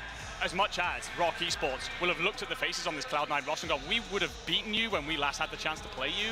You got to remember, Cloud9 have had so much time now in facility against pro teams to develop themselves and build themselves a playbook. So Scar S&D, they'll be like, okay, we can run through this however we like. And for right now, if I'm Rock and I'm looking down the barrel of Nezra, who has been lights out in S&D, it's a tall order. It is a very tall order. And I mean, if you are Rock Esports, I mean, looking at this, you want to be able to feel good about this search and destroy, but if you aren't, and you maybe thought you're going to be able to come in and steal the respawns in this series, understanding that Cloud9 New York is a really good search and destroy team, losing that map number 1 now kind of has you in your head, because now you're like, wait, we have to win this. We have to win this search and destroy, because if Cloud9 come on out, they look as good in search as we expect, and now you're going to go into an exposure overload. I feel like Cloud9, even if they've lost every exposure overload they've played, playing exposure overload at a CDL pace is a way incredible more experience than playing at a challenger's pace. It's certainly a hell of a lot more intense. So yeah, you're right, Rock have to come out and do the damage here in the Scar S&D, and that sounds easy, you know, the one down, but we look at the way that map 1 went, and I don't know, Rock look a shade of themselves. Yes. So concerns starting to ring out here, but that being said, when we've talked about Rock in the past, when we talk about their Open 1 victory, it was S&D where they looked great. Yes. They took away a hell of a lot, stealing them from big rosters like Bush and so to get themselves through those finals. So they've certainly got the prowess in there. The only thing for me is they've had to adapt to the NPC meta, and where they were really good at the start of the year was controlling things through the ARs, locking down those lanes. So I'm now a case of, okay, have you adapted almost a lot to carry yourself into the respawns? What does your S&D look like in the current environment? Yeah, that's a really good shout out. I mean, that's the thing about Scar as a search and destroy map, right? It's not like some of these other maps. Like, you could probably see why you're seeing some, of course, these maps and these vetoes come on through, right? Like, Scar is really hard with an NPC, specifically in search and destroy, to kind of find that gap. Like, you have to understand timing so well with an NPC to find that gap to then be able to get purchase with it, right? Yeah. Otherwise, you really are relying on your ARs to, like, kind of take those chows top wood, cross stair to stair. Who can be able to make that? One thing that we do have going for Rock here is their snipers. We're seeing some gross snipes come out of the Rock boys, and we kind of had this storyline with the Huntsman. It could be similar here, right? Where obviously, if we see the snipes come on out, get some of those early picks, that could alleviate some of the pressure that Rock is feeling. No, without a shadow of a doubt. And again, and Rock, the thing is for them is obviously they've been together since the start of the season. Yes. There'll be a lot of strategy in terms of set names, in terms of opens and rollouts that they really want to execute here. So to talk them out of the S&D, I think would be a disservice. It's just Cloud9, this is where they have been best, and that is against CDL teams. And again, it is a different pace. You are punished far harder should you make a mistake. And players like Nezra, we've again watched him light it up against some of the best players in the world. So it's it's looking pretty one-sided. Hoping that's not the case, because here on the Charlie stream we've had a lot of one-sided, and we'd love to see these two teams take chunks out of each other all the way through to a deeper map. But it's Scar S&D real soon for the two teams that are lined up in front of us. And I think if you are Rock as well, like, you've just come off the back of losing to FaZe. Yes, you Yep. probably expected that one. I think mentally, losing that first match to Cloud9 is a bit of a hammer blow, and you need the leaders in that team to kind of reach around and go, look, we're going to be okay, we'll just stick to our game plan, we've practiced for this, we've researched our way into this. Again, S&D, once upon a time, was something we were very comfortable with. Yeah, I mean, hey, you got to give a huge shout out to their coach as well, Mr. Steve Vortex as well. He's been in the back, he's been working with the team from the beginning, right? We kind of heard from him at Major One, right? And how much it really meant to him that they were able to win that, how much work they've put in, how much just like from the beginning to the end did it mean for them to be able to just kind of work together. It really felt like the fruition of all of their work into that victory, right? That was Major One, though. It is a new meta. Teams have caught up. You're now fighting CDL teams. It's a little bit different, but knowing him, they put in the work. They put in the energy, right? You're looking at this group stage. You say, okay, we don't have to worry about the whole bracket. We just have to worry about the teams in our group. Let's go ahead. Let's prepare for them. No doubt they have some stuff in their back pocket, right?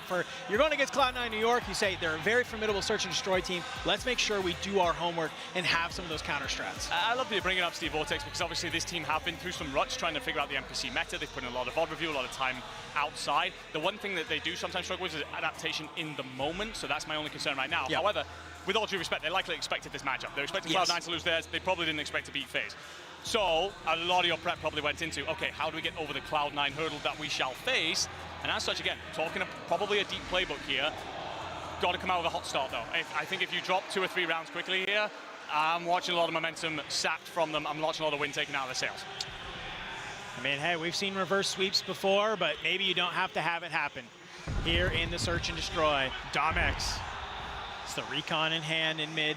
Very slowly is Rixel making his way up with Bomb on that wood side. Just a little bit of information gathering is that's the type of stuff we've come to know and expect from Dom, is a little bit of those wall hops and hitting some of those snipes, but you can already start to see some of this B-het brewing, but encourage top green. He's going to be able to find kicks. I feel like Kicks is going to want that one back. Probably getting caught out in a position like that. Got a player pushed up towards the heady, and one trying to look over with a sniper who will get back down. Nezra finds, but will be traded by Dom, making it a 2v3. Rixel and Dom, you got to work together. You have to be here as a squad. The trades hide 46 HP. Can Okus get on over here and help on out? Don't even need it. A little bit of an unfortunate situation there. Got a little bit mixy, but Cloud9, they're going to be able to take this first map pretty handily.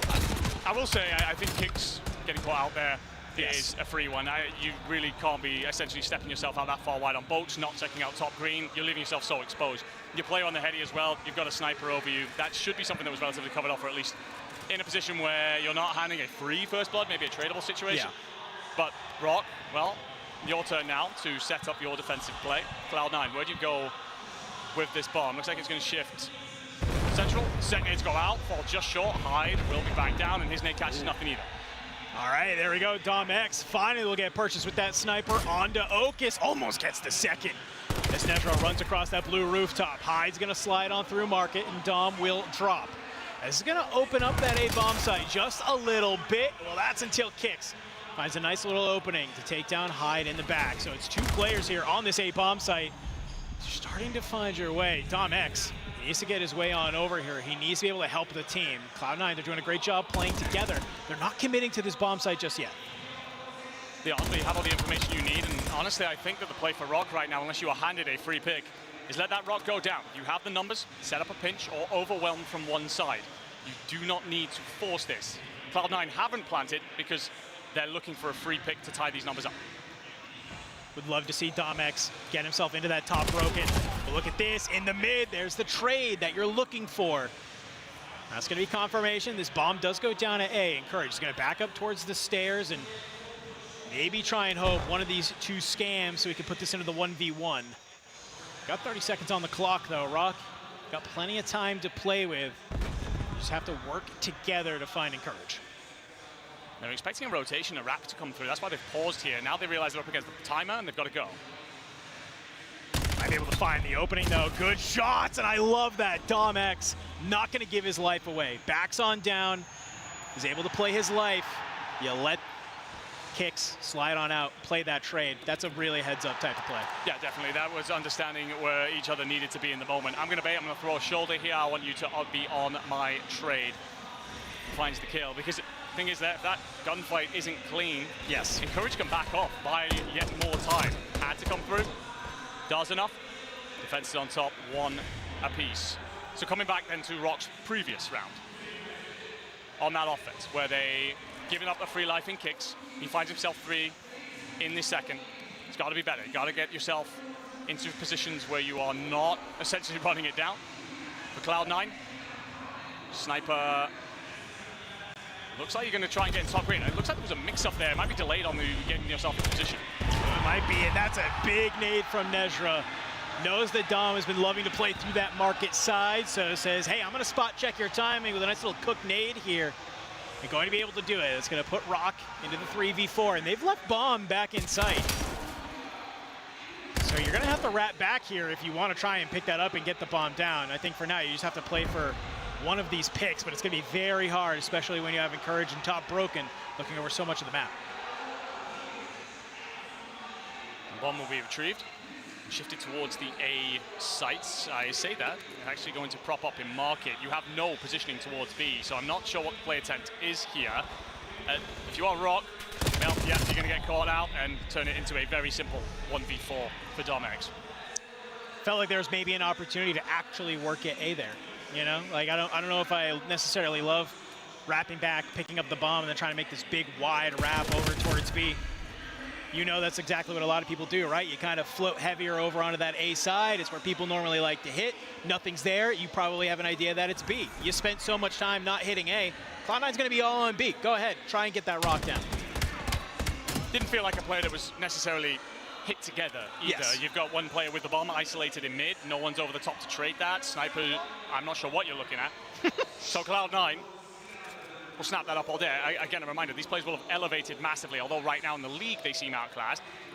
Compared to what you're playing against in challenges, this is different gravy. So Yeah. showing that early, up 2-1. Rock can tie this up with yet another great defensive round. And what a beautiful positioning out of Okis. That's an angle for you.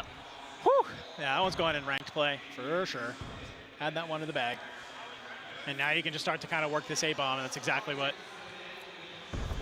Hyde wants to do. He's going to be the front man. Maybe Encourage can look over and bait them.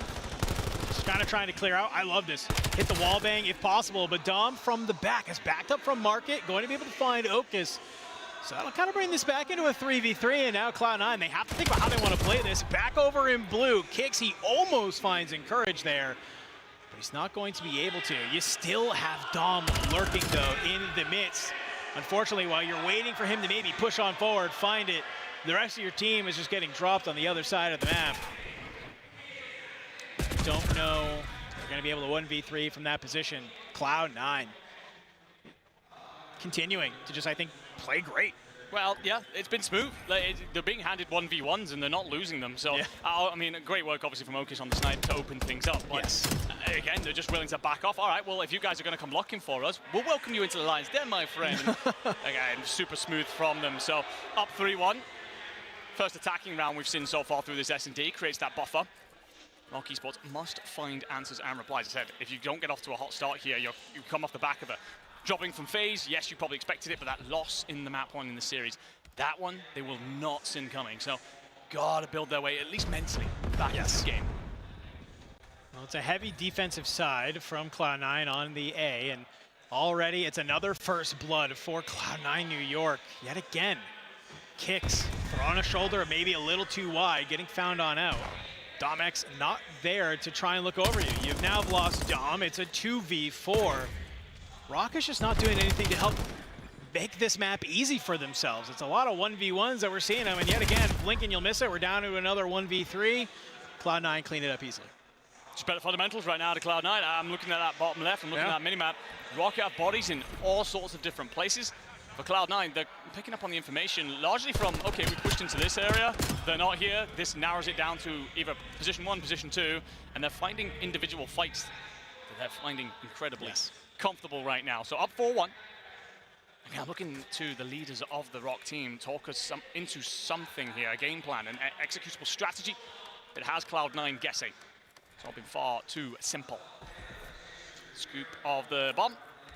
And looks like an A hit. Early set nades out, and the thing is, Rock have blind countered this, but not in the way they would have liked. They've sacked the B side. They'll meet very little. Ooh, I like this, Nezra. You see a little bit of those toes, and you're going to get those early shots, and just like that, 2 get dropped. Nezra's on a 5 killing spree, and well, now it's just Domex and Kix playing on this backside. Kix going to try and be the lone line of defense on the A-bomb. Any wallbang checks coming on through. Don't know with Domex, he's going to be able to find Nezra. 2v3, that's a lot more doable than a 2v4. And I don't know if they realize that Kix has made his way here. He's going to be able to find Encourage. You got to turn your eyes, though, towards that side, and he might be able to actually find an opening here. It's just Kix in the 1v2. Hyde and Okus, they're looking for him. Not long after the clock. Oh, you see it. You see the shoulder. Cloud9, though, they know how to play that. They're going to chow together. Tough for Rock right now. You're right, you end up with that situation where you maybe make it a little bit more interesting. First blood count, largely leading Cloud9. You're then playing around that numbers advantage, and you're doing it against players that, again, are playing relatively individualistically. So Cloud9 got 2. Just close this out, make it simple. Remind people why you are in the league. Again, Rock have been incredibly strong in challenges. 1 in Dallas, 2nd in Birmingham. They have been a powerhouse. Won the most recent Elite. There's so many things that you could say in favor of this team, but if you are just tuning into them, you might think we're lying. Yeah, and we thought they had solved maybe the NPC meta, but I'm going to be honest with you, I don't care what the meta is, just some of these fundamental plays kind of just breaking down if you are Rock. Obviously, this is the moment. You got to play from behind. Cloud9 more than happy to just give up all of this space and try and play retake. They don't have to do anything crazy. Oh, the fact that that nade doesn't connect, by the way. Nezra, well, never mind. Brixel just gets the bomb down, but there will be a trade, 3-3. Flying up forward, Hyde, can you get the wall bang? Encourage is going to help you. 3v2 now. Domex and Kix. It's going to rely on you, and oh my god, it is just teamwork, the team shots. A lot of damage coming on out. I don't care how much damage that wood absorbs. And you got 2 M15s ripping you. It's going to go ahead, bring you on down. Cloud9 New York, 6-1. Well, we've had some one-sided series so far today. We are continuing with the one-sided series so far today. I'll be honest, of all the ones that we've had, I didn't see this coming. Cloud9 Yes. look much better, but I think the thing is, Rock just don't look the typical side of themselves that we have come to expect throughout this year. So you will march up 2-0 if you are Cloud9, and you'd look ahead then to the rest of this series. What we got, exposure overload. We talk about the way in which these 2 squads have played. Cloud9, fundamentally sounder. Also, a lot more over the top of each other, a lot more strategy in their play. For Rock, that, again, brotherhood is the term that I use, that Wolfpack play. It's not been there. We must see it on the sands of exposure, or your tournament's done. Hey, well, you know what? It wasn't too long ago that Rock was having to play from behind. They were able to reverse sweep in an Elite not too long ago. I know this Pro-Am is a little bit different than an Elite, at least when it comes to status, but they've been in a situation like this, having to play from behind, having to play through that reverse sweep, and all it takes is, of course, starting it with that exposure overload. Like you said, you're going to have an opportunity. They can breathe, right? They can maybe get up from their setups, just kind of change their mental, do what they need to do, because they have a little bit of opportunity here. Ladies and gentlemen, we're going to go to a very quick break. And when we come back, we're going to be jumping into that exposure overload. See, can Rock Esports keep the dream alive, or will they have to continue their weekend through the Challengers Open? We're going to go to a quick break. When we come back, we're going to be hopping in a game.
I'm so exhausted, I needed the energy, needed to pick me up. I'm in your movie, but this is my cinema. I got the power, I'm built to devour. Anyone coming against me, I tower. I don't cave under pressure. Some of y'all leaving here in a stretcher. Took my time to go and get better. I was reading in the red letters. Ay, hit me with your best shot. I got time today. Feeling like a matador with that Red Bull. Oh, no, you can't stop me. I'm running my own play. For the game win, I came to pin anything that gets in my way. Been here, done that. You all know what we came for. Been here, done that. You all know what we came for. Energy, energy, energy. I need that energy, energy. Energy, energy, energy. I need that. Been here, done that. You all know what we came for. Been here, done that. You all know what we came for. Energy, energy, energy. I need that energy, energy. Energy, energy, energy. I need that energy, energy. Been here, we done that. We done that. You all know what we came for. You all know what we came for. Been here, we done that. We done that. Energy, energy, energy. I need that energy, energy. I'm in the game like EA. Been in my prime since pre-K. Shooting my shot from long range. Going over here's a good toupee. Treat every day like payday.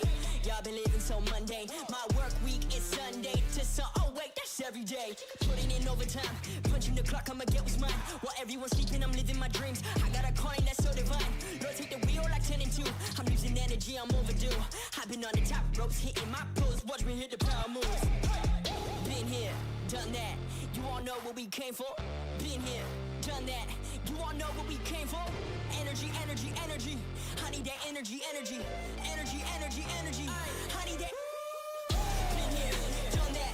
You all know what we came for. Been here, done that. You all know what we came for.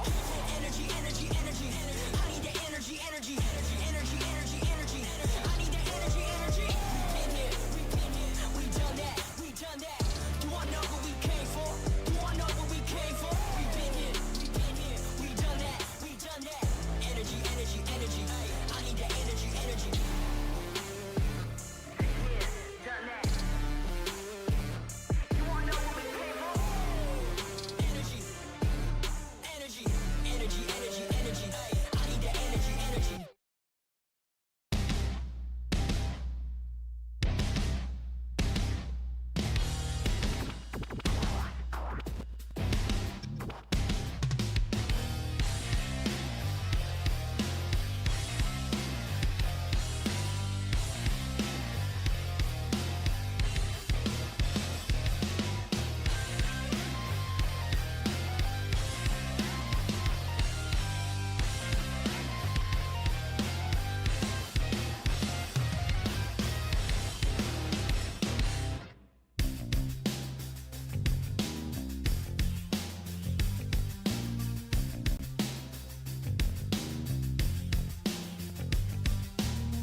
where I left off, it ain't over. Whole squad on the gravel, all I know, I'm a soldier, stand up.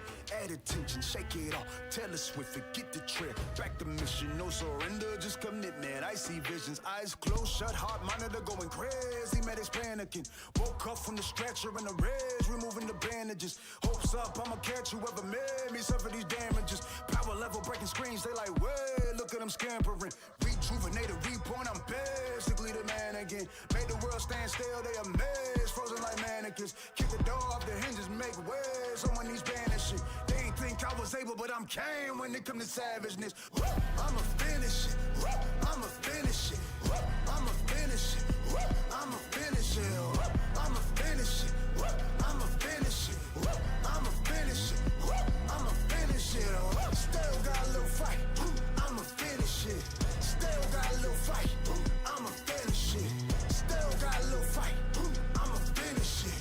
Still got a little fight, I'ma finish it. Little this, little that, everyone pulling triggers full of max. Talking feces cause they full of that. Ain't really G's, they GNATs, they really just next. Scratch them off, power balls, look at them spinning, they really spin offs. Getting me dizzy, give me a headache, maybe when I turn my head off, I could really use the Tylenol. Candy rappers talking good and plenty, it's really too many to mention, but no, I'm tired of y'all. Suck to infinity, you could never be my enemy, you make me look good, I should be hiring y'all. I'm reborn, I'm basically the man again. Made the world stand still, they amazed, frozen like mannequins. Kick the door off the hinges, make way.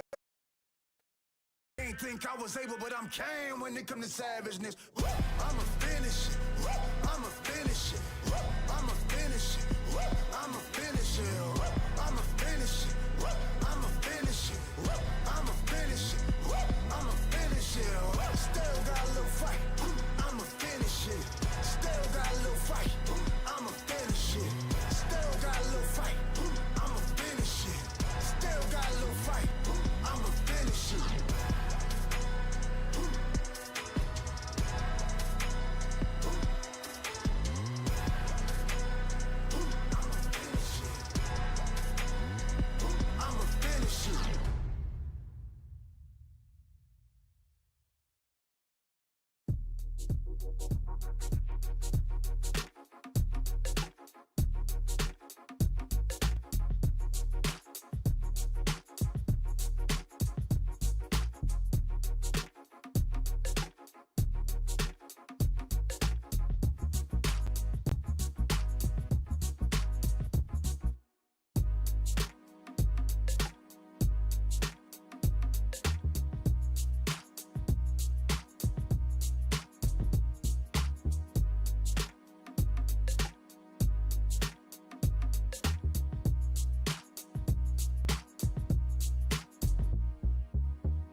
Here we go, ladies and gentlemen. A little bit of a tech glitch, but it doesn't matter because we're into the thick of it. Rock soaring high at the top of Challengers. Unfortunately, though, the air is a little different up here in the CDL. We come on in. It's a 1-1 in overload exposure. We'll make it a 2-1 incredibly shortly as Cloud9 pop the second home. And Courage here already starting 11-2. Dom will find 3 to at least clear out your defensive side and start to put pressure on the new spawn at the middle of the map. Rock, of course, under the thumb right now. 2 minutes to kind of turn this half on its head a little bit. Rixel's going to hold the front line and be the blocker. Now look at this though, EMP getting dropped on that southern side. You kind of cleared the pathway that you need. Kicks might be your last line of defense. You're gonna see Hyde skip across here, and now you're on the hunt. Knife on out, you're gonna get caught mid-sprint. That's there. One last line of defense. It's gonna be Dom yet again. Encourage here, pistol in hand. Not gonna be able to find it, but Okus wants to find a couple more here. You gotta be careful though. Team damage is a thing. Shots going on out, but guess what? Rock, they're not gonna let it go that easy. EMP device will reset towards that mid side, and already Cloud9 look to bring it to B.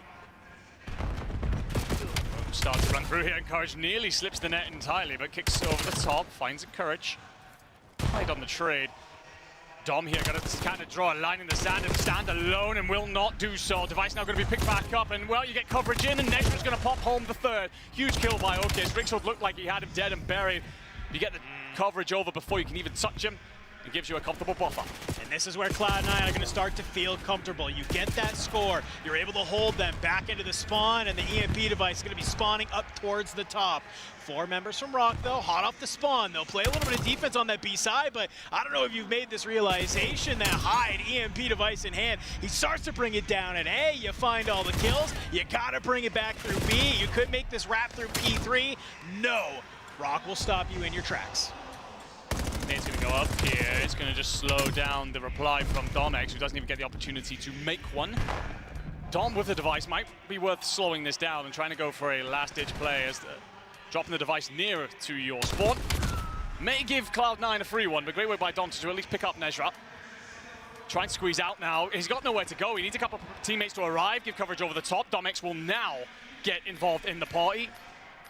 Encourage those to play cutoffs and stop the stead of his tracks. I like this. You know that they're going to try and push this into that 30-second, little bit of overtime here in the first half. So all you have to do is just lay and wait. You find one, and well, maybe a mid-air jump will make the second one that much easier. Blink and you'll miss it, folks. We are one half of Overload away from Rock maybe dropping down and playing through an environment they're a little bit more comfortable in. And this is the moment I was talking about, by the way. Okus, it looks back towards the device. Teammate's going to scoop it, so he just peers up in time towards the balcony. If he hadn't done that, his teammate's going to die. Only got pistol in hand. You then have an opportunity to counter-reply if you are Rock. Instead, completely flips it on its head, gives you the advantage, and C9 in an incredibly comfortable position. You said you saw them in the break. They're incredibly hyped right now, feeling good about themselves. Again, first time on LAN, building their way in, finding their footing. For Rock Esports, Rixold 4-18, brother, I've got to see more out of you in this second half. You're going to keep your Pro-Am chances alive. 17-7 from Encourage, by the way. Probably a very large reason of why this feels so easy for Cloud9. EMP device through that mid side. Hyde's going to be the one to grab it. Pistol in hand. Cuts down and kicks, and now you're getting the rest of C9 coming in off the spawn. You're starting to fly towards this shoulder side. Can you start to work this? But this is what C9's been pretty decent at. They pull all of Rock over to one side, and it's a very quick rotation back on over towards A. Unfortunately, this time, looks like Rock will be able to find the kills that they need. Well, that's until Nezra. He's going to fly on through the mid. Thankfully, Kicks will go ahead and stall on out. Start to work towards this B side. Kicks going to be the blocker here. Domex is going to try and go through the little bit of the ring of Rosie. Great work to back Encourage down. Unfortunately, it's going to be all on Kicks. And all the team kill comes through. That allows Dom now essentially a 1v2. Stun will connect, finds the first, will be traded just about. Nezra gets there in time, and Rixold just thought he could contribute to a comeback. Cloud9 slammed the door in his face. Oh my God, that was wide open for Rock. They had all the lane they needed. It's just a little bit of timing, and Nezra doing what Nezra does best, and that is just going huge. A fantastic defensive hold there to stop Rock from starting to get back on into this. But guess what? It doesn't matter, because you find the kills, you fly at that B zone for Rock, and you get another one. 4-1 right now for Cloud9. Yeah, it was a moment of desperation by Rock, so they sent everybody at it. The problem is when all 4 of you die and you're spawning on the opposite side, Cloud9 can simply saunter along forward, give themselves a 3-goal lead. Hyde's going to just try and hold the line for a moment. Let boys back into the play. Does incredibly well. You only kill one in the end, but you soften up 2. It's just going to force them to pause for a moment in their tracks. No flooding forward. That being said, Dom can't be stopped. Going to give you the numbers in the fight, but the device is pulled off through the middle. Now going to rotate it through Dirt side. You do have one blocker in Rixold, but he's got to come alive, and you find a big kill. That's a huge one. You got to find the second, though, if you want to try and keep this one here. Not going to happen. And it's another Nezra 2-piece to stop the EMP from getting scored. Just like that, Cloud9 They're going to go ahead, grab that EMP device, start rotating it away. You still have just under 3 minutes in this game.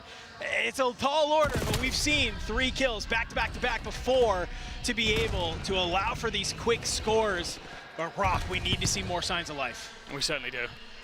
You're just not going to win when one of your players is going 6 and 24 in a mode like Overload. It is essentially TDM on steroids, and right now Cloud9 are more than happy to play this game. Yeah. So slow it down, 5 and 1. Just try and set up around the new device at Dirt. You will scoop this if you're Dom, but you have no support. Your only teammate is Domex, and he's in your own back line trying to clear out. And you do at least find 2 kills in the feed, so that's something to play on, but encourages here. This feels like a little bit of the hard point problems that we saw, right? It's these disjointed timings and fights that you're trying to take. It's the right idea, just all at the wrong time. Doesn't manage to get there. And Cloud9, they're happy to punish you for it. They are certainly doing that. Dom's going to do well to find one, but you're instantly traded device scoops. Domex and Kix are going to try to rotate across the block there. Focus is going to cut the nade, goes up, connects with nothing. Kix has actually made an outside of the map route here. Might be able to get through the middle and does find an important kill. So now you have the device and you have 3 dead. The problem is you don't know where Hyde is. You're trying to do the math and he's just getting a little bit lost in your spawn. It doesn't allow you to squeeze forward. You are concerned by him.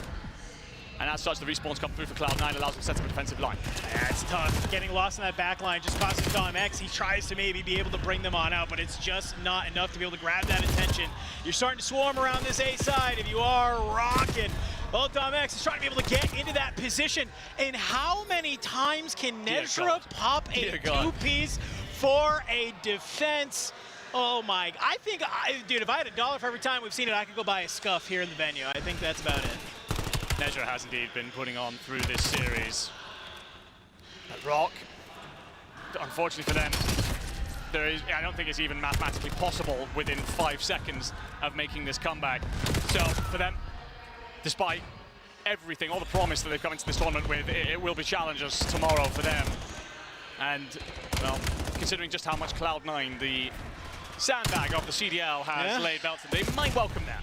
You know, I'm reminded of a quote with C9, and basically I'm going to paraphrase it for CDL terms. C9 saying to Rock right now, I'm closer to Mercules than you are to me. That is exactly what is happening here. C9 showing that their time in the league has proven to purchase, as they just look so good against this Rock roster. You mentioned it, it's their first time on LAN, their ability to come on through here. You lose your first series against another CDL team, but maybe this is a little bit of what you needed here to kind of give you the juice for the rest of the tournament. Cloud9 New York in a 3-0 victory, 5-1 in this Overload, man. We thought this series was going to be close, it was going to be a banger. Cloud9 played very, very well in this. The thing is, everything that we talked about how good Rock are at various things, one of the other things that we didn't really add on to that was that they have a lot of LAN experience and together. Again, first in Dallas, second in Birmingham. Cloud9, first time under the lights, they will have walked into this series knowing that they were under a lot of pressure, that everyone's kind of looking at them as like, well, now you're playing a team that's actually at your level. And they say, no, we're not. Actually, we're doing just fine. And while they have been placed in the position that they're in, they've had their moments where they've popped off individually. And in this series, it's all kind of knitted itself neatly together to provide them the safety blanket and a very comfortable series that you're now seeing on your screens. 251-88 in the hard point, 6-1, 5-1.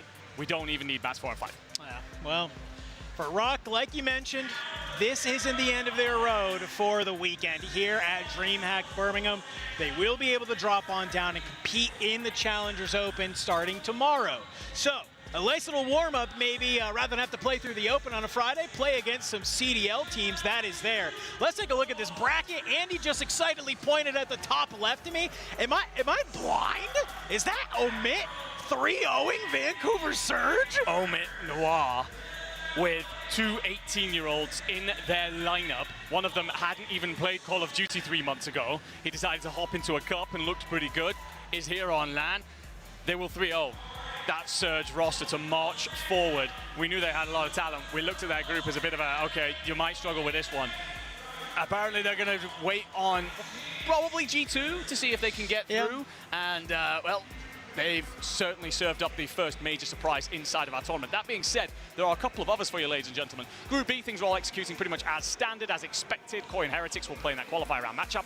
Down in Group C, Boston pulled off the upset against my beloved Paris Gentlemates. So now Gentlemates and Notorious will wait in the elimination round. Qualifier still going to be Thieves of Breach. But over in Group D, the Riyadh Falcons, my friend, beating FaZe Vegas 3-0. Cloud9 will now march on from Rock to FaZe to see who gets through to tomorrow. I think if you told me some of these series went to a Game 5 and that's what caused some of these upsets, I'd be like, makes sense, right? Yeah, Very competitively. Dude, we're seeing 3-0s, 3-1s all the way across here. These are the type of things. This is why we love the Pro-Am. Cloud9, though, like you said, they will move on. They will go ahead. They'll match FaZe. In the break, I happened to be in the bathroom and hear a couple of the players talking. They learned that they were playing FaZe. I think a lot of people maybe, be like, wow, it's FaZe, dude. It's going to be a tough series, though. They were excited for it. They said, bring it on. We're ready for it. We want it. And I kind of love that confidence, man, to be able to have that and be able to try and keep your weekend going. Well, you got to remember as well, a lot of these Cloud9 players, obviously they were picked up probably earlier than they expected, right? This is their first time stepping out on this environment. So this is an opportunity for them to try and prove where they belong. Yes, online hasn't gone their way. Of course it hasn't. We don't need to remind you of that. But you're in a totally different environment now. Again, you just won a series very comfortably that we all thought would be very close. So let's see what your ceiling looks like. Sure. And, well, you never know. You never know. We didn't expect FaZe Vegas to lose 3-0 to Falcons, and this is Call of Duty at the end of the day. It is. Hey, we're getting through our elimination matches. Those were some of the elim matches for Groups A and Groups D. But we got to shift gears on over to Groups B and Group C. We're going to take a little bit of a break, and when we come back, we're going to be taking a look, of course, at one of my friends here, favorite teams ever, and it's certainly not because he milks them on social media. It is, of course, going to be the Paris Gentlemates versus Project Notorious. We'll be right back after the break.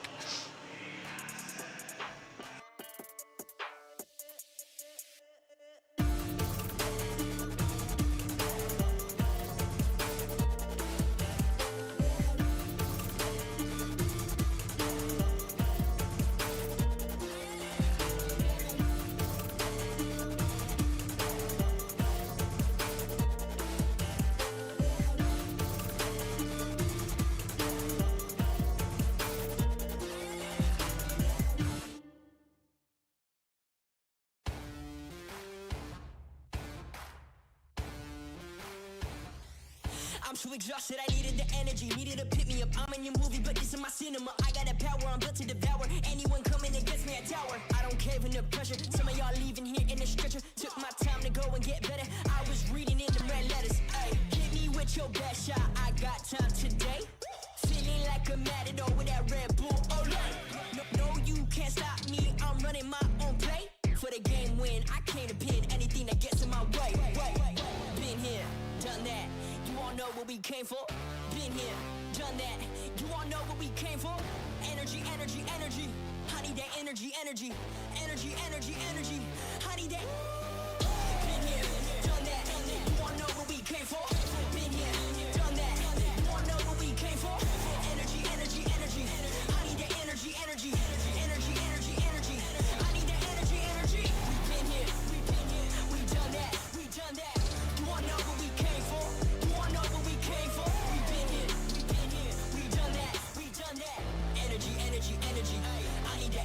Energy. I'm in the game like EA. Been in my process pre-K. Shooting my shot from long range. Going over here's a good toupee. Treat every day like payday. Y'all been living so mundane. My work week is Sunday to Sun. Oh wait, that's every day. Putting in overtime. Punching the clock, I'ma get what's mine. While everyone's sleeping, I'm living my dreams. I got a calling that's so divine. Lord, take the wheel like 10 and 2. I'm losing energy, I'm overdue. I've been on the top ropes, hitting my pros. Watch me hit the power moves. Been here, done that. You all know what we came for. Been here, done that. You all know what we came for. Energy, energy, energy. I need that energy, energy. Energy, energy, energy. I need that. Been here, done that. You all know what we came for. Been here, done that. You all know what we came for. Energy, energy, energy. I need that energy, energy. Energy, energy, energy. I need that energy, energy. Been here, we done that. We done that. You all know what we came for.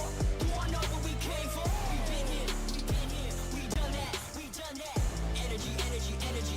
I need that energy, energy. Yeah, done that. You wanna know what we came for?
where I left off, it ain't over. Whole squad on the gravel, all I know, I'm a soldier, stand up.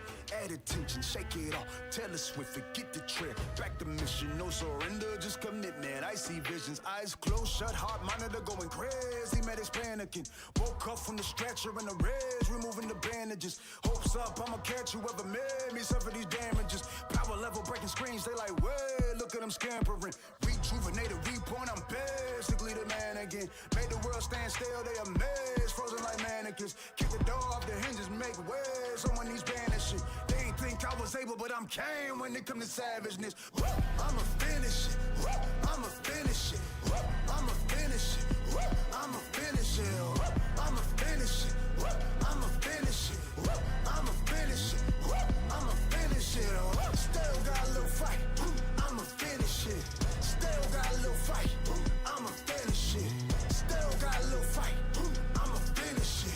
Still got a little fight, I'ma finish it. Little this, little that, everyone pulling triggers full of max. Talking feces cause they full of that. Ain't really G's, they GNATs, they really just next. Scratch them off, power balls. Look at them spinning, they really spin offs. Getting me dizzy, give me a headache, maybe wanna tear my head off. I could really use the Tylenol. Candy rappers talking good and plenty, it's really too many to mention, but no, I'm tired of y'all. Suck to infinity, you could never be my enemy. You make me look good, I should be hiring y'all. I'm reborn, I'm basically the man again. Made the world stand still, they amazed, frozen like mannequins. Kick the door off the hinges, make way, someone needs banishing. They ain't think I was able, but I'm came when it come to savageness. I'ma finish it, I'ma finish it, I'ma finish it, I'ma finish it, I'ma finish it, I'ma finish it, I'ma finish it, I'ma finish it. Still got a little fight, I'ma finish it. Still got a little fight, I'ma finish it. Still got a little fight, I'ma finish it. Still got a little fight, I'ma finish it.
I'm so exhausted, I needed the energy, needed to pick me up. I'm in your movie, but this is my cinema. I got a power, I'm built to devour. Anyone coming against me, a tower. I don't cave under pressure. Some of y'all leaving here in a stretcher. Took my time to go and get better. I was reading in the red letters. Ay, hit me with your best shot. I got time today. Feeling like a matador with that Red Bull. Oh, no, you can't stop me. I'm running my own play. For the game win, I came to pin anything that gets in my way. Been here, done that. You all know what we came for. Been here, done that. You all know what we came for. Energy, energy, energy. I need that energy, energy. Energy, energy, energy. I need that. Been here, done that. You all know what we came for. Been here, done that. You all know what we came for. Energy, energy, energy. I need that energy, energy. Energy, energy, energy. I need that energy, energy. Been here, we done that. We done that. You all know what we came for. You all know what we came for. We been here, we done that. We done that. Energy, energy, energy. I need that energy, energy. I'm in the game like EA. Been in my prime since pre-K. Shooting my shot from long range, going over heads like a toupee. Treat every day like payday. Y'all been living so mundane. My work week is Sunday to Sun. Oh wait, that's every day. Putting in overtime, punching the clock, I'ma get what's mine. While everyone's sleeping, I'm living my dreams. I got a calling that's so divine. Lord, take the wheel like 10 and 2. I'm losing energy, I'm overdue. I've been on the top ropes, hitting my pros. Watch me hit the power moves. Been here, done that. You all know what we came for. Been here, done that. You all know what we came for. Energy, energy, energy. I need that energy, energy. Energy, energy, energy. I need that. Been here, done that. You all know what we came for. Been here, done that. You all know what we came for. Energy, energy, energy. I need that energy, energy. Energy, energy, energy. I need that energy, energy. Been here, we done that. We done that. You all know what we came for. You all know what we came for. We been here, we done that. We done that. Energy, energy, energy. I need that energy, energy. Done that. You all know what we came for.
where I left off, it ain't over. Whole squad on the gravel, all I know, I'm a soldier, stand up. Add attention, shake it off. Taylor Swift, forget the trip. Back to mission, no surrender, just commitment. I see visions, eyes closed, shut, heart monitor going crazy. Medics panicking. Woke up from the stretcher in the reds, removing the bandages. Hopes up, I'ma catch whoever made me suffer these damages. Power level breaking screens, they like, way, look at them scampering. Rejuvenated, reborn, I'm basically the man again. Made the world stand still, they amazed, frozen like mannequins. Kick the door off the hinges, make way, someone needs banishing. They ain't think I was able, but I'm Kane when it come to savageness. I'ma finish it, I'ma finish it, I'ma finish it, I'ma finish it, I'ma finish it, I'ma finish it, I'ma finish it, I'ma finish it. Still got a little fight, I'ma finish it. Still got a little fight, I'ma finish it. Still got a little fight, I'ma finish it. Still got a little fight, I'ma finish it. Little this, little that, everyone pulling triggers full of max. Talking feces cause they full of that. Ain't really G's, they GNATs, they really just next. Scratch them off, power balls. Look at them spinning, they really spin-offs. Getting me dizzy, give me a headache, maybe wanna tear my head off. I could really use the Tylenol. Candy rappers talking good and plenty, it's really too many to mention, but no, I'm tired of y'all. Suck to infinity, you could never be my enemy. You make me look good, I should be hiring y'all. I'm reborn, I'm basically the man again. Made the world stand still, they amazed, frozen like mannequins. Kick the door off the hinges, make way, someone needs banishing. They ain't think I was able, but I'm Kane when it come to savageness. I'ma finish it, I'ma finish it, I'ma finish it, I'ma finish it, I'ma finish it, I'ma finish it, I'ma finish it, I'ma finish it. Still got a little fight, I'ma finish it. Still got a little fight, I'ma finish it. Still got a little fight, I'ma finish it. Still got a little fight, I'ma finish it.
I'm so exhausted, I needed the energy, needed to pick me up. I'm in your movie, but this is my cinema. I got the power, I'm built to devour. Anyone coming against me, a tower. I don't cave under pressure. Some of y'all leaving here in a stretcher. Took my time to go and get better. I was reading in the red letters. Ay, hit me with your best shot. I got time today.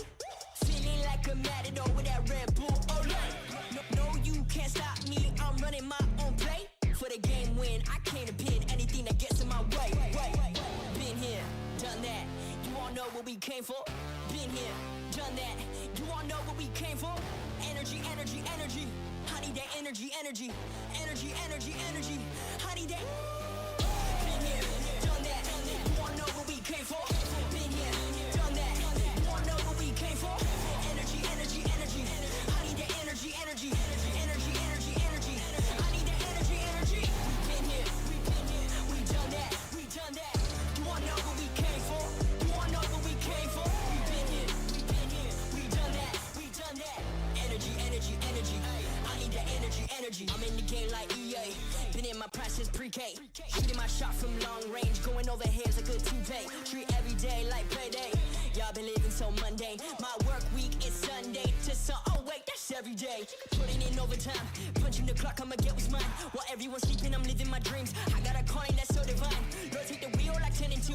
I'm losing energy, I'm overdue. I've been on the top ropes, hitting my pose. Watch me hit the power moves. Been here, done that. You all know what we came for. Been here, done that. You all know what we came for. Energy, energy, energy. I need that energy, energy. Energy, energy, energy. I need that. Been here, done that. You all know what we came for. Been here, done that. You all know what we came for. Energy, energy, energy. I need that energy, energy. Energy, energy, energy. I need that energy, energy. Been here, we done that. We done that. You all know what we came for. You all know what we came for. We been here, we done that. We done that. Energy, energy, energy. I need that energy, energy. Done that. You all know what we came for. Energy, energy, energy, energy, energy. I need that energy, energy.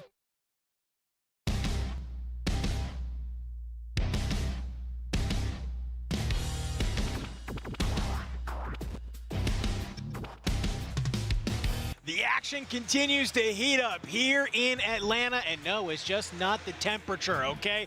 The action has been non-stop through 4 streams. We've seen some insane upsets. We have seen some challengers teams starting to make their way through this GSL bracket, and guess what? We only have a few matches left for us to decide our 8 teams playing through the bracket tomorrow. Yeah, don't adjust your sets, ladies and gentlemen. That is Omid 3-0ing Vancouver Surge, and in stunning style as well. That being the major upset that we have seen so far inside this tournament. But of course, Falcons qualifying straight through over in Group D after beating out FaZe. Another real story point for us. But elsewhere, Thieves currently 2-0 up against Breach. Texas marched on through, of course. Optic looking great as they continue to march on in what has been an impressive year. But for us, my friend, we're taking a look at P7 Notorious against Gentlemates, a matchup we didn't see coming. We did not see coming at all. We kind of did our little bit of a prediction on the bracket to see where are we going to end up, and guess what? It was completely wrong, right? We thought that we were going to be watching Project 7 versus Boston Breach, but they made us eat our words, which I'm very happy about, but I'm also very happy that you get to talk about the Gentlemates. Walk me through this map set. Yes, we're going to start off with a Colossus Hardpoint, then onto the Scar S&D. Exposure Overload, Den Hardpoint should we need it, and then a Plaza S&D, which feels like it's been map 5 in every series, not that we've actually seen it on this stream. But it is an interesting setup in the sense of we get the Den Hardpoint that Paris lost in their previous one against the Boston Breach, but otherwise it is a complete change out. We will see 3 different maps to kick things off, and while Notorious, it feels like we've taken a good look at this team. We know the depth that they possess. For Gentlemates, that's probably just trying to find a different place to play because you're rolling right now off the back of a loss you never saw coming. Yeah, and I think that's really the key maker here, right? Even though, yes, both of these teams came down here into this side of the bracket on a 3-1. When it comes to Project 7 Notorious, they're 3-1. They were playing an LA Thieves very, very close. For the Paris Gentlemates, it was, you had one map in the Overload where you actually looked like the Gentlemates that that we know. And in the other 3 maps, it was Neptune begging for help from anyone on his team to try and get them back on into the game. And so hopefully Notorious, being all ex-CDL pros, is coming down on in here and goes, hey, all right, cool, no sweat off our back, let's adapt, let's think about our mistakes, how can we change them coming into this game mode? For Paris Gentlemen, it's about resetting that mental. 100%. To try and emphasize just how difficult it has been for mates through that series, the map that they managed to take away was the Overload on Scar. They obviously won't have that here because we're on Exposure. Neptune dropped to 1.3 to get them over the line. Yeah. It was a difficult series, all out and out. You lose the hard points relatively comfortably. Envoy, I've got to see better out of you. Yes. It was a 0.81 series. It was a 0.75 in the last hard point. Now, don't get me wrong, he's often the glue guy. He's the facilitator. When he's dropping a 0.9, completely forgivable because of what he allows the other boys to do. But I feel like numbers like that, that is, you just can't accept it if you are this Paris Gentlemen's roster. And I love that we're starting this series on a Colossus hard point. This map is a bang out, and I feel like it can really set the tone for either of these two teams. If you're Project 7 Notorious, you come out in a map like this, you can bring the aggression to kind of a Paris Gentlemen that are on the back foot. You're not looking at a series where you're up 1-0. You're kind of maybe chalking the mental a little bit, and you're not going to be feeling very good moving into the rest of the series. On the flip side of that, though, if Gentlemates come out and we start seeing some of the work that we're used to seeing out of the Paris Gentlemates, and they kind of get back into form in a nice Colossus hardpoint that's high action, high engagement, that means when we start thinking about these other maps, they're going to be sitting A-okay. Yeah, I think as well, if you're Paris, considering the wobbles that you've had online, you've got to remind yourselves of who you are and why you won Major 1. It's been a torrid time period pretty much since then. Top 6 Major 2, top 8 Minor 1. Again, the qualifiers, it looked like you found yourselves again, and then you let 2 go that you probably expected to walk away with building up to the Atlanta event. Project 7 Notorious, I would argue strongly that this is the best of the challenger teams that is currently in the competition. They get very unlucky with the group seeding, and this is a team that won in Birmingham. They have won in the Elite. They were second in the recent Cup. They are an incredible force. The only reason that Hotspur are here instead of them basically taking 2 spots is because they'd already won in Birmingham. This is a stacked roster with a lot of talent inside of it. So Paris Gentlemen that get off to a slow start, still reeling from that previous loss, that is vulnerability right there, and they will exploit it. No, absolutely. And I think what we were mentioning before is like, and even in the green room, we're talking with all the other talent, it's like, this Project Notorious roster, this is a team that arguably should be in the league. Half of them were in the league not too long ago, right? Until basically maybe being a part of that Cloud9 blow-up that was there. And as they get scattered to the winds, but it's when we kind of look at a lot of the members of this team. I'm looking at people like Beans, right? Beans is hey, go back and watch it because there is a fantastic Search and Destroy, the one map they were able to win against LA Thieves.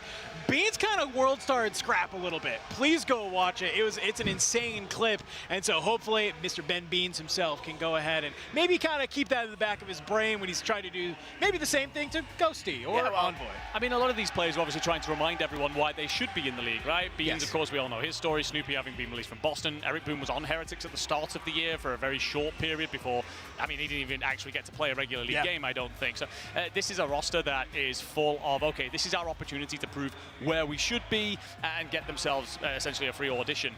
No better time to do that than beating out Paris Gentlemates. That would really be a story for them. And as well, when I think about Paris, they won the Overload. We get one of them in a series. When we talk about Project 7, Project Notorious, they beat out an S&D against LA Thieves, a very strong team. Yes. Reminder, if we go to that Game 5, of course, we have those 2 S&Ds available to them. So I'd argue right now, although I still expect Paris to win this, Project Notorious are coming in feeling hot. No, they absolutely should be, and I love that you bring up if we get to that Game 5. I haven't had one today across the entire bracket, but if we do get there, it is a Plaza S&D. It feels like we got a nice little series bang-out sandwich, as I like to call it, starting with the Colossus, ending with the Plaza that's there. I feel like it's going to just be like high engagement, high activity. And reminder, folks, I mean, we have that series going on right now. Very strong possibility that I actually can see over here on one of the monitors. LA Thieves beat Boston Breach 3-0. So I get confirmation that's there. And so you have the winner of this going up against Boston Breach. If mates can come out, respect Project Notorious, be able to take this series, This next series, basically that's there, is going to be a little little bit of a revenge that's there. Yes. It's been like an hour since that series happened, it feels like, and now you can already get yourself back on into it. But we got to get through this series first, okay? If Gentlemates want to make that happen, they have to get through Project Notorious first. So we're getting everybody set up, all the players getting all their settings and everything A-okay. We're going to be hopping into that map 1 Colossus Hardpoint here in a little bit. We're going to go to a quick break. When we come back, we're going to jump into the action.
Ladies and gentlemen, friends, here we go. We are back into the action. Colossus Hardpoint, Project 7 Notorious, Paris Gentlemates. We said it was a bang-up. This is a map to set the tone for the series.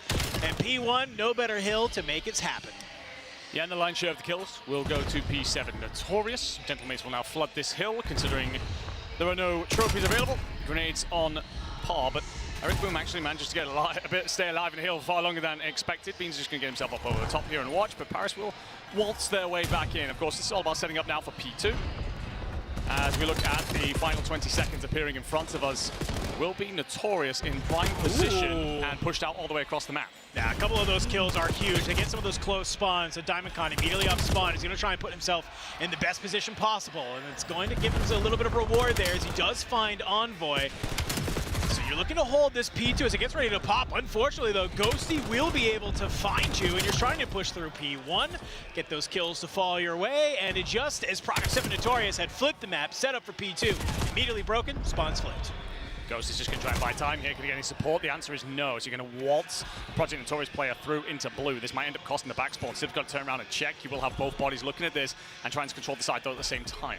Diamondcon, he's put himself a little bit in the back here, and you're not looking at the right way, but the trades are there. Project 7 Notorious trying to maybe hit through this front side, and you're getting red. Ghosty, he's putting his eyes towards this side. Does not want to allow Ericboom to slide on in here. Find a nice little timing. We'll be able to cut him on down. Project 7 haven't been able to really work as a team to kind of crack open this hill. We're getting out of the final moments here of the P2. I'm looking at that P3, so with this wave kills, watch where these spawns come on through. It's going to be Diamondcon. He's the first one from Project 7 Notorious. He makes his way on over to P3, but on old, Envoy's popping a 3-piece. Yeah, and he manages to get himself pushed out immediately, applies pressure. No setup going to be in place if you are Notorious. Neptune with 2. A reminder, his team struggled. Neptune was putting on in the series against Boston. Continuing that here, 8-5 start. Just going to back down, let Snoopy do his thing, as Notorious try and flood it with nades and find a route in through the front of the hill. Diamondcon wants to play around that heady. Can he manage to maybe find a glimpse of Neptune if it's possible? Not going to be easy, though, as Ghosty is there to be able to find the kills. Project 7 Notorious starting to flood on in with these close spawns. Everybody is near here. It's going to come down to those ARs. Where can they rip apart? Contest coming on through. Beans good for a huge 2, but the floods continuing to come on through. Yeah, Neptune trying to take his time here. Going to let Ghosty get in for the contest, or at least neutralize this, but just trying to stay alive, and Envoy's going to pop a nade right on top of Snoopy's forehead. Nep with another, break straight back in. 15 seconds left on this. The idea is just to squeeze through this north side and rotate in immediately for those back spawns. You can see the back off from Snoopy. He's trying to read this, and Eric Boom in through yellow is a big player in the moment. This is a huge set of kills if you can have it. All 3 members of the Gentlemates, they're starting to make their way to new, but the floods come on in. These are some huge kills to be able to have. Beans, a nice little hop up. He's able to find one, and the read comes on in. You get those front spawns. You see the arrows immediately turn around. Number 7, that's Neptune. He's already trying to hit the wrap, and Snoopy maybe gets a little bit over aggro in the mid. Yeah, Neptune, by the way, is going to get a route in through the back. Diamondcon's completely missed this. Should he find this kill in yellow? This now opens things up and sets up a pinch play. There you go with the trades. Neptune finds 3, breaks straight back in. Still 35 seconds on this, well timed by Paris. This is definitely the Gentlemates that we thought we were going to see in that Boston Breach series for certain. As we are getting through the end of this first set of rotations, they're doing such a great job of not only setting up the new hills, but also breaking on in when Project Notorious has the setup.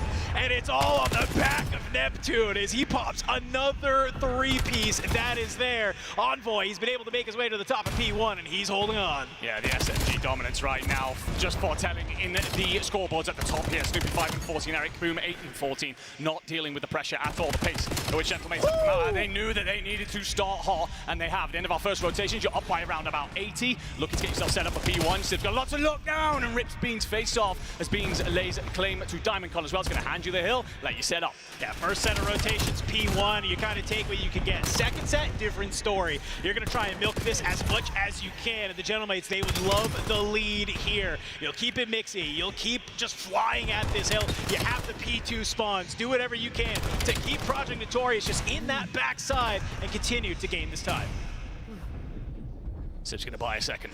Allow his boys to get over his shoulder here. Eric Boom and Beans think they have a corner. No such thing. 2-piece comes through, lining up the third. Snoopy will be there to pick up at least one. Envoy's just going to dip straight back inside of the hill. 15 seconds. Gentlemates just going to back off from this, set themselves up for P2. Notorious have to play through not only 1 wave, but 2 waves of Paris Gentlemates pressure. One thing is, though, Eric Boom looking to play through that northern side and try and flip the spawns out. I don't know if it matters when you got Envoy from top P1 and a Jaeger in hand, absolutely dumpstering right now. I think that maybe the Gentlemates are a little pissed off at that last series, and they are coming out with some fire right now. 152 to 37. P2 gets popped. We're all the way on in, and Neptune, he is not letting them get close to this hill. Now takes complete control over the backside. Now decides he wants a bit of the action on the front line as well. Finds another Sib. Doesn't need to get over aggressive there. Doesn't want to risk flipping the spawns at all. Just going to try and hold through middle. Snoopy doesn't allow him that. Neptune's going to tuck himself in the close corner. One goes high, comes crashing down incredibly. Oh no, Eric Boom does manage to get the trade. He's going to be weakened up, going to have to back off. It hands yet more time to Paris, who are putting belt on right now. You just can't even manage to just try and rotate to P3 because you're still giving so much time to the Gentlemates. It's one last hit that's there, but look at this. Sib is already starting to float on over. He doesn't even care. He's going to put himself in good position over towards that boat side, and he's actually going to even keep on going to try and get the Paris Gentlemates the spawns that they need. P3 comes online, and while yes, you may get some of that scrap time at old, Paris Gentlemates, they are looking down the barrel of map number 1. Yeah, Eric Boom's going to be incredibly readable as well by Ghosty because he's still in ult. It's going to be cleaned up. So that's going to force P7 Notorious on one side of this map. Gentlemates going to welcome you in. Come on, boys. We've been shredding you all the way through. The Lion's Den is here.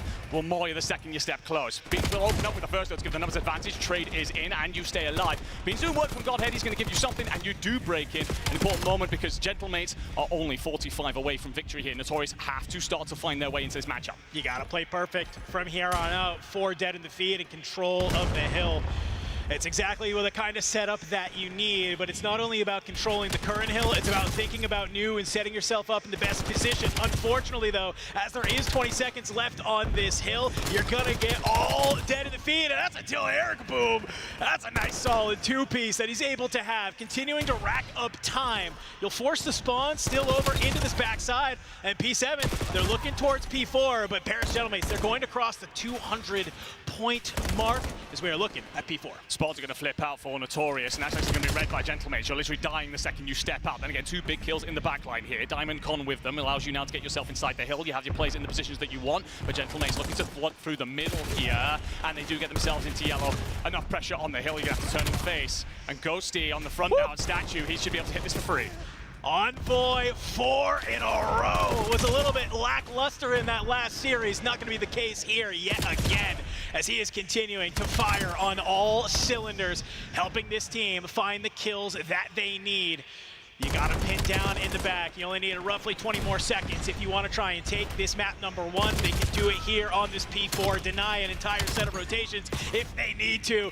Neptune, he's keeping on shooting. He's keeping to find the kills. You will go to this next P1, but if it's anything like the last 2 sets, Enigma, you are going to be feeling A-okay for the Gentlemen. Certainly, it depends on who gets in first here, though, because trophies will start to be in play, which allows you to lock it down just that little bit more. Kill's going to open up for Notorious. Novice advantage. Sip should be traded. Will indeed be so. Gentlemates just trying to find a route in. Can slow it down. They have plenty of time. The luxury that has been afforded from a great start. You got to weigh up a concerted hit. Notorious, right now, they have found a bit of momentum. They have certainly figured their way into this matchup, crossing that 100-point marker. A long ways to go just yet, but Paris can't afford to keep hitting these hills one by one. And I love what Paris is doing. They come off the spawn, and it's a little bit of a slow rotation. They're okay to give up this entire hill. They want to set up for P2. It's only 18 seconds needed that they need to hold on to. The kills go your way. You're going to spawn out Project Notorious. You're putting yourself in the best case scenario. You might not even need P2 because you're holding on to P1. Locking it down. Diamond Con's going to take one last swing at this. Will find one, traded instantly. Sib should be able to close it out from here. Incredibly doubtful the P7 Notorious get a foot on this, and Eric Boom's going to be red. Shut it all down. Paris Gentlemen incredibly comfortable in map 1. We said map 1 was where you set the pace, you set the tone, and I think Gentlemates maybe gave us an idea that they are looking at that bracket. They see that they can potentially go back up against the Boston Breach. They might be trying to make this one a DoorDash, my friend, and be able to say, hey, get us in the next one because we want to try and make it to Saturday. I mean, it's completely doubtless that you will have had a conversation in the back rooms. This is unacceptable, gentlemen. We can't be looking at a top 16 exit. Victors in Major 1. This season has slid down since then, but, well, a bad series against the Boston Breach. You will find your way avenging that here, and a great performance out of Ghosty in particular. Yes. 30 and 19, but I will say it felt like Neptune, often 2 pieces, 3 pieces to open up those hills. Yeah, I mean, this is the Gentlemates that we wanted to see. We said it before. I said, hey, basically, if Gentlemates want to come into this, Neptune needs some help. That's the type of help you need. It's not only Ghosty, obviously, putting up an insane stat line. I'm watching Sib. He's hitting routes. He's the one that's first off spawn.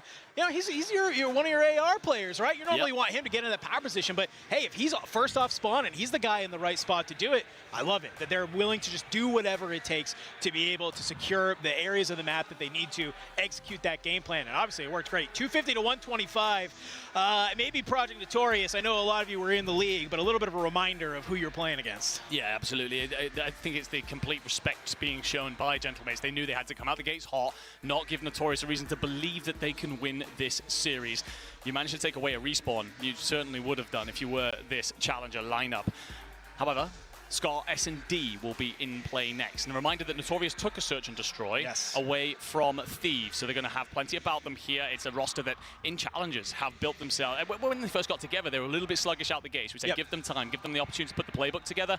They've certainly delivered on that over recent weeks. I mean, look at all 4 players on Project 7 Notorious. Like, all 4 of those players are known for S&D, right? Beans, Diamond Con, Eric Boom, and Snoopy. Like, even for everything that we like to say about Boston Breach and when Snoopy was on it and underperforming, still had those maps where he kind of was the only player doing anything on Boston Breach in those Search and Destroy modes. Same thing with Eric Boom, right? This guy's been gross since Black Ops 4 at Search and Destroy, it feels like, right? So, obviously, all 4 players, they're probably coming on into this. They're feeling very good. looking at the snipers as well on both sides, right? We've seen Beans do some pretty disgusting things with a sniper in hand. It's been kind of the storyline all day for some of these challenger teams coming on in. If you can really leverage that, you can start to put yourself in an advantage in some of these maps. 100%. I like the point because Sib on the opposite side of things has looked a little inconsistent recently. Yes. Stunning, obviously, at the start of the year and has slid down the board a little bit in that department. You end up in a situation then where obviously first bloods, you play around fundamentals that these players, again, being ex-pros in the CDL, they are completely aware of how to then close out with that numbers advantage. So while it is a great start from Parish Gentlemates, don't count Notorious out just yet. Now, I know that we've been trying to make that case all day on C-Stream, and we've had a lot of runovers. That being said, Notorious, they do bring a different level of class to some of the rosters that walked into this tournament. Well, it's kind of been our point, right, is that for some of these challengers rosters, it's all about can you play at the pace of CDL teams. All four of these players know what that pace is like. Yes. So they're not going to kind of have that immediate whiplash of like, this is what we're used to playing, and now we have to play at this insane other rate. They're actually the ones in challengers most of the time that are trying to force all of their opponents to play up to that pace as well. So will we see a lot of that here in the Search and Destroy, especially on a map like Scar, something that all of these players have been playing since the start of the year. You're going to understand the breakoffs, the set nades, everything that you need to see. Pretty sure Sib misses Diamondcon crossing there towards plane sides. That will back Envoy down, not expecting the challenge. Sib now going to try and play for top wood, but Beans is on his belly. Do you read him? He might be able to find a bit of a timing here. He's a sniper himself, and you do get a teammate that comes on through, but it doesn't matter. Big Beans, two-piece, starts round number 1 of this Search and Destroy. Yeah, you told us all. He's been delivering some special things recently. Does very well here. Patience initially has the angle, but it's the second. It's the little drag scope that comes through, and that'll build you some confidence if you needed it after the dropping of map 1. So off to a solid start. Of course, though, playing defense allows you to bide your time, welcome players into the angles that you wish.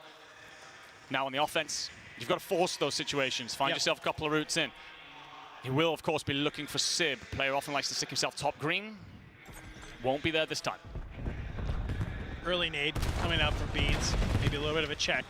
Start to see two players make their way towards A. It looks like Gentlemates, they're happy to give this up, and this is what you start to see from a lot of these teams, right? They're happy to give up A and try and play in a retake because you can hit it from a couple of different angles. It's not one-dimensional like some of these other bomb sites. So you hear a smoke go on out. Now it's the rat on back. Diamondcon, he's going to be able to find Sib, but the trade immediately comes in as Envoy will cut down Eric Boom. All three players, 3v3, trying to make their way towards the B. It's awkward for Notorious because you think you found yourself a passage, but you have little information, and Gentlemates are waiting for you. Ghosty big fight and loses it, outnumbered in the end. That's a good two-man hit up through the window. Last two players of Gentlemates, they're here in the back. Neptune, though, patience is a virtue. We'll be able to find Beans. You get another one jumping at you, and everybody is just flying at Neptune in the back. Bomb gets planted, but it doesn't even matter. Envoy with the defuse. What? Felt like Notorious overcomplicated it. They had A relatively for free. Once you get that pick through Diamondcon on the plane side, you don't need to push through that. You can simply just know that your flank is protected. So it feels like they tried to get a little bit too creative with it. That being said, don't mind deep playbooks. Again, Gentlemates will be left guessing in future rounds about where that bomb might go down. So it could pay out in the long run. With Gentlemates now, a chance to pick up the bomb. Looks like Sib might be running the M15 for this one, so no sniper in play. Could allow him to get a little bit more aggro if they wanted. You can already start to see Neptune making his way through that market side. Envoy going to kind of work with him. Smokes will go down as you start to push on up. Unfortunately, you're just looking at the wrong angle, and Beans, not only with a pistol, finds Envoy. It's the VS Recon to bring down Ghosty. Thankfully, Neptune will help turn the tides back into your favor, but you're watching the rest of your team drop around you. 3v1 for Project 7, but has Neptune got lost in this? He has. Bring it down, 2v1. And you can already start to see both players from Project Notorious back on up. He also picks an MPC up, an M15 up off of the body, so it's going to allow him the opportunity to flex in and out of the fights here. Notorious might, well, I was about to say, might position themselves as if they're facing an SMG. Never mind, Beans removes Neptune's forehead. Dear God, give us the final kill. I love it when we try and sound all smart in these games and we get these players who can just do stuff like this. Damn, that was... All right, Beans is feeling it with the boomstick coming into this one. I legitimately thought Neptune was about to 1v3. Like, I was like, this is They look good for it. This is very like plausible. As soon as he finds that first kill, I like the heat check. Yeah, Beans certainly shut the door in his face. That is without question. There wasn't one left after that effort. Beans now with that sniper again, gonna go high. Does read Envoy, but slightly late to the pull. 5-1 for Beans. You got a 3-streak rolling. You're a little bit away, of course, from that Hellstorm, but unfortunately, Sib has found Eric Boom on this, so first blood going to Gentlemates here in round number 4. Beans continuing to try and be oppressive where he can with this sniper. Stun comes in up over the top, so that's going to give them some information. The Gentlemates start to get a little bit more active. Snoopy can't really move on forward. They're just pinning them down in this backside. What do you do right now if you are Notorious? Snoopy there wanted the angle to pick up the player in mid, but Sib backs him up, and all the stun catches him. It forces Snoopy to not chow that. Oh! And you see all 3 players of Gentlemates here. Notorious, but might just have to square up and fight this. You got a player underneath you as well. You can see Beans has been able to find an NPC off pick. the ground. You make the read. DiamondCon finds Envoy in the back. You're going to go ahead, sort of reset this fight. The problem here in Emma, you only have 20 seconds on the clock. You have to fly on forward. Have they found Snoopy here? I don't know if it matters. Beans is going to be able to sniper in hand. He picks up Ghosty, but Sib and Neptune return fire. 12 seconds here. Do they check the bomb? No, you're actually going to get the plant on off. You can see him. He's on the hunt. Beans, NPC up, and he's able to do it. Beans, he has the gauntlet on, my friend. He's snapping, saying, fine, I'll do it myself.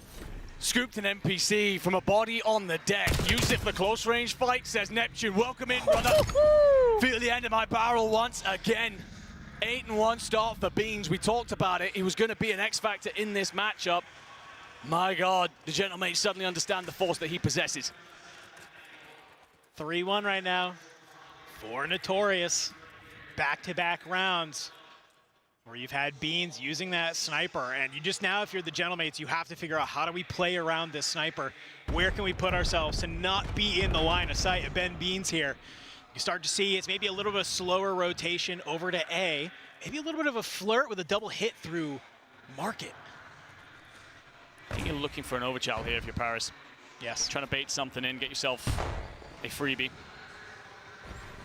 But nothing being handed out, and Beans will find Sib yet again, dominating those first bloods. And I love where Snoopy is right now. You can see he's going to hop on up. Thankfully, though, Envoy and Ghosty, they'll kind of match on up to find 2. But Eric Boom, he's here on the bomb. We'll be able to cut down Neptune. Just like that, we come down to Eric Boom and Beans. A 2v1 against Ghosty, but Ghosty might have found the timing here. As he slipped through the net, he actually maybe could have just picked them off into made this into a 1v1, but worried about the pinch. Bomb down. Good shots. That's a great shot. A little bit of a wall hop. 1v1. It's Beans. You know he's got that sniper. But you have to start making a move. Bomb is down on the site. 20 seconds remaining. Beans going to let the plant come through. He has sight a bomb, too.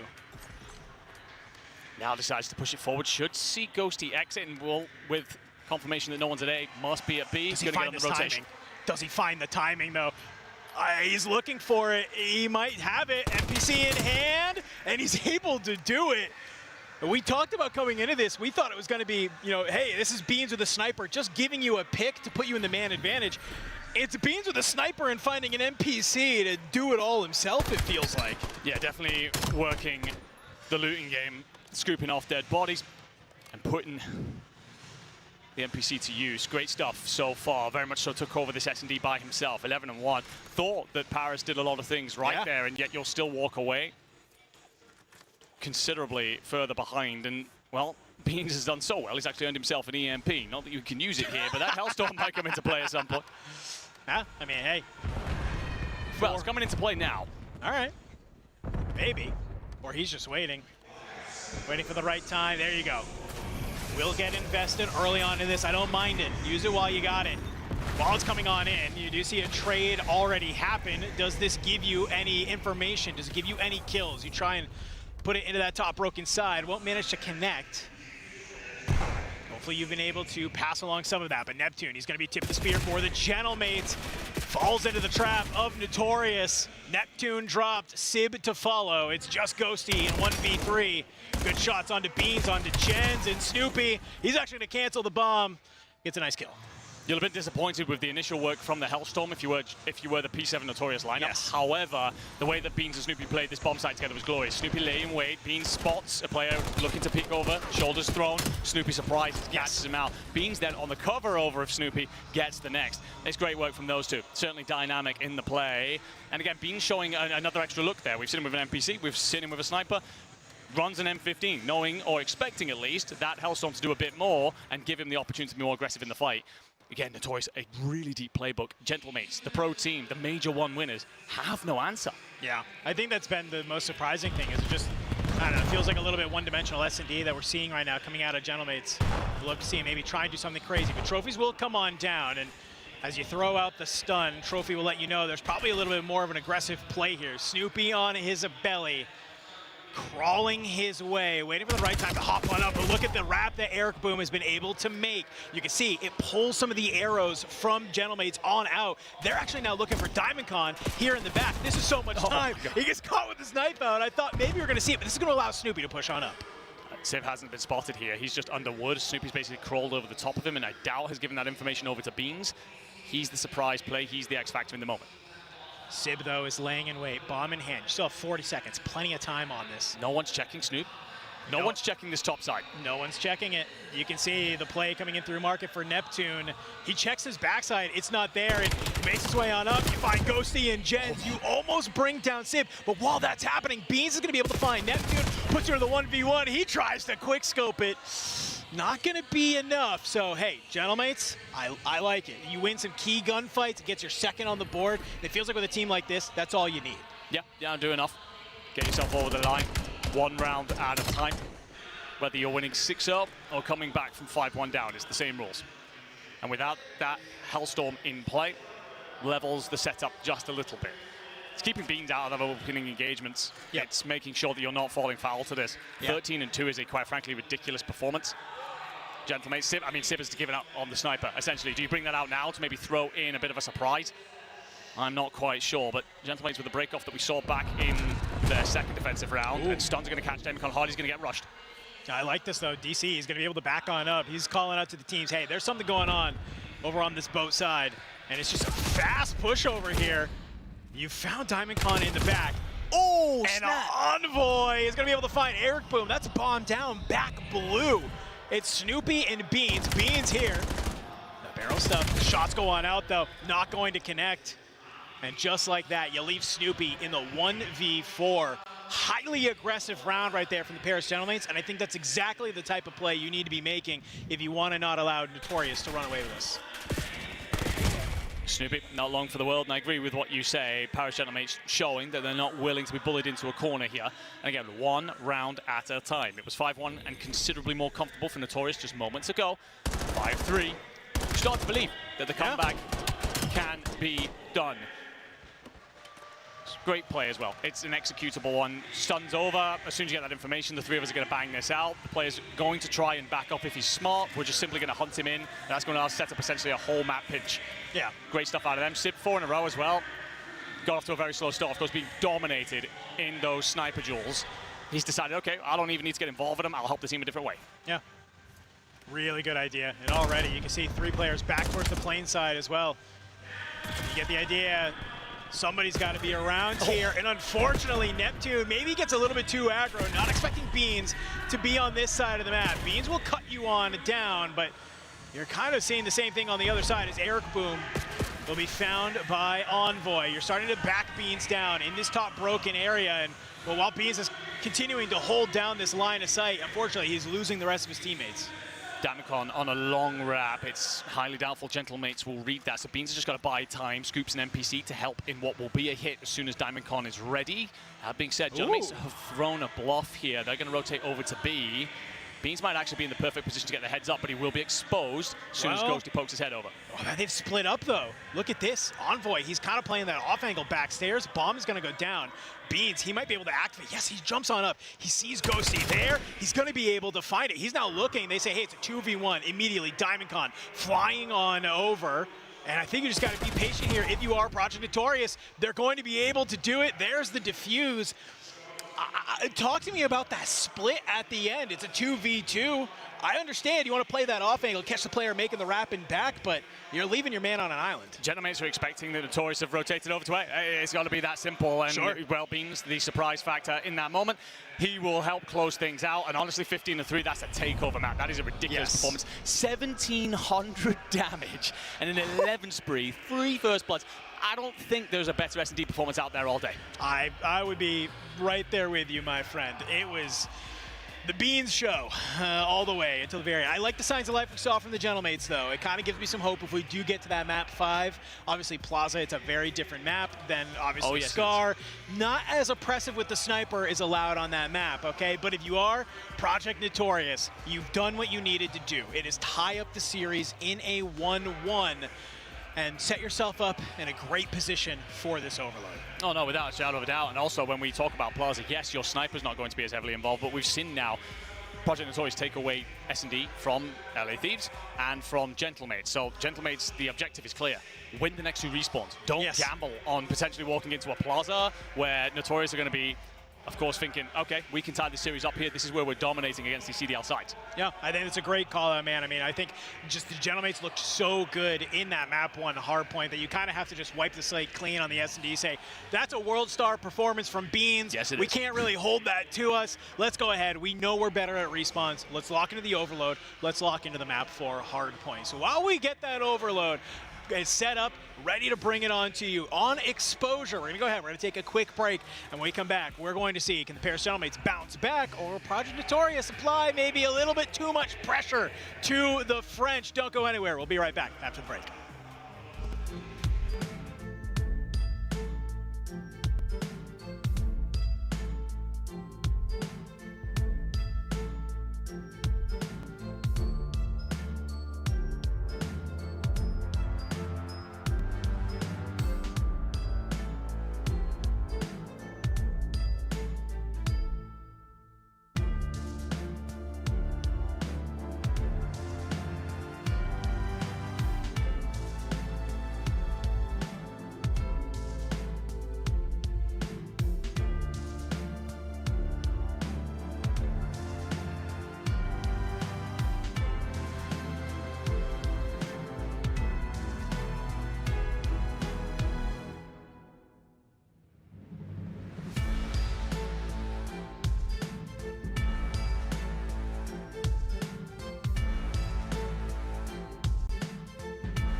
so exhausted, I needed the energy, needed to pick me up. I'm in your movie, but this is my cinema. I got a power, I'm built to devour. Anyone coming against me, I tower. I don't cave under pressure. Some of y'all leaving here in a stretcher. Took my time to go and get better. I was reading in the red letters. Ay, hit me with your best shot. I got time today.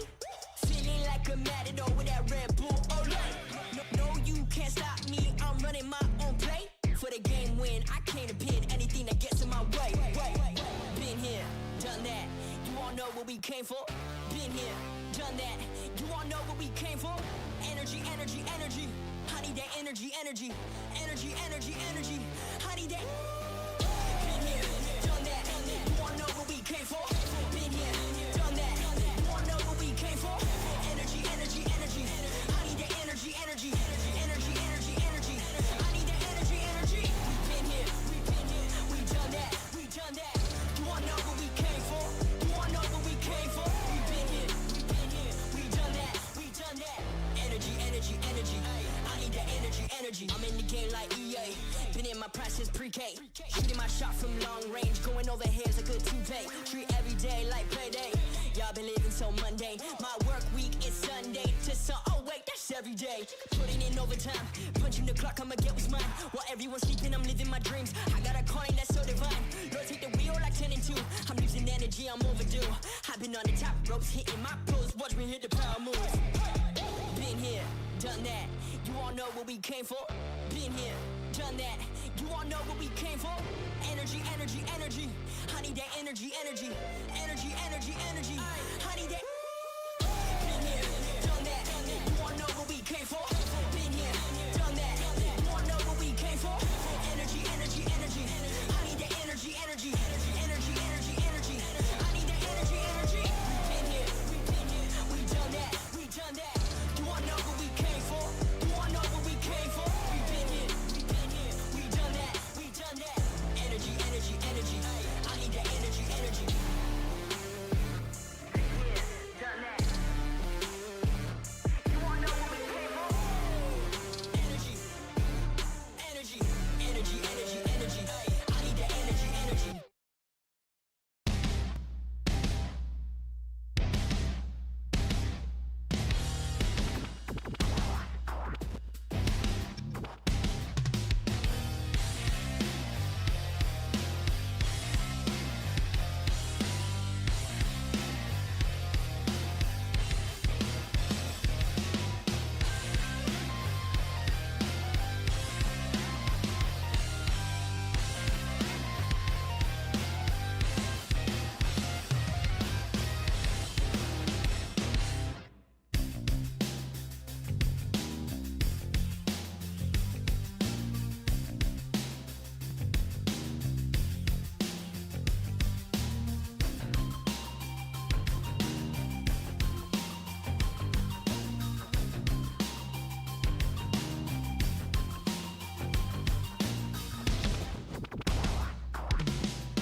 Welcome back, ladies and gentlemen.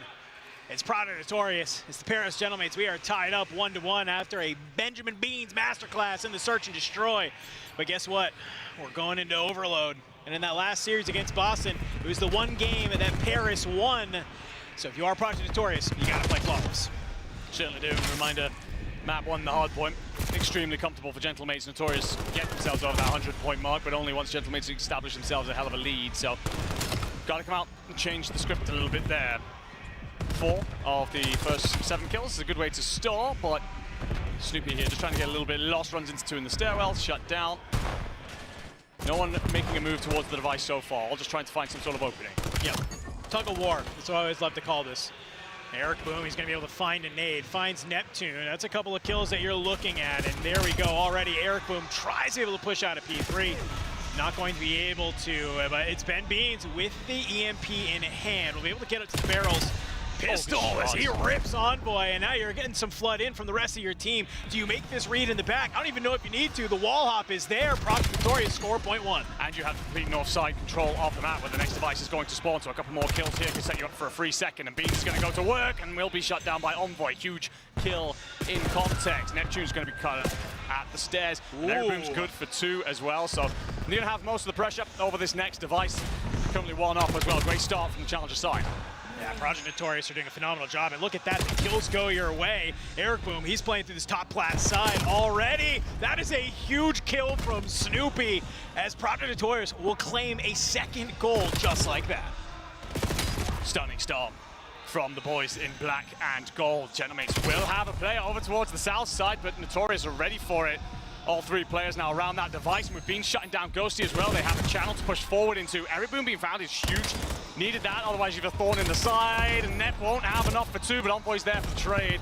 Scoop the device, run forward as quick as you can. Get this device out of your base. It's where it has belonged for the entirety of this first half so far.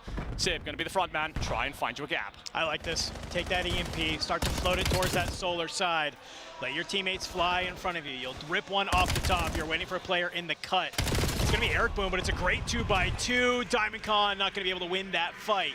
So immediately off of that win, though, you can see they're starting to flirt with making it to A. Gentlemen, it's not exactly decisive on where they want to play this bomb. I love what Envoy actually does. He's trying to use the marker, the ticker that's got a delay on it to basically shift that Notorious defensive line around, but the Gentlemates comms were very clear. We're going to come and join you solar side, and it sets Envoy up for a couple of freebies. I don't think you're getting this device in, to be completely honest. You need support. Stun's going to catch you. You do get the trade from Ghosty, but it's not enough. Beans there again in this series to shut the French side down. It almost looks like they wanted to wrap it through P4 and maybe try and make some type of play at B, but it's that shifting back and forth, and just it allows enough time for Project Notorious to come off of the spawn, push on over, play some defense, and immediately with that, they're picking up the device, they're finding the kills, they're flying on forward. Can you get any more? It's Ghosty and Civ in the back. Eric Boom from the top. All you need is one more. He's going to be able to get it, picks up the device. A 3rd score here in the first half.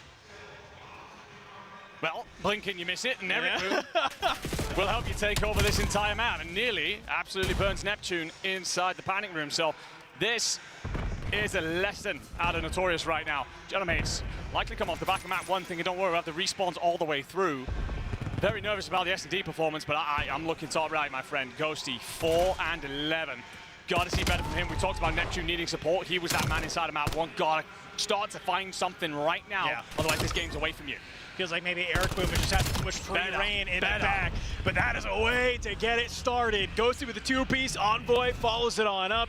You grab the EMP device, you are flying at this B side. You gotta be a little bit more decisive on this time around. You find Eric Boom, and that's exactly the type of hop-up that you're looking for. Pair Gentlemates score their first bomb of the half.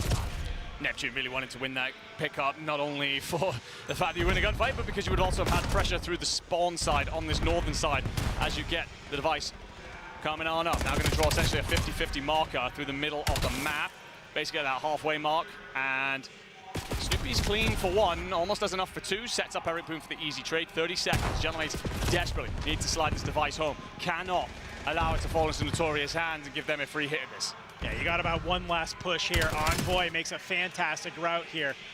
You find Snoopy on that cross, you bring Eric Boom down, you do as well. EMP in hand, Gentlemates, 10 seconds on the clock. They're gonna try and maybe run this one on out. I don't think it's enough time to be able to snag the new EMP. I think time's gonna end before it comes online. We'll wait to see. You can already start to see the float on over. No, so you saw the hesitancy there, and then I think they realized, like, hey, we're not going to have enough time no matter what. Yep. Let's just go ahead. Let's get the score. Really good way to come back if you are the Gentlemates in this first half. Yeah, I like the thought process on that end play as well. What he's trying to do is delay it so his boys can reposition over towards that south side and then score it, but obviously timer completely against you. But yeah, Notorious going up 3-0. Felt like they'd completely dominated up to that point. Yeah. The Gentlemates find 2 tiny gaps to drag it back to within 1. And just like that, all the momentum's on your side if you are Gentlemates. Yeah. Notorious will be well aware they've got to come out of the gates hot again, otherwise you're going to find yourself quickly behind. Yeah, I'm looking at Diamondcon. I think the rest of your team is really kind of firing on all cylinders. Diamondcon, you're just a step behind is what it feels like, but I say that and I look at the Gentlemate side and Envoy's the only one positive, so. But it's a flip of the sides. Potential good side here for the Gentlemates. Sorry, you're starting to see some movement through the mid. Diamondcon and Eric Boom looking to get a little active. Device will be picked on up, but not for long. Brought on down as the Gentlemates start to push on forward, just trying to slowly but surely squeeze Project Notorious back into their spawn. Neptune's going to try and make the jump up, and does, but Beans says, I don't care for your fancy footwork, my friend. I'm just going to tuck myself in a corner and walk away with two. Ooh. Snoopy with the third NPCs on top right now. Just Sib alive through the middle and wasn't for very long. Snoopy's found a complete route on through the north side. Going to get in through the back line as well here. Huge kill onto Envoy. Should give the gap to come on through. And Beans gets you the 4-2 lead. And that's actually even before the Hellstorm. Ghosty uses the Hellstorm to try and stop that score from happening. Not able to get there in time, so it's a little bit of a waste. You did so much in order to get there, but it's just not going to be enough. EMP will spawn on this P3 north side. 3 members of Project Notorious, they're here, they're ready, they're waiting. Thankfully, the kills start to go towards the Gentlemates side. Spawns will come on through. You're just waiting for a one more as you start to back on in. You need to play a little bit defense if you are Project Notorious here. I don't think Neptune intended to scoop that device. He's going to have a pistol for this gunfight. Or at least Ghosty's there to help him out. Nade goes up. Unfortunately, I think that's actually going to tag Ghosty, so he slows him down for a moment, needs the support in. He goes high, Ghosty goes low. Ghosty sacrifices himself to the cause, and you go back to within one, so the instant reply's there. Great adaptation there. I think I agree with you. Didn't necessarily maybe want to pick up that device, but makes the play call. You just play by 2, goes high, goes low, is able to slide on in and get the score. With that, device spawns in, south side of the map. Immediately picked up from Envoy, starts making his way back towards this northern side. You got the spawns. Look at Ghosty, look at Neptune. They're putting themselves in the best case scenario. Snoopy, Diamondcon, you gotta play some defense. Snoopy with a huge 2-piece, you'll hold the line. Unfortunately, Neptune just doesn't arrive in time, basically, so you're essentially 2 men, and when one of you's got a pistol, it's much harder to win, even when the numbers are the same. Envoy is going to pause this for a moment. Notorious will scoop that device, try and push it towards the middle, recognizing this solar side hasn't belonged to them for quite some time.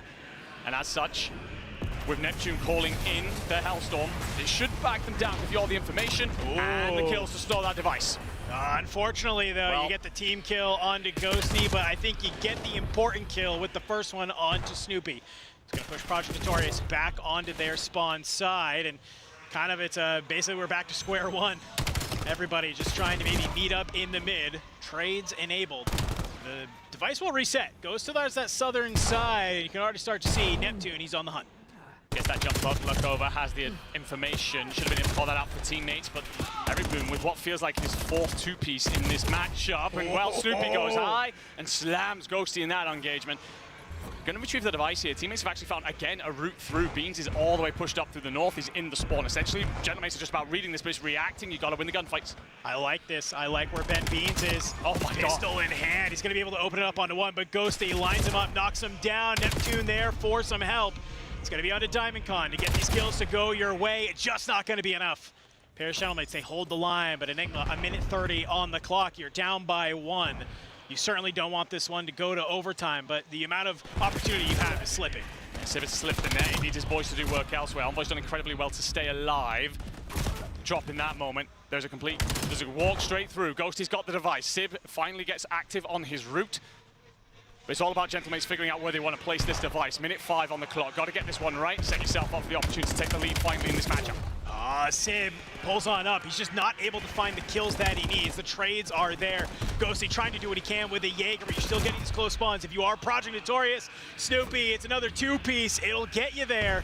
He picks it on up, and immediately Project Notorious, they look to start to float this one back north, but it's back through mid. I like this. You've had Beans on that bottom side of the map, and it's just a full wrap all the way back. If you are Project Notorious, they're sprinting at this A zone. I mean, you can essentially just slow this down as well. You could have just played keep ball. They decide to hell with it. Snoopy's going to go up, just about gets cut down. Envoy's there for 2. Beans with 3 to break through. A 4 spree, 2 bot the lead now. And Project Notorious, very much so, have taken a hold of this series as they'll go 2-1 up. That is a nail in the coffin goal if I have ever seen one. You said it best. Hey, you could just play keep away. You don't have to do anything crazy. I think we know Ben Beans better than that. He's going to try and make something happen where he can. Scores one last goal. And just like that, Paris Gentlemates, well, they might have one more opportunity. No, it goes ahead. It gets dropped. Paris Gentlemates.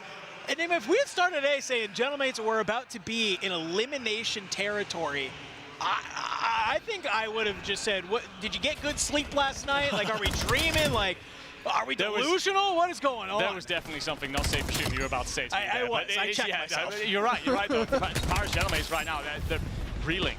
Have no answer, no reply. And it's moments like this that Beams took over map 2 and map 3, drives the nail into the coffin. Feels like he's having pop-off performance after pop-off performance. I look at the other side. Neptune's going to have 3,000 damage, 22 and 28. Doesn't look particularly pretty, but a lot of assists in there. The rest of it just felt disconnected, disparate, like reacting. You're not proactive. Yeah. You're supposed to be the CDL team. You're supposed to be on the front foot. It felt like you were always chasing. Obviously, Notorious got off to that great start, but it felt like once you'd gotten back to 3-2, Gentlemen should have been able to take over. Yeah. They never really had that dominance or control over the map. Yeah, no, I completely agree. Well, I mean, man, we thought that Jailmates is going to be able to come in through the back half of the series and say, all right, you know, yes, we lost that Search and Destroy, Ben's Beans Masterclass, whatever, so have you, but it doesn't matter. You can maybe go in, come back into the Overload and say, all right, let's get back into this map. Let's put some pressure on them. Well, I don't think you were expecting this team to come out swinging as hard as they did. The pressure is now on you, moving in to a Den hardpoint. Reminder, folks, if Project Notorious win this series, they will move on to fight the Boston Breach in a qualifier match to get to the bracket on Saturday. And more importantly, well, I can't actually see how the Omit series is going, I'll say, but they are one of the few teams, I believe, kind of still in the hunt a little bit to be able to make that happen. For the Gentlemates, if they lose this, they are, they're going home, buddy. Yep, and I saw the look that you just gave me. That is, I'm trying to be a professional up here, of course, trying to stay incredibly neutral, but it's tough as a fan right now. You never know what version of Gentlemates you're going to get, and I know there's a couple of teams inside the CDL that we can say that about, but with Gentlemates, of course, you think back to their performance at Major 1 through Split 1, you had players like Ghosty and Neptune dominating, taking over entire series at times. I feel like I'm not seeing that. Map 1, sure, Neptune and Ghost to get off to a great start, but Colossus is a bang-out map. It's extremely high pace, extremely high engagement. They're controlling that chaos. In more fundamental situations, we're just not seeing it right now, and there's a complete disconnect between how these boys want to play. Well, and I think the thing about Project Notorious, man, I mean, we saw it in that exposure overload, which is like you're back into the respawn mode, and it kind of felt like, obviously, for Gentlemates, it was in the last series, it was Neptune, and in the hard point on Colossus, it was Ghosty going huge. Every single player is having some highlight moments from Project Notorious. It was a lot of early on Ben Beans and Eric Boom, but you see at the end of that game, Snoopy has a very respectable snap line, and DiamondCon is doing his best in those moments to be able to have those two pieces where he's able to kind of open up the map. No, most certainly. It felt like every multi-kill in that last game basically came from Project Notorious. They're having those pop-off moments. They understand exactly what is on the line. I feel like with Paris right now, they just seem so dejected, but trying to reframe this series and what we're looking at right now then. So Project Notorious obviously 2-1 up. Gentlemates have got to see off the hard point, they've got to see off the S&D. We've talked about the issue with S&D being that not only did you lose on Scar, but Plaza's a coin flip. It's as 50-50 as we're going to get inside of Research and Destroy. The problem with the Den hard point, this is the map you just lost to lose to Breach. Ooh. So there's going to be a little bit of deja vu, not in a nice way, when you look at this Gentlemates lineup. Project Notorious, they'll be understanding that. Wind in the sails, plenty of confidence. They come out of the gate here. We've got an upset. I think we're looking at maybe a statement series from some of these players, right? We kind of talked about it, right? A lot of these players were in the league not too long ago. They have to go down to challengers. Project Notorious, a fantastic org, says, hey, we can cook something up here. I think we can put together a super team with some of these players that are now available, and a super team is what they've created. And I think for Project Notorious, for a lot of those players, it's coming in and saying, hey, all you teams who dropped us, look where we're at now. We can do A-okay. We can do just fine. And being able to come on in to the Den hard point, this is the statement game. I think if they can come out, we know that they're good at Search and Destroy. We now know that they're good at Overload. Bodes well for the future series, and they can come out and close it out here on the hard point. Most certainly can. And a picture and a position that neither of these teams would have thought they would have been in at the start of today. Of course, Notorious, they would have been expecting Breach. They would have liked the opportunity, especially Snoopy, to go up against the outfit in green and black. But right now, the boys in gold and black sitting in a spot of we can pull off an incredible upset. Arguably not the biggest, considering what Omit Noir have done, but it would be going some ways there. Omit Noir's a little bit more impressive than the team of ex-CDL pros. Yeah, a little bit. To 18-year-olds. Yeah, it's pretty insane to me. But we will get, of course, off and underway with P1. Paris spawning that P2 side. They're looking to lock down those spawns. So expect to see bodies back off, and immediately they're going to flick. Now, it doesn't need to ring alarm bells just yet, but Sib's going to hear the call and try and find Beans. It does in the stairwell. Big kill. Yeah, I think that's a great job from Gentlemates to kind of read that spawn does flip immediately. But the problem is that, yes, you'll get a lot of time on this P1, but we know that this P2 can be a money hill. And if Project Notorious can manage to hold on to this, it is huge. We can see they're coming off the spawn. They're trying to fly at this P1. Make it mixy. Well, look who's in through the back, Envoy. He might have found a little bit of a timing, and that's 2 kills for Neptune and Envoy. P2 wide open. Gentlemate's going to fly on through. Certainly shall, but all the work that Ericboom had done before allows Diamondcon a timing, so you're not going to have a full setup here, just the 3 players in play. Bean's going to cook a nade, doesn't do much with it. Will actually soften up somebody, but he didn't really have to help himself to then reach out. Sib with 2. Will be traded, and Envoy with that one should allow you then to squeeze out a little bit. But I say that, Diamondcon's in the back line being a nuisance, so your setup will not be advanced. You're still going to be under pressure, very close to hill. I like the ability for Gentlemates there to stabilize, right? You get the spawns, flip, it's a little bit of a hectic kill. They maintain control the entire time. They're not too worried about it. They're going to be able to lock it on down. Project Notorious forced to hit through the front right now. And Gentlemates, they're not allowing them any purchase to be able to do so. Sib with a huge 2-piece. Neptune follows up in kind. You're kind of spawning out if you are Project Notorious. So you start thinking about, we don't need to hit ult here. We need to set ourselves up for P3. But Gentlemates, they're already starting to think in that same line of thinking. Yeah, Ghost with the big kill through the middle of the map as well. Just going to try and find a couple of routes, a little bit of clearance. Realize you're missing one, and that'll be Diamondcon cleared out. P7 Notorious, though, have gotten spawns over towards P2 side. Sets up a natural pinch all on its lonesome, so gunfight's massive right now. Beans and Snoopy come out on top. Snoopy, a huge 2-piece.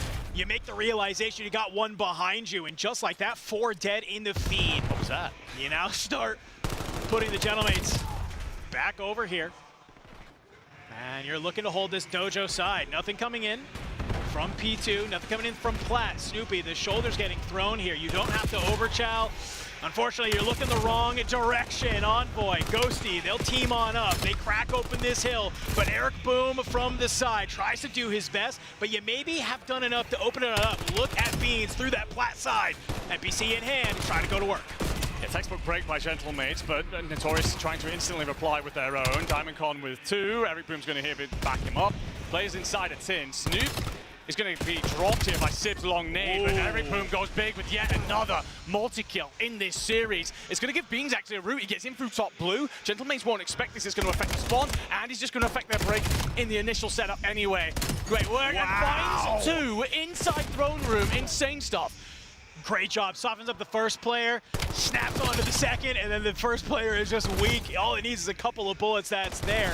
But unfortunately, the Gentlemates, they're still getting these close spawns. They're spawning in, and they're flying in through Throne, and Project Notorious, they gotta try and make a way through window here. Snoopy, 4 and a 10. Need to see him light it on up a little bit more. I think if Project Notorious want to run away with this, the Gentlemates are playing flawless right now. Yeah, incredible defensive setup there, and we're able to refill in through small as well in order to ensure that that flank doesn't come around.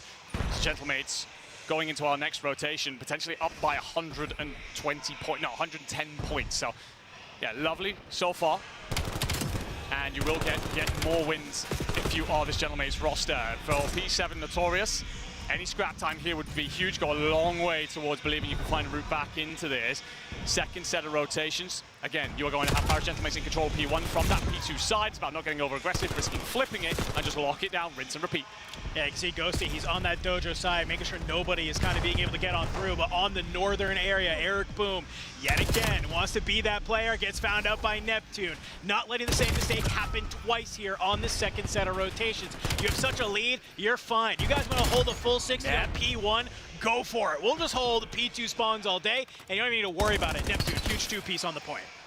And has a third as well with the M15 in hand. Now tucks himself into the near side corner. Likely going to be players in blue if no one's arriving through red. Next one drop out in front of him to go 5 in a row. And there's no trade arriving. P7 Notorious, that teamwork that we've been talking about, it's just non-existent right now because Gentlemates are not losing a damn thing. Up 100 points. Have P2 spawn control. Notorious is going to try and answer with a play in through the rooftops, but the longer it's quiet through mid, the sooner you read this. I'm going to be honest with you, man. This doesn't even feel like Gentlemates is like playing out of their mind. This just feels like good fundamental COD that's coming out of them. They finally remembered, hey, this is how we're supposed to play hardpoint, and they're kind of just out-funding Project Notorious is what it feels like. They're in the right positions at the right time, controlling all of the spawns that they need to. P2 comes online. They're going to hold that spawn as 3 players from Notorious. Going to try and do their best to fly on through. 3 dead. Gentlemates. Notorious look to hold. Yeah, Notorious actually do incredibly well there. Clear a couple of players out through couches. It then forces Gentlemates to kind of split their defensive players. And so you just punch a gap straight through the front door. 3 players arrive all together. And now you'll get an opportunity to retrieve some of the points that you should be losing, but Sid has a big 2-piece to break straight back in. Gentlemates reassert their dominance. Yeah, it's just Snoopy on that broken side with an NPC, and while this gun is great, it's not that great. You're not going to be able to rip as hard from that range. Gentlemates continue to run up the score here as you get to the end of P2. Turn your eyes towards P3 at the bottom. Snoopy, he's already made the wrap. Snoopy 8 and 17 so far. Needs to begin to contribute to the comeback, and well, a good rotation and a win on that rotation will certainly be ways to do so. You have puck control. The problem is you're trying to turn and face too much if you are Eric Boom, led inside of that hill.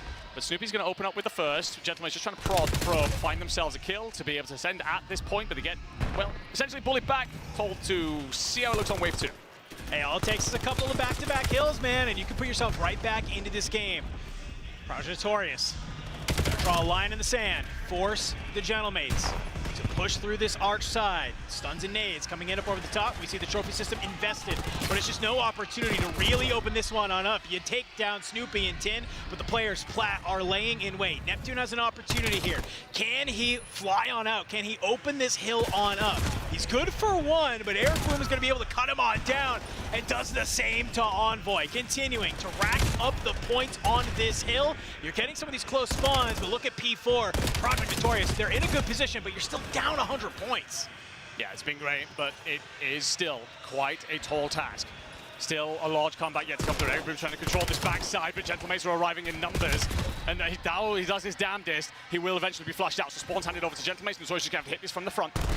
Beans, NPC in hand, could be a good stun here. Nade in hand, won't be able to get it off at the time, but it's going to allow Diamondcon to surge on forward. Envoy, Ghosty, drop, Neptune through servers, will not let that happen.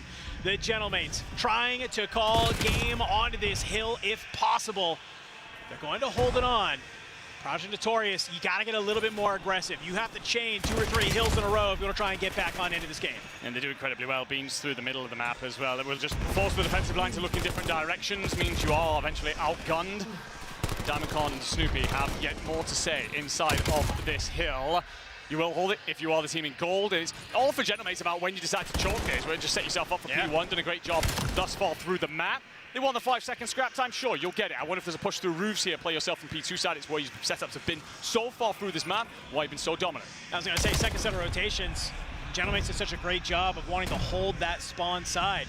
Third set, it's a completely different scenario. Project Notorious, they are over here. The problem is you can't leave this P1 open. It's 30 seconds needed for the Gentlemates to close this one on out. You can't just let them take it. You have to keep it mixy. You can't let any of these players get on through. You need that P2 time. But so far, the kills, they are going the Gentlemates' way. Eric Boom finds 2. Project Notorious starting to fly on in through the front. Only 13 more seconds needed. You said it yourself. Only takes a couple of chained hills. Notorious looking great on this P1. May again get themselves into 2, considering they control that spawn side. That being said, Neptune's going to begin a rotation over through roofs and does find the kill to Snoopy. So at some point, Notorious have just got to give this up. They can't afford to just yet because Gentlemates can now no longer win it. So you can back off. But the spawns have already flipped. Gentlemates have done the damage. Everybody's going to try and control this from the couches and must. That's a huge 2-piece from Eric Boom. You called it though, the spawns, they're close. You have to flush them on out. You gotta bang this hill if you are Project Notorious. Envoy lines him up, knocks him down. Snoopy and Beans get dropped. But look at the spawns, they're close for Project Notorious. You have to fly at this hill. It's only a couple of seconds remaining. Envoy, he's going to hold the line. You got him going, Gentlemates. They tie up the series. They send us to, I believe, our first Game 5 of the day. Certainly the first Game 5 we've seen is the first competitive series that we've really seen, my friend. And by God, Gentlemates get themselves across the line. You can feel Notorious were finding their footing, establishing a bit of a platform. Too late. But it is. You were so far behind, and with the amount of time that you had, we go back to map 1, it's a similar situation of, I don't need to hit this hill. I'm not desperately trying to scrabble for points. Yep. Neptune just decides playing through roofs, cleans out Snoopy at P2, and then in through to control the spawns, or in the end, they don't even need to. Look at the scoreboard. Yeah. That's not going to be very pretty if you're a Snoopy fan, 12 and Or 28. a Diamondcon fan. Or a Diamondcon fan. So those 2 players, unfortunately, not the route that they wanted to take this series. at least not when you're heading towards this map 5. But from Paris, you talked about it. It was fundamental Call of Duty, which I think is very important. It's that mental aspect that we've looked at this team before when they've suffered losses inside a series, whether it be maps, whether it be whole series. They're a team that can quickly spiral. Yes. Instead, it feels like they came out there and reminded themselves of who they are and that they must find victory with their backs against the wall. Yeah, no, I think that's a great way to put it. I mean, I think the Gentlemate's kind of waking up after that overload, realizing what's on the line and saying, we're not going to go out on a hard point. We know we are a phenomenal hard point team. But here's the thing, Enigma. It does push us, like we said, to a Game 5. We've seen a number of series where Plaza Search and Destroy is the Game 5. We haven't got it, but we have it here today. If you haven't watched competitive Call of Duty somehow, buckle up, because this is about to be an absolute bang-on. It's either going to be all 4 players from each team flying through that bar side, or maybe a little bit of a slower setup. Map 2 Search and Destroy was the Ben Beans sniper masterclass that was there. I don't know if it'll be the same here in Map 5. Well, I was talking to a couple of the talent earlier, and Optic had a series. I think it was against G2, and basically what happened was every single round, everyone just banged out the A side. 10 rounds in a row. 8 players just absolutely smashed it, and Optic went round 11 to start. Actually, you know what? I'm going to head off towards here because I've got a streak, and I'm just going to call it in. So I can see something very similar happening here. Again, there's going to be a lot of A, of course. You might get one player trying to play for some mid-map control. Yep. Every now and again, we're going to throw a looks in maybe towards B just to try and ensure there's less numbers maybe for that A hit up against us, but I don't know, man. We know how this plays, and we know what Plaza brings by now. It's going to be chaos. Well, before we hop on into that Map 5, we're going to go ahead and take a quick break. And we come back, Plaza Search and Destroy. Do the Gentlemates get an opportunity to exact revenge against the Boston Breach, or do Project Victorious actually get to do the same with Snoopy? We'll find out right after the break.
In one corner, the Paris Gentlemates wanting to get back to fight Boston for a chance at the bracket on Saturday. The other, Project Notorious, trying to fight to prove that they deserve to be in the CDL. It all comes down to a Plaza search and destroy. And to nobody's surprise, it is an all-out bang out of the bar, baby. Eric Boom for 2. As they make their way on into the site, it's just going to be a Neptune and Ghosty trying to play into a 2v4. I've heard of miracles before, but that would be quite one here. If you're Gentlemates right now, you're hoping to prod, poke, find at least one to try and tip the scale, the balance of the numbers. You're just going to have to send it eventually, and Eric Boom's going to welcome you. Ghosty will at least pick off one, but Notorious shut that down quickly. So they take the lead. And the thing is here, we know how this is going to work. There's going to be a lot of bang outs at A. What we're seeing at the CDL level is a lot of teams throw in different looks, especially in the later rounds. You might get a differently timed grenade, differently timed trophy, a couple of bits and pieces as such. In round one, for a challenger team, they just decide to full send. Yeah. We'll meet you. We'll happily square up with you. And Eric Boom says, gentlemen, I'm happy to walk away with my 15th two-piece of this series. Guy finds 3 in the round. Absolutely fried. Hey, it was all about the heat checks in map number 2, and that's a hell of a heat check off of that hardpoint map here in round number 1. Breakoffs continue to go on through. It's a 2-2 split. As the Gentlemates, 4 of them, will fly on forward. Nade's coming in up over the top, and Sid, he flies on forward. It's Diamondcon, and he's going to be able to not only find Sid, but he finds Envoy as well. It'll bring you into the 3v2. It's Ghosty and Neptune yet again. Diamondcon does such a good job of finding those 2 kills. Does incredibly well on the bait, and Snoopy now has the pinch. Neptune's going to find him. Should be a Oh trade, my but no, Nep has God. both. So now it's all on Diamondcon, the 1v2 with the bomb down. Blast alive, up over the top, can't manage to snap to the second. That was Project Notorious's round to easily walk away from, but that's a slip up. I love the Notorious setup. They send 2 around, the 2 other players sit in the corridor instead. Beans is going to play around that sniper, whistles a shot off, nothing comes through. Sib, who was shot at, goes, hang on, he's got a sniper, I'm going to squeeze close. Yeah. Diamondcon knows that he's going to want to do that, so tucks himself in the nearby corner to pick up the first. Great stuff from them. I love the change-up that comes through very early. The thing is, Gentlemates have something called the Neptune. That planet goes big for 2 and ties the game up. Listen, I know he's not on Surge anymore, but we're going to start calling it. He's bringing out the Trident, baby. I think he's making it happen God here of the Seas. in this series. Tried to do it against Boston, wasn't able to make it happen. Says, if I got to do it against the Challengers team to get back there, I'll do it, don't worry. But here into the round number 3, it's a lot slower pace. Shoulder gets thrown from the man himself. Eric Boom doing a good job. You're gonna try and bounce the nade. Nobody's home though. And you're slowly starting to work this A side. You can see Diamondcon there on the outer edge, and with a lot of attacks and nades getting thrown, a little bit of a look that there's some activity at A, you might be making a quick wrap to B. I love the idea from Notorious in the opener. We'll come back to it. Sibs had to back down here. It's gone quiet for too long at 8. Recognizes likely pressure coming through. Throws a shoulder. Says, gentlemen, I could do with a hand over here. So watch those white arrows turn to start to mosey on over. Envoy through the middle. Ghosty and Neptune maybe looking for the long wrap here. They would meet Beans should they do it. I like where Diamondcon's positioning though. He is just such close by in enemy waters. And Eric Boom will claim first blood into the round as Envoy gets dropped, and there you go. He finds his second onto Sib. With 2 down, it's just on Ghosty and Neptune yet again. Neptune alive, 1v4. You just gotta play together if you are Project Notorious. 20 seconds on the clock. You get a good idea, you'll cut down Eric Boom. That's at least a streak stopped from him. A couple more shots, you find Beans, okay. 10 more seconds on the clock. Good shots onto Snoopy, but he realizes, hey, we've done our job, but we were pretty close to a 1v4 there, my friend. Yeah, Neptune fancied that one. I will say, going back to Notorious, a wonderful rollout. What they decide to do is we're going to play essentially just the close corridor. We don't push A, so when Gentlemates flood it, they suddenly go, oh, there must be bodies towards B. They start to rotate over. Actually, what Notorious have done is just waited in the corridor, welcoming you through. If you do overextend, they'll get themselves a free first blood, but then also they can essentially weigh all 4 bodies, hit that site again. The only thing is it doesn't come through because of the fact that Neptune throws a shoulder and stays alive. Either way, you then bundle up as a team, head over to B, get that rock down, and you can feel that's a freebie on the offensive as well if you're Notorious. And often you get away with a B plan. It's quick moves over towards A. A couple of nades going on through as 3 members from Project Notorious will take over the bar. And I like this. It's an immediate quick wrap back on out from Snoopy. Doesn't feel the need to stay there. Says, hey, I got Diamondcon and Beans. They're going to lock it on down. Let me go ahead. Let me go help Eric Boom. Over on this B site. It's a nice little 2-2 split just across the map. So we'll get a little bit of info with some of these tacks starting to get thrown. Beans laying in wait. Sees a little bit of a pixel, hops on up, shots go on out. You're going to back him on down, but Envoy finds Eric Boom. It waits for the gunfight to happen on the opposite side, just activates essentially. Does punch a gap for that bomb to be moved through, and Diamondcon dropping now makes it even easier. Beans with 1, Ghosty turns, does enough. 1v2. Snoopy on his lonesome. Do you have any intel? Gentlemen, we don't need it. Ghosty's gonna not only be dropped, but that's the rock on the ground. But do you reek this read? Neptune, he's right hot on your tail. I think I can confidently say this. You're my stats guy normally. I think every single round has come down to Ghosty and Neptune being the last 2 players alive for Gentlemates. Yeah, I think every single time they are having to play as a duo in some type of 2v whatever scenario. Now, Sib as well hasn't got off to the hottest of starts. I've not got a pen and paper here to really track the first bloods, but I don't think he would be doing too great in the first deaths column. But yeah, 0-4 right now. If you are Sib, it's got to do a little bit more. And by a little, probably a hell of a lot if you speak French. Notorious, they've thrown multiple different looks into this A side already. What have you got cooked up for us here in round 5? That's a 4-man hit from the Gentlemates. They're flying on through. Eric Boom gets the nade onto Ghosty. And that's going to kind of stop you in your tracks. I love a little bit of the pre-fire that's there, but for the Gentlemates, it's a 4-man hit just so fast to be able to have and just get stopped in his tracks. So clever from Eric Boom. He knows that 4-man hit going to come through. They're going to send to your side of the room. So he bounces off the nearby pillar, just drops it dead at the feet of the players who are arriving. Ghosty has nowhere to go. Sib swings. He's going to be able to find Beans on bomb. Diamondcon there with the trade. Still a 3v2. This time it's Neptune and Envoy. The subs got to work together.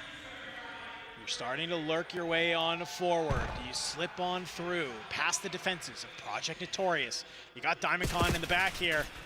And he's going to get tagged on out, but that's going to be all the information that Project Notorious needs. Snoopy pops on up, finds Neptune. It's just Envoy, gets found on out. Project Notorious hold the line.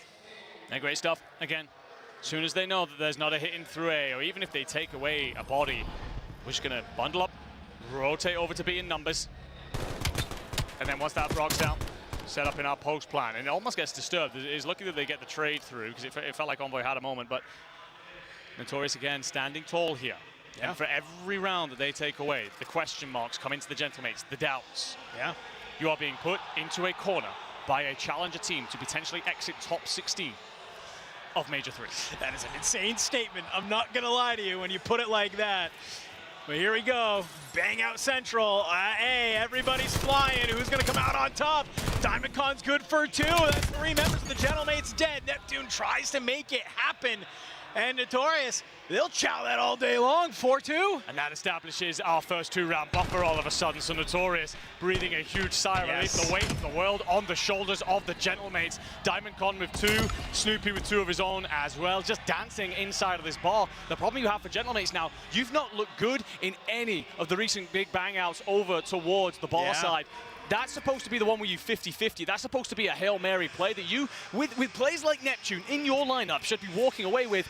All of a sudden, your playbook's having to be opened. How do we throw in something different here? Notorious have got every answer and every creative strategy so far through this map. Looks like it's just going to be back-to-back bang-outs for that. Project Notorious, they're feeling good. Trades are there. DC, he finds another. Can he find a second? He does, man. All of a sudden, it's just Sib. He's trying to let it rip. Not going to happen. 2 quick rounds in a row, my friend. 5-2. Project Notorious on not only map point, but match point. On the precipice of eliminating the Paris Gentlemates at the first go of asking. They'll have walked into this tournament in disbelief at the difficulty of their group. Yeah. They will have, despite fantastic efforts against LA Thieves, slumped down to this lower portion, watched Gentlemates be beaten by Breach and struggle to believe their eyes. But they sit just 1 round away from doing the unthinkable. And why not? Why not let the last round be a 4-man bang out at the bar? Flying on through, Sib will finally be the first blood that you need. 3 drop, and just like that, it's by the skin of your teeth, but the trades will go your way. Gentlemates, stay alive 1 round longer. There's actually a wrap here, but it's a good thing that Ghosty stays back. If he'd have joined the rest of the boys inside the bar, Beans gets through here. Yeah. Wow. And he could have been a bit of a nightmare. Yeah. So Ghosty just about gets there. 5-3. You've got a ways to go yet if you're Gentlemates, but we so often talk about it. 1 round at a time. For Notorious, they've thrown multiple different looks. They do not have to keep gambling on the bar hit. They've been so much better when they've decided to roll the dice in different ways. What have you got for us? It might be another one again, but this is also only 2 members flying on over towards that bar. It's all 4 members of the Gentlemates. Eric Boom tries to be able to land that nade at the feet yet again. Maybe find that opening kill. It won't be enough. But look at the Gentlemates. They make the same read, though. They say, nope, we don't all need to see here. Let's go ahead. Let's spread wide on this plaza. Let's try and maybe make this B-read. For Project Notorious, though, they kind of have a little bit of a comfort. They don't have to make these moves this quick. They can lay in wait and decide when is the best time to strike. They're starting to wait up. They're starting to consider the hit. 3 bodies are going to start to stack. Smoke's going to go out, or is that bait? What's the situation here? Envoy is on you. Good, there's 1. Tries to find the second. Trades are there, though. It's 2v2. Eric Boom and Snoopy versus Sib and Ghosty. You start flying through the bar, up over the top. Sib, he finds 1. Can you find another? You do. 1 round at a time is all it takes. Penny for your thoughts, Project Notorious, as you load into the next one. The bar hits are suddenly going against you. You've thrown a few different looks. It's been great thus far, and Gentlemates have suddenly found an answer. Patience in the play. With the defensive team, you have to come to us. Feel free to stand in the back line. We're not falling for it anymore. But Notorious need just the 1. Gentlemates, you gotta do it again. Sib has finally found his way into this matchup. 3 in a row. We go again. Here's the break-off. We're banging it out. We're banging it out, baby. 4-on-4 in the bar. Oh my God! Drops the nade at the feet. All 3 members of Project Notorious get deleted. It's just Eric Boom in the 1v4. Not gonna make it happen. The Gentlemates are crawling it back. We went to our first round 5 of the day, and it's round 11 to add. Nade is absolute perfection in the end from Sib, but 3 from Neptune there to blow things wide open, send us to the round 11. Paris were looking at the edge of the cliff just moments ago, somehow forced it here, but it could all be for naught. 8 kills in a row. If you're Ghosty, Sib and Neptune, Notorious starting completely fresh. Is it a bomb bang out again? You've looked better if you're Gentlemates. You're going to send the 4 that way. For Notorious, it's a split line. You won't have the numbers, but you are going to lay in wait. This is the confidence you like to see from the Gentlemates. They'll go ahead. They'll win this bar fight. Notorious, they're going to opt to play this a little bit slower, but the Gentlemates, I love this. They fly on in. They get the bomb down, but look at the bottom left side of your screen. It's Diamondcon. It's Beams working as a duo. Does Ghosty make this read? I don't know if he does. They're passing like ships in the night. 2 members from Project Notorious, they're still on that A-bomb. They're waiting for the right time to push on in, to work with their teammates. Neptune, he finally turns around. Can he find Diamondcon? He does. The trades are there, though. It'll go down. Beads not able to do it. Paris Gentlemates from behind will secure game number 5. I think it's Envoy with 3 in the end as everybody floods the different doorways, does enough dancing around the bar. Gentlemates survive the scare of a lifetime, but Project Notorious, it just begged the question of what you could have done considering how good you looked through the opening stages, how much you've dominated in the S&Ds in this series. But it will be the CDL team marching on forward despite the valiant efforts. Notorious, it's on to challengers. It is a Saturday dance, a top 16 start. Can they walk away as victors again? They've stood on that top stage twice, and while you will be going down with wind completely taken out of your sails, you know what you can do down there. Yeah, weekend's not over for Project Notorious. And guess what? It ain't for the Paris Gentlemates either, because they have a shot at revenge in this group.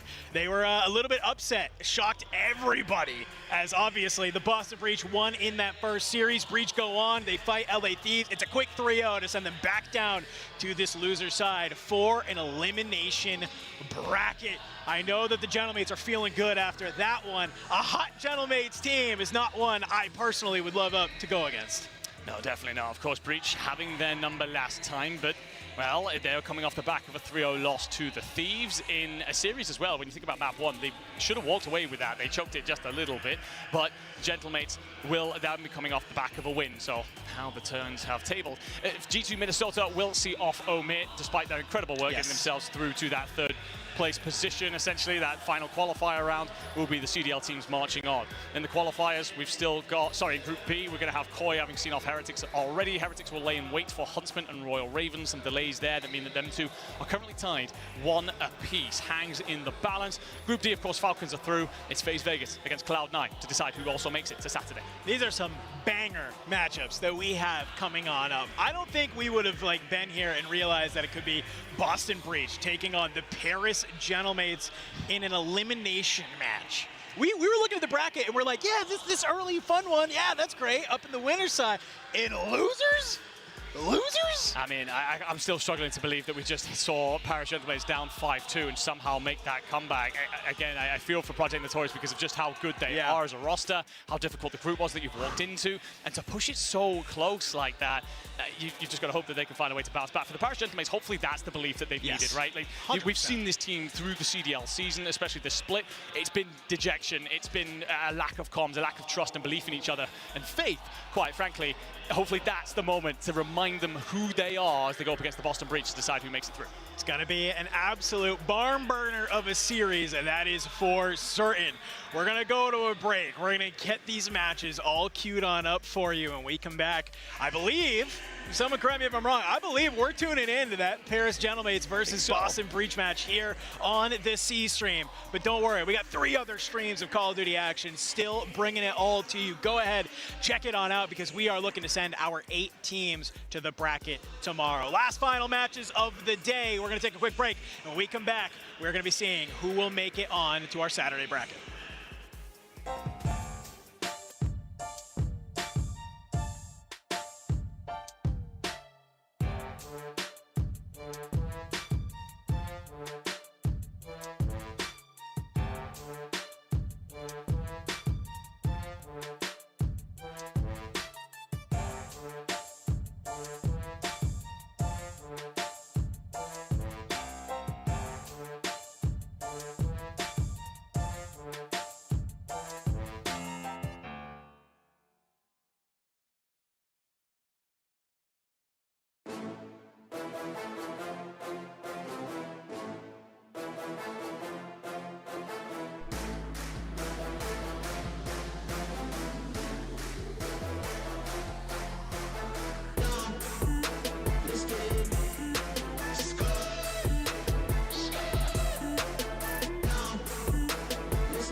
I'm so exhausted, I needed the energy, needed to pick me up. I'm in your movie, but this is my cinema. I got the power, I'm built to devour. Anyone coming against me, I tower. I don't cave under pressure. Some of y'all leaving here in a stretcher. Took my time to go and get better. I was reading in the red letters. Ay, hit me with your best shot. I got time today.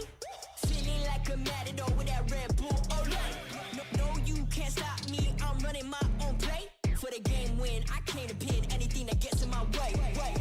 Been here, done that. You all know what we came for. Been here, done that. You all know what we came for. Energy, energy, energy. I need that energy, energy. Energy, energy, energy. I need that. Been here, done that. You all know what we came for. Been here, done that. You all know what we came for. Energy, energy, energy. I need that energy, energy. Energy, energy, energy. I need that energy, energy. Been here, we done that. We done that. You all know what we came for. You all know what we came for. We been here, we done that. We done that. Energy, energy, energy. I need that energy, energy. I'm in the game like EA. Been in my prime since pre-K. Shooting my shot from long range, going over heads like a toupee. Treat every day like payday. Y'all been living so mundane. My work week is Sunday to Sun. Oh wait, that's every day. Putting in overtime, punching the clock, I'ma get what's mine. While everyone's sleeping, I'm living my dreams. I got a calling that's so divine. Lord, take the wheel like 10 and 2. I'm losing energy, I'm overdue. I've been on the top ropes, hitting my pros. Watch me hit the power moves. Been here, done that. You all know what we came for. Been here, done that. You all know what we came for. Energy, energy, energy. I need that energy, energy. Energy, energy, energy. I need that. Been here, done that. You all know what we came for. Been here, done that. You all know what we came for. Energy, energy, energy. I need that energy, energy. Energy, energy, energy. I need that energy, energy. We been here, we done that. We done that. You all know what we came for. You all know what we came for. We been here, we done that. We done that. Energy, energy, energy. I need that energy, energy. Done that. You all know what we came for. Energy, energy, energy, energy, energy. I need that energy, energy.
Pick up where I left off, it ain't over. Whole squad on the gravel, all I know, I'm a soldier, stand up. Add attention, shake it off. Tell us Swift, forget the trip. Back to mission, no surrender, just commitment. I see visions, eyes closed, shut, heart monitor going crazy. Medics panicking. Woke up from the stretcher in the reds, removing the bandages. Hopes up, I'ma catch whoever made me suffer these damages. Power level breaking screens, they like, way, look at them scampering. Rejuvenated, reborn, I'm basically the man again. Made the world stand still, they amazed, frozen like mannequins. Kick the door off the hinges, make way, someone needs banishing. They ain't think I was able, but I'm Kane when it come to savageness. I'ma finish it, I'ma finish it, I'ma finish it, I'ma finish it, I'ma finish it, I'ma finish it, I'ma finish it, I'ma finish it. Still got a little fight, I'ma finish it. Still got a little fight, I'ma finish it.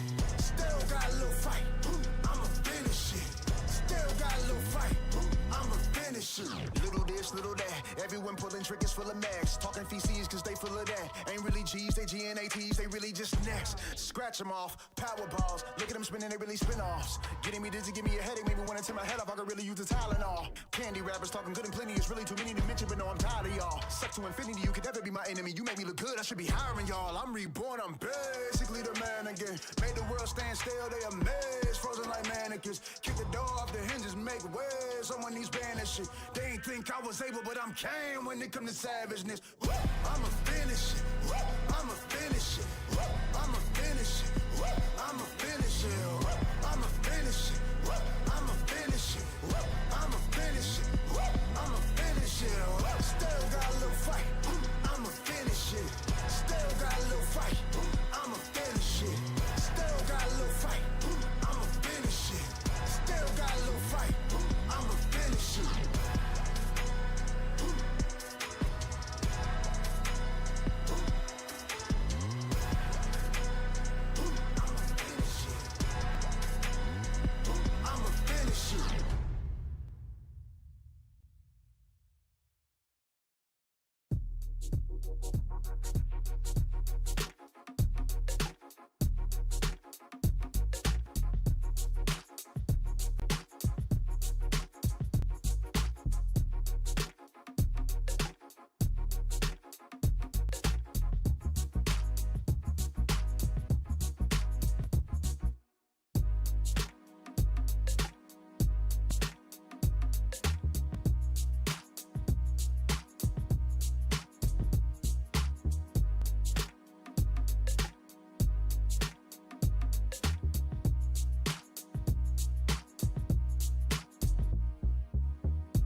Welcome back, everybody. Sorry, I'm getting absolutely all tangled up. The end of that series had me just absolutely...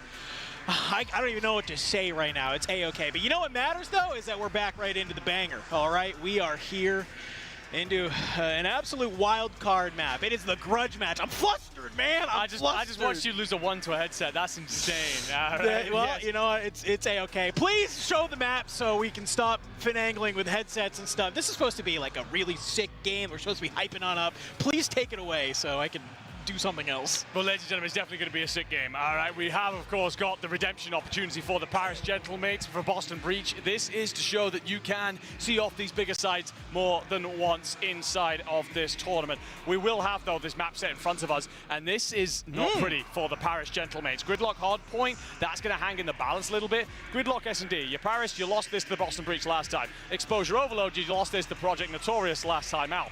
You go to the Den Hardpoint, you lost that to Breach the last time you played each other, and then you go to the Scar S&D, we just watched you lose that against Notorious. So for Paris Gentlemates here, I mean, for me, it's a case of you got to come out and take the first 3. Yeah. It's just as smooth as you like. Try and just kind of remind Breach that you are supposed to be a super team and put your foot on their neck very early, because as soon as you give Breach the opportunity, the back half of that series, it's ugly. I think you're forgetting one key specialty from the Gentlemates, and that is their ability to say, heck with it, I'll chow. We saw it in the round 11, game 5 against Project Notorious. So they probably look at this map set and say, hey, we shouldn't have lost some of these maps to Breach in the first place. True. And that's kind of a bonus, right? Where you can say, we already played these maps against you. Our coaches are in the back, right? This is a support staff that can go ahead. They can look and say, hey, here are the mistakes that we made. Here are the only changes we need to make. We should just go ahead, run this map set back that is there. But just to remind everybody, what is on the line here in this matchup? We're one of the last few matches going on here today. Loser is eliminated from Major 3. Winner moves on to tomorrow to our top 8. Andy, it's the Boston Breach, my hometown team. It's the Paris Gentlemates, your love that you have. Let's get it started here. It's a Gridlock Hardpoint, P1 up and running. Novo get himself in early. Neptune's trying to make a flank play through showers. We get a lot of information, but it won't really help on Boy's Purge. Finds him, and a 2-piece Afro with 1. Sip's going to be by his lonesome and doesn't clean up nasty, so largely the guys in green winning the opening engagements, and the mental battle begins. And reminder, the Paris Gentlemates, they lost this against Breach last time out. They've then just had to run a gauntlet to get themselves past Project Notorious. They don't want this to be a series that drags out. There can't be much left in the tank. That being said, Breach, after their loss against Thieves and the manner in which that loss came about, you're going to be reeling just a little bit. You want to get off to a strong start. Listen, hey, guess what? We're back in the MLG days, baby, because you've been ripping series all day long, non-stop. Gentlemates have barely had a time to breathe. Breach, they've been waiting in the wings after the 3-0 loss to FaZe. An Eater to come on up. A P2, here we go. It's back and forth trades all the way through. You get some close spawns. If you are the Boston Breach, you want to try and push this forward. And I like this Afro just trying to play his life. Unfortunately, you're not going to be able to get the kills you need. It's some close spawns coming in from the Gentlemates. Allow them to start to flood this P2, gain control, and get back into the game. Yeah, Gentlemates do well there, just playing through the north side, prioritize the spawn situation. Although you won't win the initial engagements, you can continue to flood. That being said, you're flooding onto the end of Afro, who is ripping 3 in a row to start 6 and 3, lock down a whole chunk of time. Boston Breach starting off, that means that they wait to continue and will get themselves pushed out as well. Sense a little bit of hesitation from the Gentlemates off the spawn there. Do we want to fly at this, or do we maybe want to just try and hold this rotation on over to P3? You kind of do neither at the time. It's let's make a late hold and then just get absolutely ripped apart. The only person left alive is still Ghosty onto that new, and he's going to get found. Nasty going to be your entry point onto the new hill. He's going to be able to find some kills, and it's a late rotation from Spart. He might be able to get some of these picks on the way through. I'm going to be honest with you, the minimap's ugly, spawns all over the place. No one's really going to be reading this. Neptune gets one in showers, then is traded. 3 kills will be found for Breach, so this rotation will now allow them to set up into something defensive. Siv's going to be the first to meet, but he's on his own. He's by himself. No one's going to be able to trade that, and as such, Breach will just lock this down, saunter towards that 100-point marker.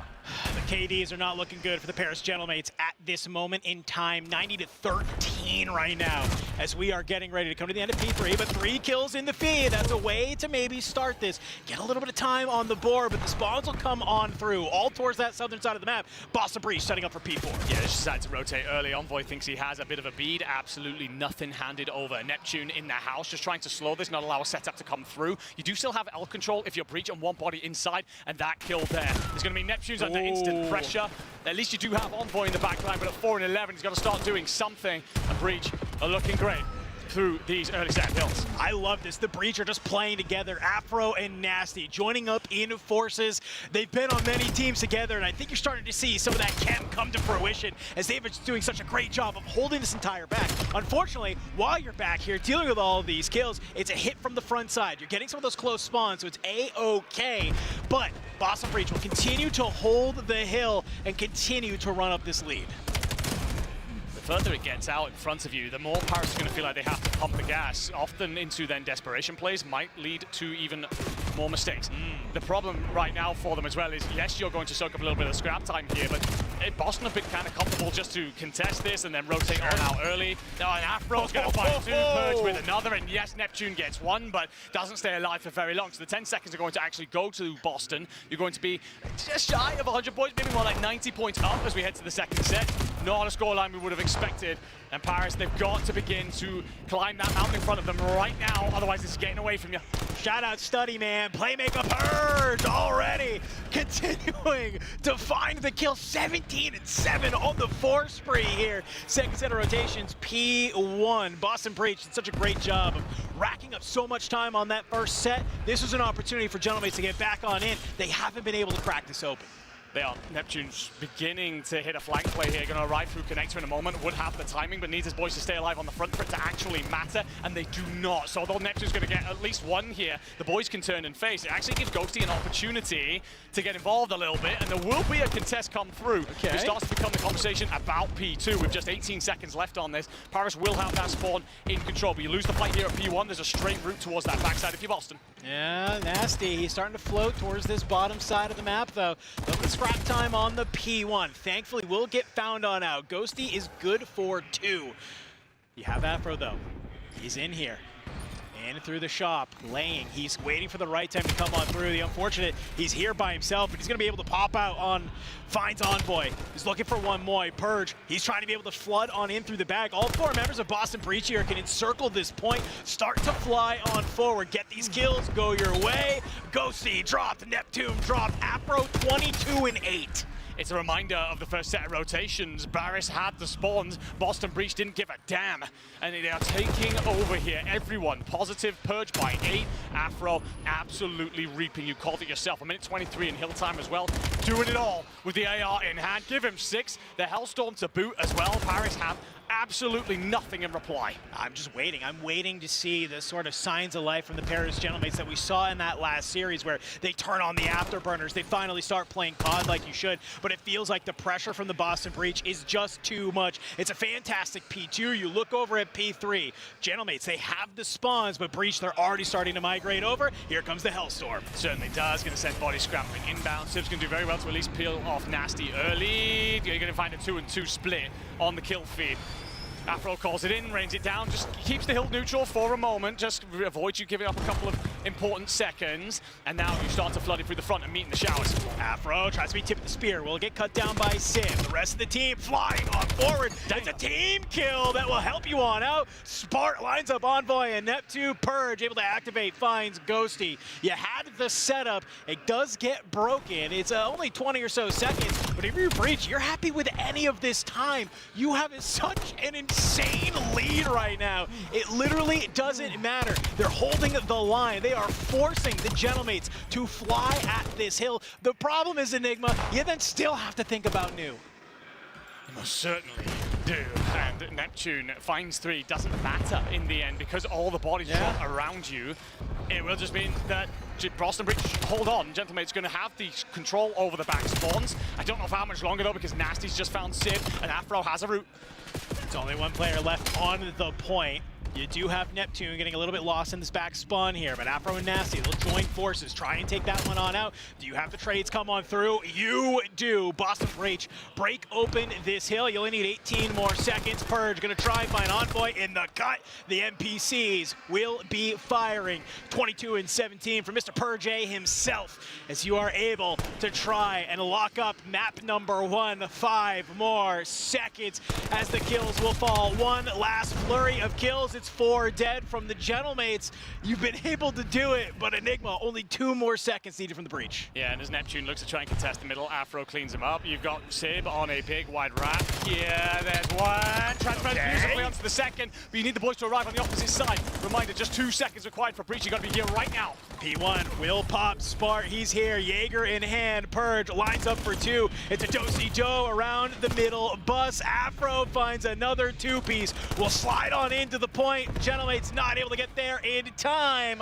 Map number 1. Not only is it a breach win, Andy, that's a breach win by a hefty mile. It's a breach win by a bloody country mile. I'm going to sit and try and analyze and tell you about the ways in which these two teams perform. It doesn't matter. You're going to look at the kill board in a minute and you're going to see that not a single Paris player is positive. Most of them aren't even remotely close. In fact, I need to check that Envoy, he does eventually get 14. It wasn't long ago, it was like 9 and 24. Yeah. It doesn't matter how you play the map if you can't win a damn gunfight. Sib, only one kind of close at 20 and 28, which is great to see him kind of continuing to shoot after it took him a while in that last search and destroy against Project Notorious. But this is a new series, this is a new team, okay? You have to continue to find the kills where you can. And I think you brought up the exact stat that all we needed to hear, maybe why we see that type of stat line.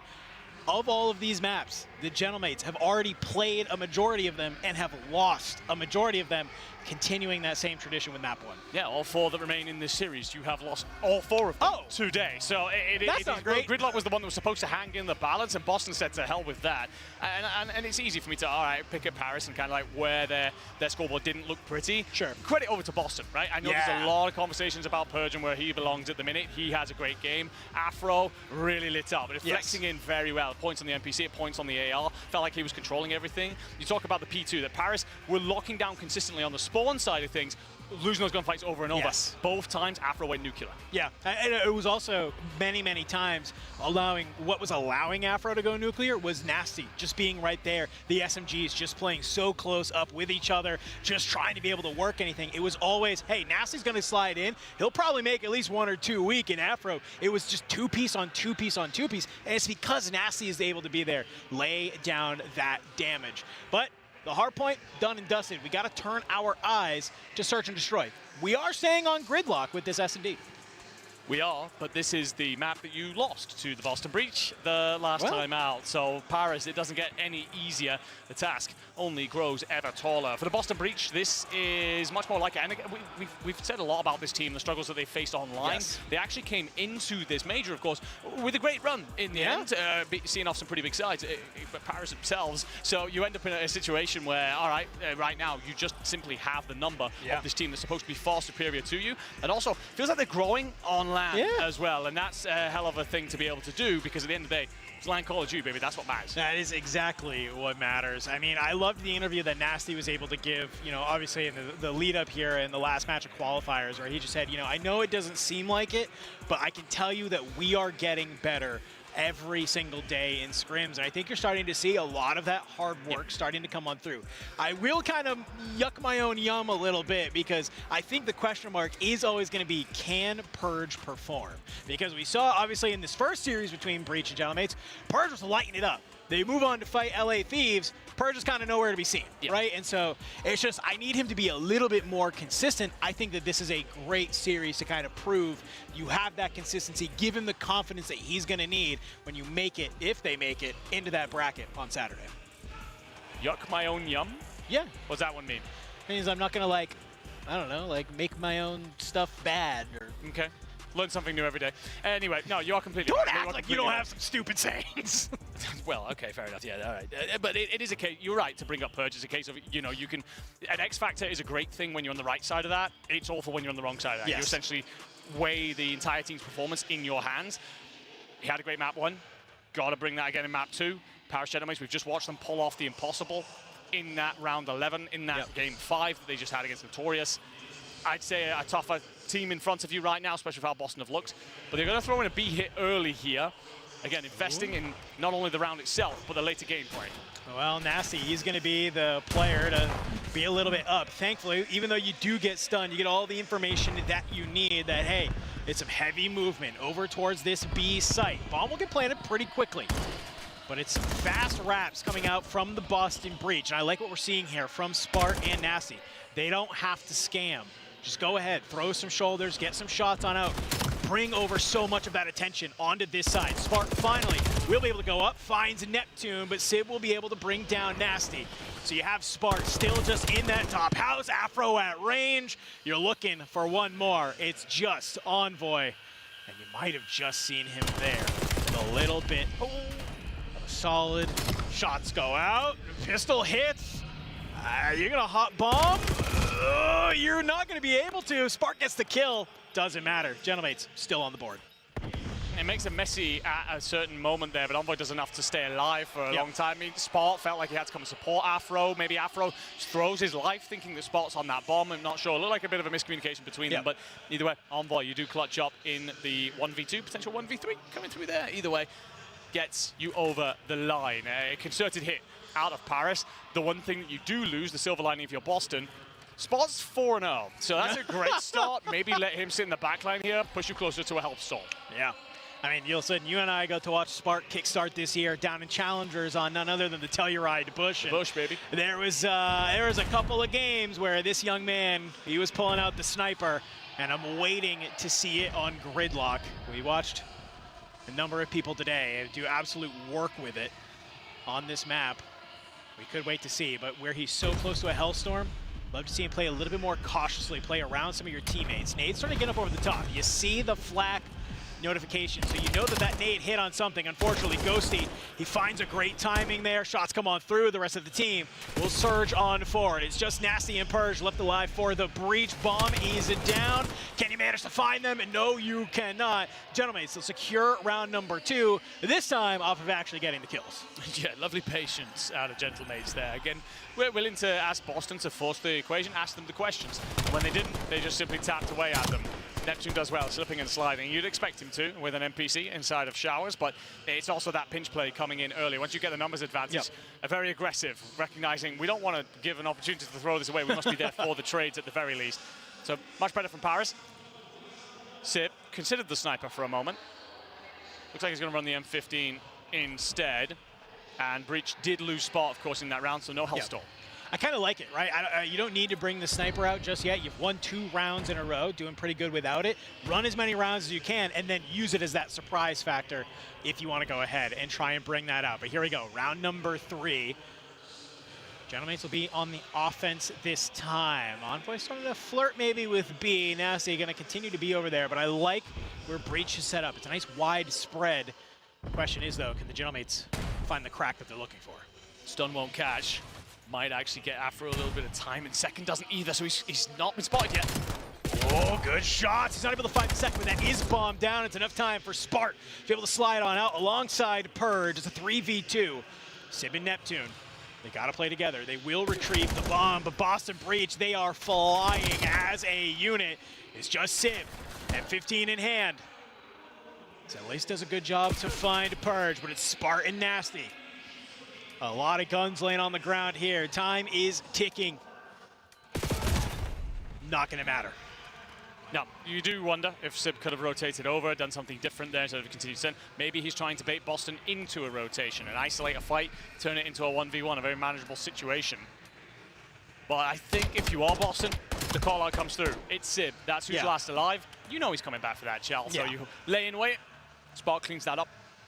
Gets one on the board. 2-1 in favor of Paris. I wonder if you end up bringing out something different here if you are gentle mates. We saw the consideration of the sniper. Spart says, you know what? I'll actually bring my boomstick to the party. Let's go ahead. Let's see it. I've seen this guy hit some nasty wall bounces on Colossus. Can he do the same here on Gridlock? Good nade. He won't. Yep, it's a nade right at the feet. No sniper for you. Great read from the gentlemates. Sib's going to read Purge. Couple of tags, backs him off. Defensive team, you can lane wait. And Envoy wanted probably all of that out of Nasty. Thought you were about to get turned on. Afro will be there for the trade, but still hold the numbers advantage. Nade might have been perfect. Neptune gets across though. Going to regroup if you are Boston. Paris might actually be fully aware bombs down. And you can see Purge has that NPC in the back pocket, also picked up Spart's recon. So you have an opportunity, but while this 2v2 is brewing on this side, look at your minimap, ladies and gentlemen. Sib, he's on the flank, and you got to get there if you are Sib. For a little bit of help, not even needed though. You win the 2v2 game. Gentlemates 3-1. It's a nervy moment that though, because you find the first if you are Boston. Had they gotten Ghosty, Sib wasn't in a position to trade. Turns it into a 1v1, of course. That then hangs very much so up in the air. But Ghosty does enough. Great transfer onto the second. If you're Paris again, I'm curious. We've seen now a 2-2 split. We've seen different hits. Yep. We have seen, of course, those set nades roll through. Yes. Quite a few options in terms of their plays. I'm just wondering when they start to play for some sort of mid-map control. That hasn't been their game plan thus far.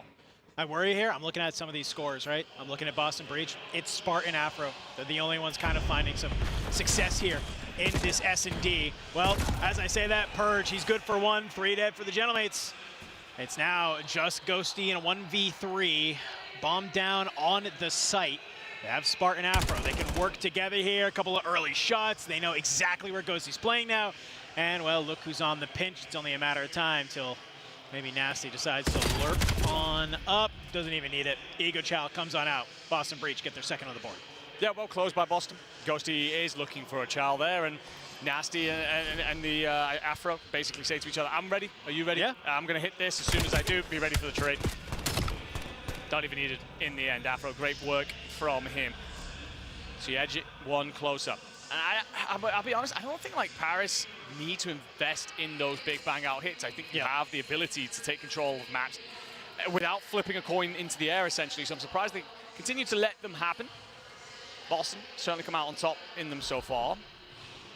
And, well, looks like they want their day to dance in the shadows. Well, they might find maybe a little bit of a surprise here, as it's only one player in Neptune. We'll get stunned on out. And look at this, Purge just flying on forward. Really wants to gain all of that ground immediately. The plant comes in from Nasty. Can Neptune find anything with this nade? No, nobody's home. I like that. Breach, they're gonna take the space, back on up. Leave gentlemates thinking. Here comes the push though. All three players into the side. Afro, he's just trying to play around this tree. You can't land the shots that you need to, but it's Purge. He flies on forward, and it's a team kill that comes on in. Purge in a 1v2 against Ghosty and Sib. Not gonna be enough. Sib, solid little two-piece. They'll get the defuse. Paris actually play this beautifully. So Boston get the rock down, and if you're Paris, what you decide to do is we're not going to try and pinch play this. That's what they're going to be expecting. Heads are going to be turned. They're going to be looking at all these different angles. We're just going to steamroll the front, win the gunfights heads up, especially while they're not looking our direction anyway. Yep. So you roll through that round, 4-2 up, and again, that is an investment later on because Boston, if they end up in that situation again, they might be trying to just focus forward. Afro gets a lot of intel eventually, but it felt like a little bit too late for Boston to really react. Yeah, you saw a couple of those early shots. You know, I think if you're able to get a pick with those few early shots, that fight plays entirely differently. But they now basically get that info. Okay, we got one person playing the planner. We now know how to kind of work this. That's there. So great job from the gentlemates to be able to do that. 4-2 right now, ladies and gentlemen. As the mates themselves will pick up that bomb, and they're Timing is, well, hey, what you can do, we can maybe do better. But Afro, he's going to plant his roots immediately on that trade. The problem is Purge has been able to find a route into the back. Civ, Envoy, dropped, and it's just Ghosty alive in a 1v3. Plays through the mid, couple of early shots. That's info that you're looking for. Boston Breach, they can just kind of swarm around this bomb.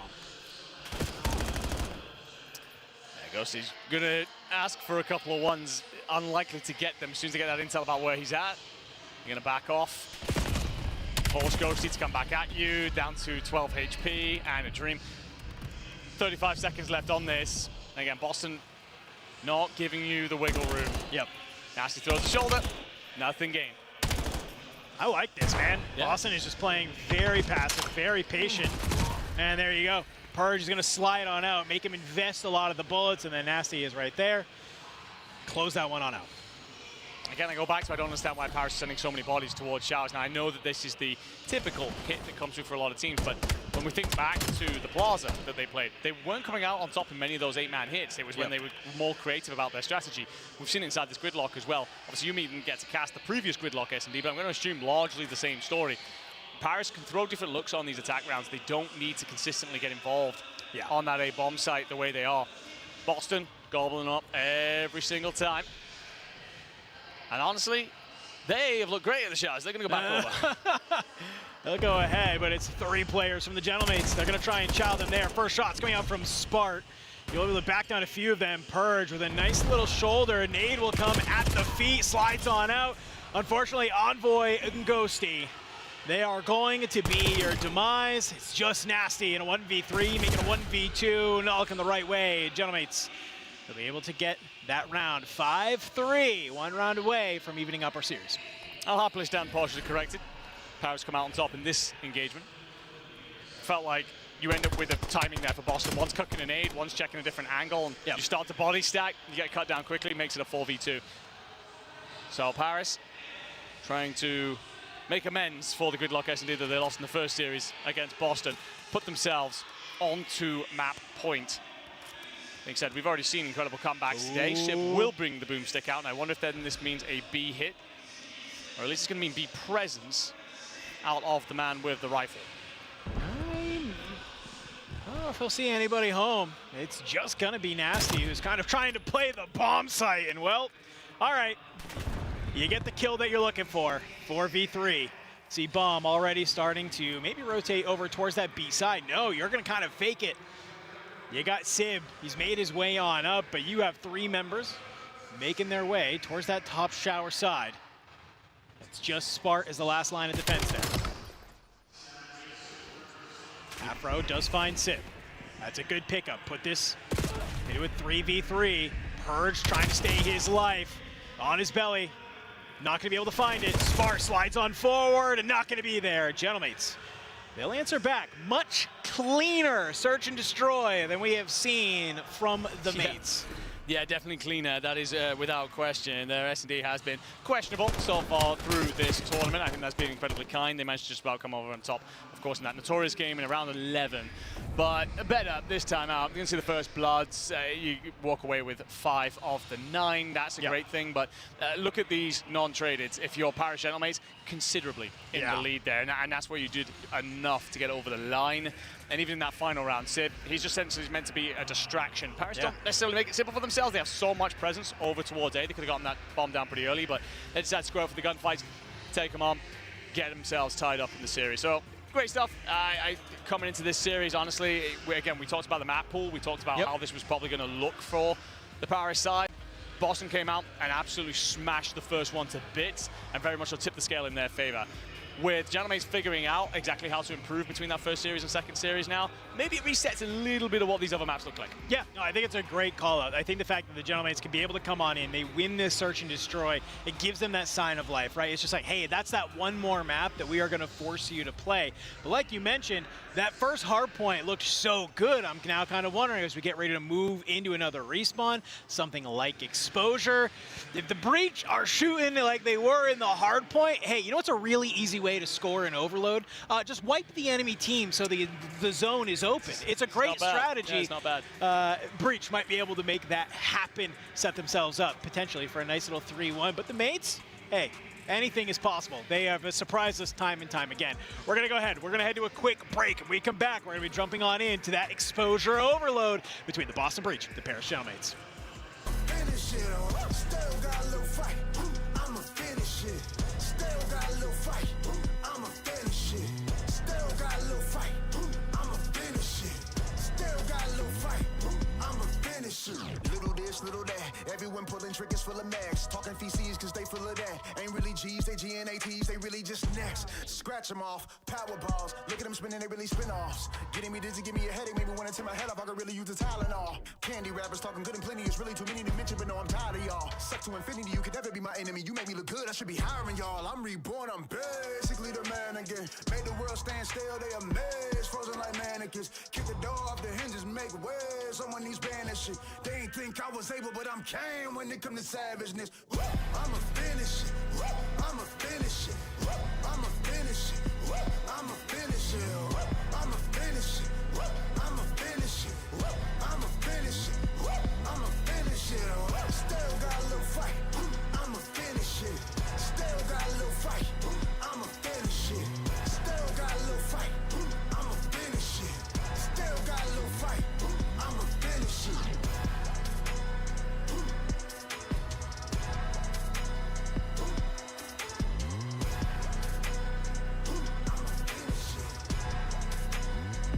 I'ma finish it.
Welcome back, ladies and gentlemen. CDL Major 3, the Pro-Am, coming at you live from DreamHack Atlanta. If you're just joining us, it's the Group C losers qualification match, and more importantly, a grudge match between the Boston Breach and the Paris Gentlemates series, tied up 1-1.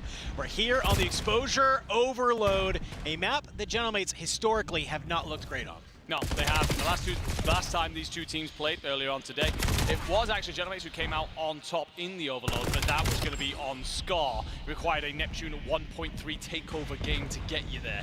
The last time, however, we saw Gentlemates play on Exposure, they lost to Notorious, relatively convincingly too. However, Envoy getting off to a 5-0 start, that's not a bad way to provide Nep some help. Not at all. That was our biggest ask, was saying, hey, get this guy Neptune some help. Every single member of the Gentlemates has stepped up so far into this series to make it a little bit more competitive this time around. So as we are here in the first half, you do have the Gentlemates on the quote-unquote good side, starting to make their way on over towards this B overload zone. Neptune here, Ghosty, gun in hand, and well, you're going to be able to score the first point of the half. Certainly up, start that you wanted to get off to, without doubt, and you pushed all the way up into the spawn. Breach being suffocated. And North map control for Gentlemates will allow them to roll this second one home, unless you're caught looking the wrong way. If you're Envoy, Neptune gonna have to make a desperate dive. Should get there, even though the stun connects. Afro will not arrive in time. So 2-0 start, pretty much perfect. If you are Paris for Boston, a little bit shell-shocked coming into this one. Yeah, it's those quick back-to-back caps that you're looking for, especially here on Exposure. Just being able to slide that in on the B zone. You get that top spawn on in, you're controlling them, you're pushing that back-gen spawn, and next thing you know, you just get two quick caps. And, well, it looks like we're going to see almost a similar story here again for the Gentlemates. Nasty, he's going to be the one holding the line, slides on out. You find Civ, you find Envoy. Can you find Ghosty? No, you can't. 4 dead in the feed. This is a quick 3-0 in this first half, my friend. Certainly is. Envoy has slowed just a touch, but his incredible start gets them off to a blinder. Ghosty now 8-3, make that 9-3, 4 in a row. Great stuff. Tries to back off. Purge is going to at least hunt him out, but you have the device in possession again. Sip looking to just shift that backline around, fake the rotation over towards Solar, instead double stack the stairway. Afro's there for the trade at least, so device will be dropped. That being said, not exactly comfortable yet for Boston. Nope, it's a little bit of a bang out on that P3 side. You will come out on top. You pick up the EMP device.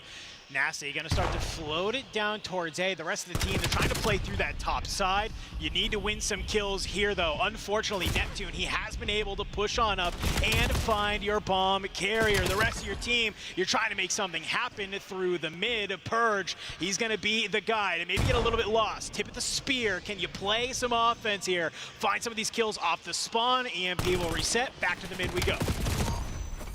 Purge tries to do a little bit too much, sees Neptune crossing out, tries to call that, and spins free and loses. And yeah, I mean, obviously if the Paris Gentlemates could see what we can see, they probably just send that home instead. Pause. Wait on this. You got a healthy lead, 3-0, a minute and 40 on the clock. Boston trying to set up the defensive play, but Ghosty, the man on the wrap, trying to basically be the go button. 11-5 for him. He will get found on out, so it's a little bit of a bang out towards that front side. Boston, they are here. Unfortunately, though, the Gentlemates, the guns are a little too hot. Envoy continuing to fire. That's a nice little 2 for him. He's going to pick up the EMP. All members of Boston, though, hot off the spawn, going to be able to drop it from you. But the Gentlemates, they can continue to flood this. A minute 15 onto the clock. All you need is a couple of kills to go your way. Ghosty might be the one to do it. 14-6. Can you find one more? You pick up the device, it's a pistol in hand, you just need to find it. Can you get the wall hop, end our first half? You sure as hell can. Yeah, great stuff out of the Gentlemates there. If you're Ghosty, you're trying to just buy time. Your teammates are arriving through tank and they're just popping nades over, bouncing it off the backboard and dropping them at the arriving defenders. The Boston Breach smoked off the map, essentially artilleried into the second half. And Envoy gets off to a great start here. I mean, we talked about it last time these two teams played earlier on today. Envoy a 0.81 in that series. Yeah. Just not enough. He is a glue player. He's often that guy that does a little bit of the dirty work, puts himself on the line. You're dropping a 0.9, forgivable as long as your team wins the series. 0.81 on the wrong side of that, that was definitely a place we needed to step up. 5 in a row to get you going. You move on through 4-0 up here. This is much more like it if you're a Paris fan. For Boston, it's a slow start, out of spot. 5 and 10, and everyone negative. If you're going to stand a chance in hell, that's got to look very different within the next 5 minutes. Got to turn on the gas here in the second half. The Gentlemates, they're more than happy to basically just play a little lackadaisical, play some heavy defense if you want. Or play some heavy offense. 2 quick kills for you will help you pick up that EMP device, start moving it forward. But Afro's got a little lost here on the side. Oh, that's still Ghosty. Turns his eyes over towards that bottom area, continuing just to shoot, to find the kills that you need. Gentlemates will start to push their way up towards the opposing Solar side. A couple of kills go your way. We could see an easy kill come on through. It's a Hellstorm, but unfortunately, it's a Hellstorm with a team kill, but I don't know if it matters. Neptune, he gets a little bit close, but the defense is too good from Boston. And Ghosty needs to make amends for whatever the hell that was. Gets dropped after picking up 5 in a row at least. And Device going to be left where it is for now. Boston will be quite happy to try and let this reset, get some mid-map pressure, but Gentlemates, of course, going to continue to fight for this northern side, because should a Device be put home, they're then looking to drop a second in pretty much immediately. It's what they were so good at in the first half. Those kills will now get you a root. Purge and Spart are trying to rotate on over. I like this. You slide on out. Good damage on the first. You find Envoy, but you just can't do enough. A 5th score on the board for the Gentlemates. Continuing to run this one on up. And with every score, it gets harder and harder for Breach to get back on in.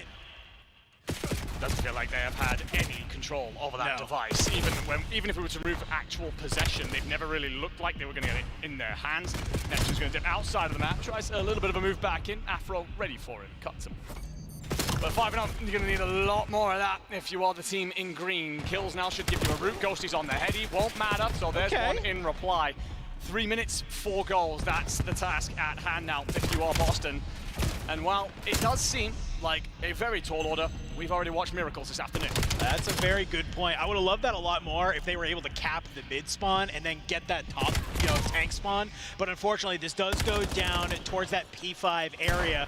And just coming off the spawn is the Gentlemates. They're here, they're immediately picking up the device. And as far as they're concerned, hey, we're happy to run out the clock here. We're happy to just do whatever we can to put this device into enemy territory. Even if we don't get any more scores, it's okay.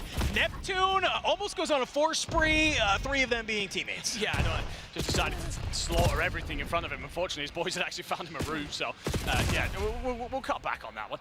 Boston need to pick up this device to push forward. Mid-map control would be lovely. Purge isn't going to get it, though, from Envoy. And it feels like even if they do manage to scoop this device in the moment, because of how often Paris are just taking these gunfights, Boston do not have any clear passage. Afro's doing his best at 25 and 18. Gotta find more out of the other 3 gentlemen. Yeah, he's finding a lot of kills. The only unfortunate part is they're not able to do anything with them, right? So play a little bit more together. Use those opening spaces that you can. I'm looking at this mini-map. Envoy has made the rap of a century. He is about to be in your backside, and you can't say anything about it. A little bit of a pinstripe kill feed will go there. Nasty picks up the EMP device and wants to bring it back towards this southern side. Unfortunately, Gentlemates is still getting those spawns, and we'll be here to play some defense. The pop mute field from Envoy is going to let him rotate completely for free. No one's going to hear him coming. And like a phantom, lays claim to the device after picking up Spart. So 5-1 now. 4. I mean, a reminder that it takes 10 seconds for the device to even spawn. We've got about 30 seconds left before Boston Breach mathematically cannot win this. And Civ has no intention of giving them a look at such victory. Ghosty up over the top, gonna find a root, eventually picked up, and 3 kills for Boston. Gonna allow them to try and counter, but Paris will be here to defend. Yeah, I mean, if you're Paris, you're really not worried right now. Boston just trying to maybe find any type of opening. That could be off the back of Purge, who has been able to find a nasty little bit of a flank, and that's until Neptune has been able to cut you on down, but Afro device in hand. Do you slip on by? You do. You get the kill. You'll get your second, but 40 seconds left on the clock. You still have to move fast. Yeah, spawns mid-map, you got to be pretty much flawless if you are Boston. You can see the arrows swarming. Envoy on yet another flank play is probably going to shoot you in the back here as you move towards the device. Nasty's going to try and play outside a container. Doesn't matter. We are done, ladies and gentlemen. Paris Gentlemates will go 2-1 up in the series, and a reminder of the growth that they've shown. They lost this map last time out. But it will be a case of Overlord coming back to haunt Boston. Yeah. And despite Afro's best efforts at 33 and 22, we couldn't really see worse storylines, stat lines, sorry, if you are Boston. Never really saw anyone else get going. Yeah. I mean, that is just heartbreaking to be able to see after such a dominant map number 1 hardpoint. We were excited to see them come back into a respawn here, but the Gentlemates take some time in the break, right? You get to go ahead, kind of breathe, say, hey, we got back into this series, let's go ahead, let's come out swinging into this overload, let's take it, and then answer back in a map number 4 hardpoint. Let's end this here. We do not want to go to a game 5. No, most certainly do not. And, well, we've got a lot of things to talk about before we even get there. We'll get to the map modes, but yeah, Afro was putting on, to be fair here. I feel for him a little bit. It felt like he needed help out there. So often, Paris finding themselves multiple kills. You're also getting those routes coming in from Envoy, which meant it felt like Boston Breach never had a line set up, whether offensively with some sort of lead blocker play, or whether it be defensively and drawing a line in the sand. No such thing. So Paris looking great here to somehow punch their way through to Saturday. We did not think that was possible about an hour ago. Nope, we did not. I know everyone was sort of stunned and shocked and awe when Boston were able to win that first series, and not just win it, but win it in a 3-1 pretty solid fashion in order to make it happen. But here we come back into the grudge match, and I think they're taking a lot of those learnings they had from the first series, and now they are starting to apply them here. So if you are Boston, you're looking at this map set, you're looking at this Den hardpoint, you know that Gentlemates have been beaten on this map before. This is where you get back into the series. You come out hot, you come out swinging, you do what you did in map number 1, you are going to have some great momentum heading into that Scar Search and Destroy. Yeah, without a shadow of a doubt. And of course, the last time these two teams played, Gentlemates lost this Den hardpoint to be sent into the lower portion of this GSL bracket. So it's a case of making sure that their nightmares do not continue to haunt them here. In that map in particular, Envoy really struggled. So it's a case of, all right, you've got to come out and do what you did in map 3 here, get off to that really hot start. In map 1 as well, you know, despite the struggles of the team across the board, it wasn't just a him situation, and it kind of has got to be the same thing here. He is so often an X factor for Paris. When he's on, he's on. Sometimes he has those games that really bottom out, and that can be the undoing of this roster at times. But up 2-1 now, you're going to be feeling great about the progress you've made, looking to, again, close this out, because the Scar S&D, again, the last time we looked at Gentlemates, you didn't manage to do well here. You lost to Notorious, shut down basically by Benjamin Bean's takeover. And you know there's a lot of players on that Boston Breach roster that could do the exact same thing to get there. That's a good point, my friend. It's a good point, but we got to get through the Den hard point before we even start thinking about a Scar Search and Destroy, because for the Gentlemates, it's just about being able to deliver on this map. Like you mentioned, didn't look so great the last time that you were here, but we could have said the same, obviously, about a couple other maps in this map set. So, hey, they're continuing to surprise us. Definitely cannot count them out. If we see Gentlemates win this in a 3-1, would not be surprised. When I'm looking at the Boston Breach, though, I'm looking at Purge. We talked about it at the end of map number 1. I literally said, I'm like, this guy is either like a 2.0 or a 0.5. Dropped some insane numbers, map number 1. Has not been able to do that through sort of the next 2 maps. So this is where I need him to get back into that form that we are looking at, because you need him shooting, you need Afro back in form from that map number 1, Spart and Nasty leading the charge as well. This is going to be a team effort from both sides if you want to take this Den hard point. Now here's the real question though, Andy. Can Boston Breach overcome the pressure? Can they push us to a back-to-back map 5? Well, despite everything that we heard from Nasty, right, at the end of the qualifier run about how the team definitely is getting better, you probably think that you've shown enough here in this tournament to prove that. It won't feel that way once you walk away of a loser here and you basically get dropped out of the top 12. It's going to feel like a very bitter pill to swallow. Need a stronger start out of Spart. He was 0-5, I think, at the beginning of the Overlord, so got to see him start to light that kill feed up if Boston are going to force that game 5. As well to read Neptune in from behind, shuts that flank play down. Paris into the point, but Boston will, of course, have P2 spawns for now. Really good setup here. Obviously, Gentlemates, they just want to let the kills go their way. How do we push on through, flip these spawns out for the P2 side? Getting a lot of kills going your way. That's a good way to get started. Nasty from that flat area. He's going to at least be able to find one before getting cut on down. Envoy, he'll help line up for 2 and already starting to move on forward. Thankfully, Boston Breach, they're going to read this. They do not let him get into the back, but it's just Afro on this P2 side. And look at the Gentlemates. They're already flying in through the back. Yeah, you'll find Neptune. You've got Envoy up next and does enough. Afro shuts it all down. We'll have Ghosty for company. And oh my lord, felt like he hit him about 15 times, but Ghosty comes out on top in the end. So Boston, you won't have control of the backside spawns, but the nade goes out. Spart sends up a car bomb. That is a great way to stop a push, my friend. Drop a nade on one of those cars. Watch that thing explode, but still having the back spawn is the Gentlemates here. Boston, they need to win these gunfights and immediately flood on out. Make sure that they can hold that. Afro, huge 2, holding on, but there's still close spawns coming in from the Gentlemates. You have to make these trades. You have to stay into the point. 20 seconds remaining.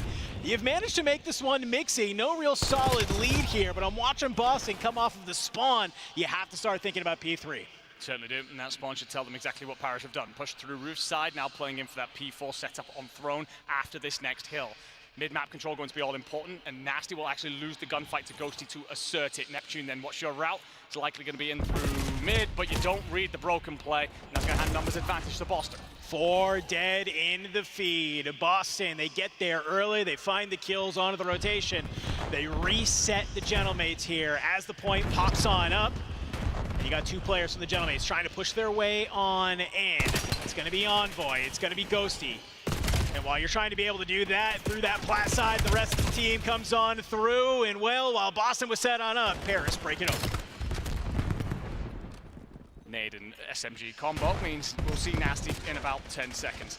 Neptune just bobbing and weaving here, buying time, gaining information. Envoy's going to try and join him on the front. Nep's just watching the outside, waits for everyone else to fight, finds a route around the outside. Ghosty does well to rip one off a heady, and even softens up Purge. So despite the fact that Purge wins this, he's not going to be able to flood it. He's got to wait for his boys to arrive. Nope, coming off the spawn, you maybe get one last hit. You fly on up to that plat side. Sib is ripping, 10-4. Yeah, Envoy following on up with the 10-9 as well. Boston, they'll push through old here, but I'm looking towards that P4. Do you have the throne spawns? Yes, you do. And especially when you're finding some of these kills on rotation.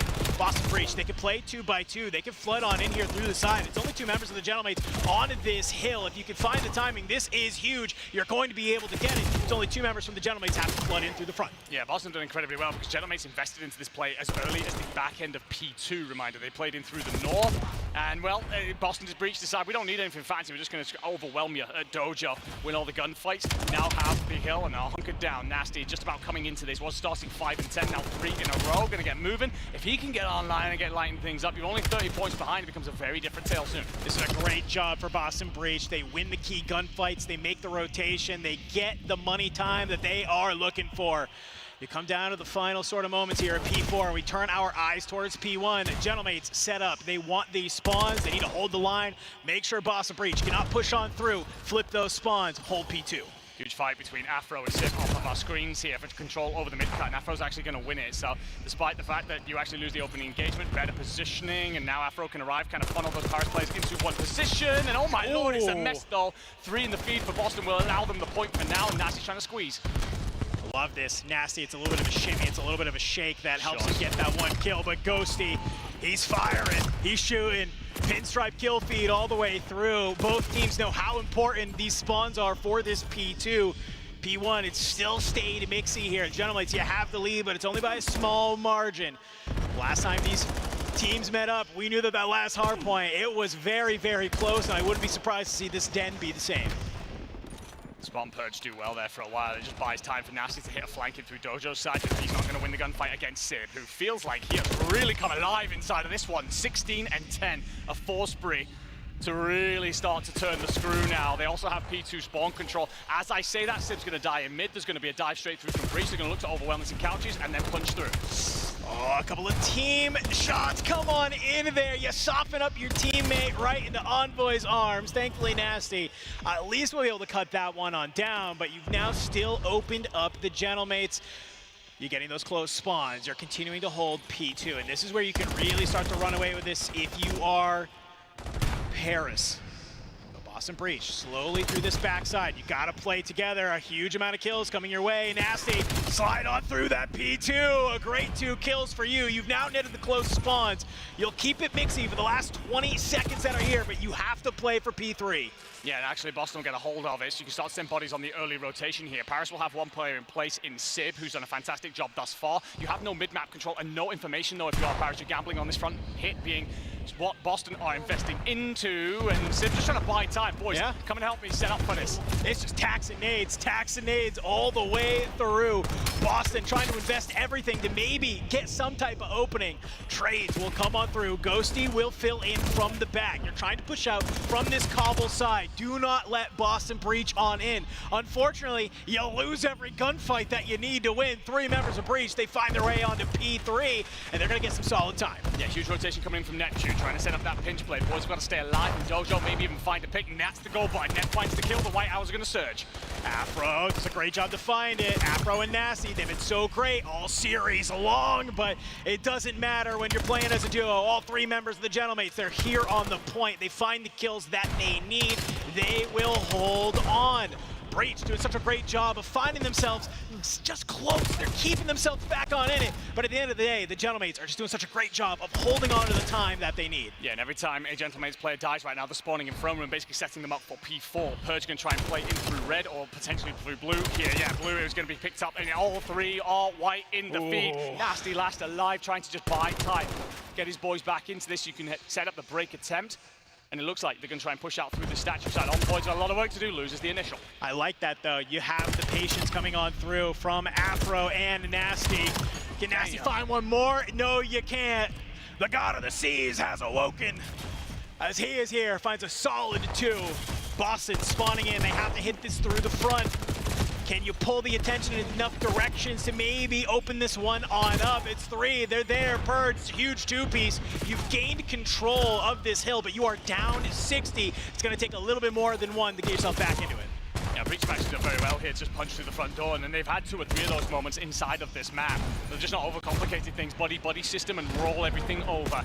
That being said, Paris across the 200-point mark, you're about 50 points up on your opposition. As we look to the 3rd set of rotations, Envoy's already going to be in place. He cuts off Afro. You will have 1 body inside of this area to contest if you are Boston, but as soon as that is snuffed out, Paris can now start to apply themselves some pressure, but Nasty's done enough, and you will have reinforcements here. Yeah, Neptune, he just has to stay alive here, and as I say that, will get ripped down. So on this 3rd set, Boston, they're not going to make the same mistake. They want to hold that P2 spawn, but unfortunately, they don't have enough of a point differential to be able to get these points on the P1, so they have to play the P1 and also make sure they're not letting these spawns slip. Boston going to be aware this is a little bit too quiet, but do you read that Neptune's made the play in through for the P2 spawns? You're actually going to find out that 2 players have pushed through Dojo's side and now looking to hit this through mid-cut. Purge's nade will do nothing. Neptune gets there in time and just smash everything wide open and take control of P2 side for Paris. Yeah, 4 dead in the feed. Will flip out the spawns there. 15 seconds on P1. You're going to get a lot of it if you are the Gentlemates, but more importantly, you're going to set yourself up for a great P2 hold. Boston, they'll take the scrap time. They'll take whatever they can at this moment. Gentlemates need to hold. Sib from top broken. Wants to try and catch somebody with a nade here, but it's a nice little 2-2 split. Knife in the hand. You'll slice the throat of Nasty. And Neptune holding the front. Now find Afro will get supported from Sib with a pistol at distance, and now just 20 seconds for Paris to see themselves through to Saturday. Boston going to have to throw everything at this. The boys are arriving through the rooftops now. Gunfights will certainly help you flood this. Envoy's got a lot of work on his own shoulders. We'll get support in from Sib's nade. It is an artillery by hand coming on in from Sib, and he's going to go ahead, flood in through the back. 10 more seconds for the Gentlemates to lock on up in a 3-1. One last effort from the Boston Breach. Neptune somehow walking on air, keeps alive. And well, we called it a grudge match, and I think that was definitely what that was. Gentlemates will get their revenge against the Boston Breach. Not only will they get the win, they will claim the last qualification spot from Group C and make it Saturday. After being 5-2 down in a Game 5 S&D against Project Notorious, never in a million years would I have expected to be saying that Paris are marching through to Saturday. It's a much better look from Boston coming into this tournament. Yes. Unfortunately, just falls short at the final hurdle. Paris on the ascendancy after that win against Notorious. Boston, despite the great map one, as soon as they lost that map two, it felt like the wind was completely ripped out of their sails. No way built back into them. We talk about the way that Den Hardpoint went. Neptune basically had free roam. Felt like he was on endless flanks over and over again. And there was no answer, no creativity out of Boston in terms of shutting down those plays and essentially creating their own. So that'll be all she wrote then. 3-1, Paris Gentlemates. They'll get there just about. Boston Breach, unfortunately, is another early exit here in Atlanta. Man, I had hope. I'm Let me brother. hope, I'm man. real sorry, man. We got like our one good series of the day, and I'm like, heck yeah, dude. And then we come up against Gentlemates here on that loser side, and it's just, well, hey, you know what? Gentlemates are the better team there into that series. I love being able to see them kind of come online. You have to wonder, what does that mean for the rest of their weekend? Is this maybe one of those series that they'll look back on, be able to lock on up? But let's give everybody a look at home of where our bracket currently sits onto that A group. You have Optic and G2 making it on out. G2, of course, losing to Optic, drop on down. They 3-0 omit on the Group B side. We have Koi carving their way into one of those spots, and now we're just waiting on the results of Miami Heretics versus the Carolina Royal Ravens. Next thing you know, we're going down to Group C, where we just watched, of course, LA Thieves. They 3-0'd the Breach, send them down low. Gentlemates have to take down not only Notorious, but also Boston Breach in order to secure that final spot. And in Group D, we do see FaZe with a 3-0 over Cloud9 to join the Riyadh Falcons that are there. Wow. Yeah, I mean, look, we wanted the Pro-Am format, and it has delivered a beauty. And we won't see any of those teams make it through, but there have been upsets along the way. Plenty of moments where certain players have stood out and stood far above their calling, their level, as you will. So it's showing again that some of these players deserve to be in the league, whether now or whether in the future, especially looking at some of those Omid Noir 18-year-olds pulling off upsets on pro teams. Yeah, a lot of wonderful things have been delivered by this format, and it's been a fantastic day, I will say. Of course, that Miami-Carolina game, that's still going on over on Stream D if you want to tune into that and close everything out for what has been a gauntlet of a Friday. It's been a really fun time being here, of course, on the Charlie stream with you all day long. You know, hey, we do a lot in Challengers, and I'm excited that we were able to hop on here with the CDL, help out with the Pro-Am before, obviously, we dive into the rest of the weekend. But if I know anything, man, if today tells us anything about the rest of the Pro-Am in Major 3, we are eating good. We are eating very, very good. That's all we have for you here today. So like Enigma said, go check out the D stream. Go check out Miami, Carolina to see who's going to be that last final team claiming the 8th spot on Saturday. But I'm Dandro. That's Enigma. We'll see you next time.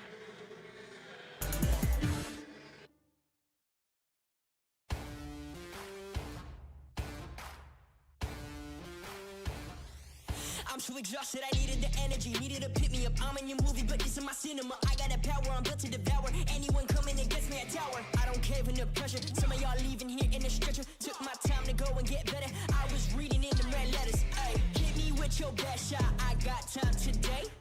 Feeling like a matador with that Red Bull. Oh, no, you can't stop me. I'm running my own play. For the game win, I can't depend anything that gets in my way.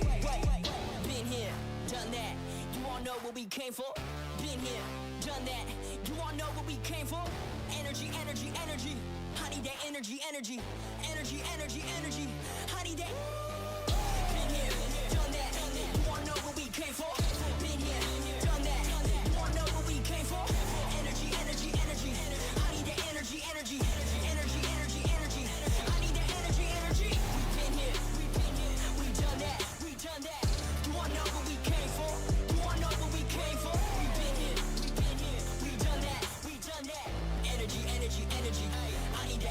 Energy. I'm in the game like EA. Been in my prime since pre-K. Shooting my shot from long range. Going over here's a good toupee. Treat every day like payday. Y'all been living so mundane. My work week is Sunday to sun. Oh wait, that's every day. Putting in overtime. Punching the clock, I'ma get what's mine. While everyone's sleeping, I'm living my dreams. I got a calling that's so divine. Lord, take the wheel like 10 and 2. I'm losing energy, I'm overdue. I've been on the top ropes, hitting my pros. Watch me hit the power moves. Been here, done that. You all know what we came for. Been here, done that.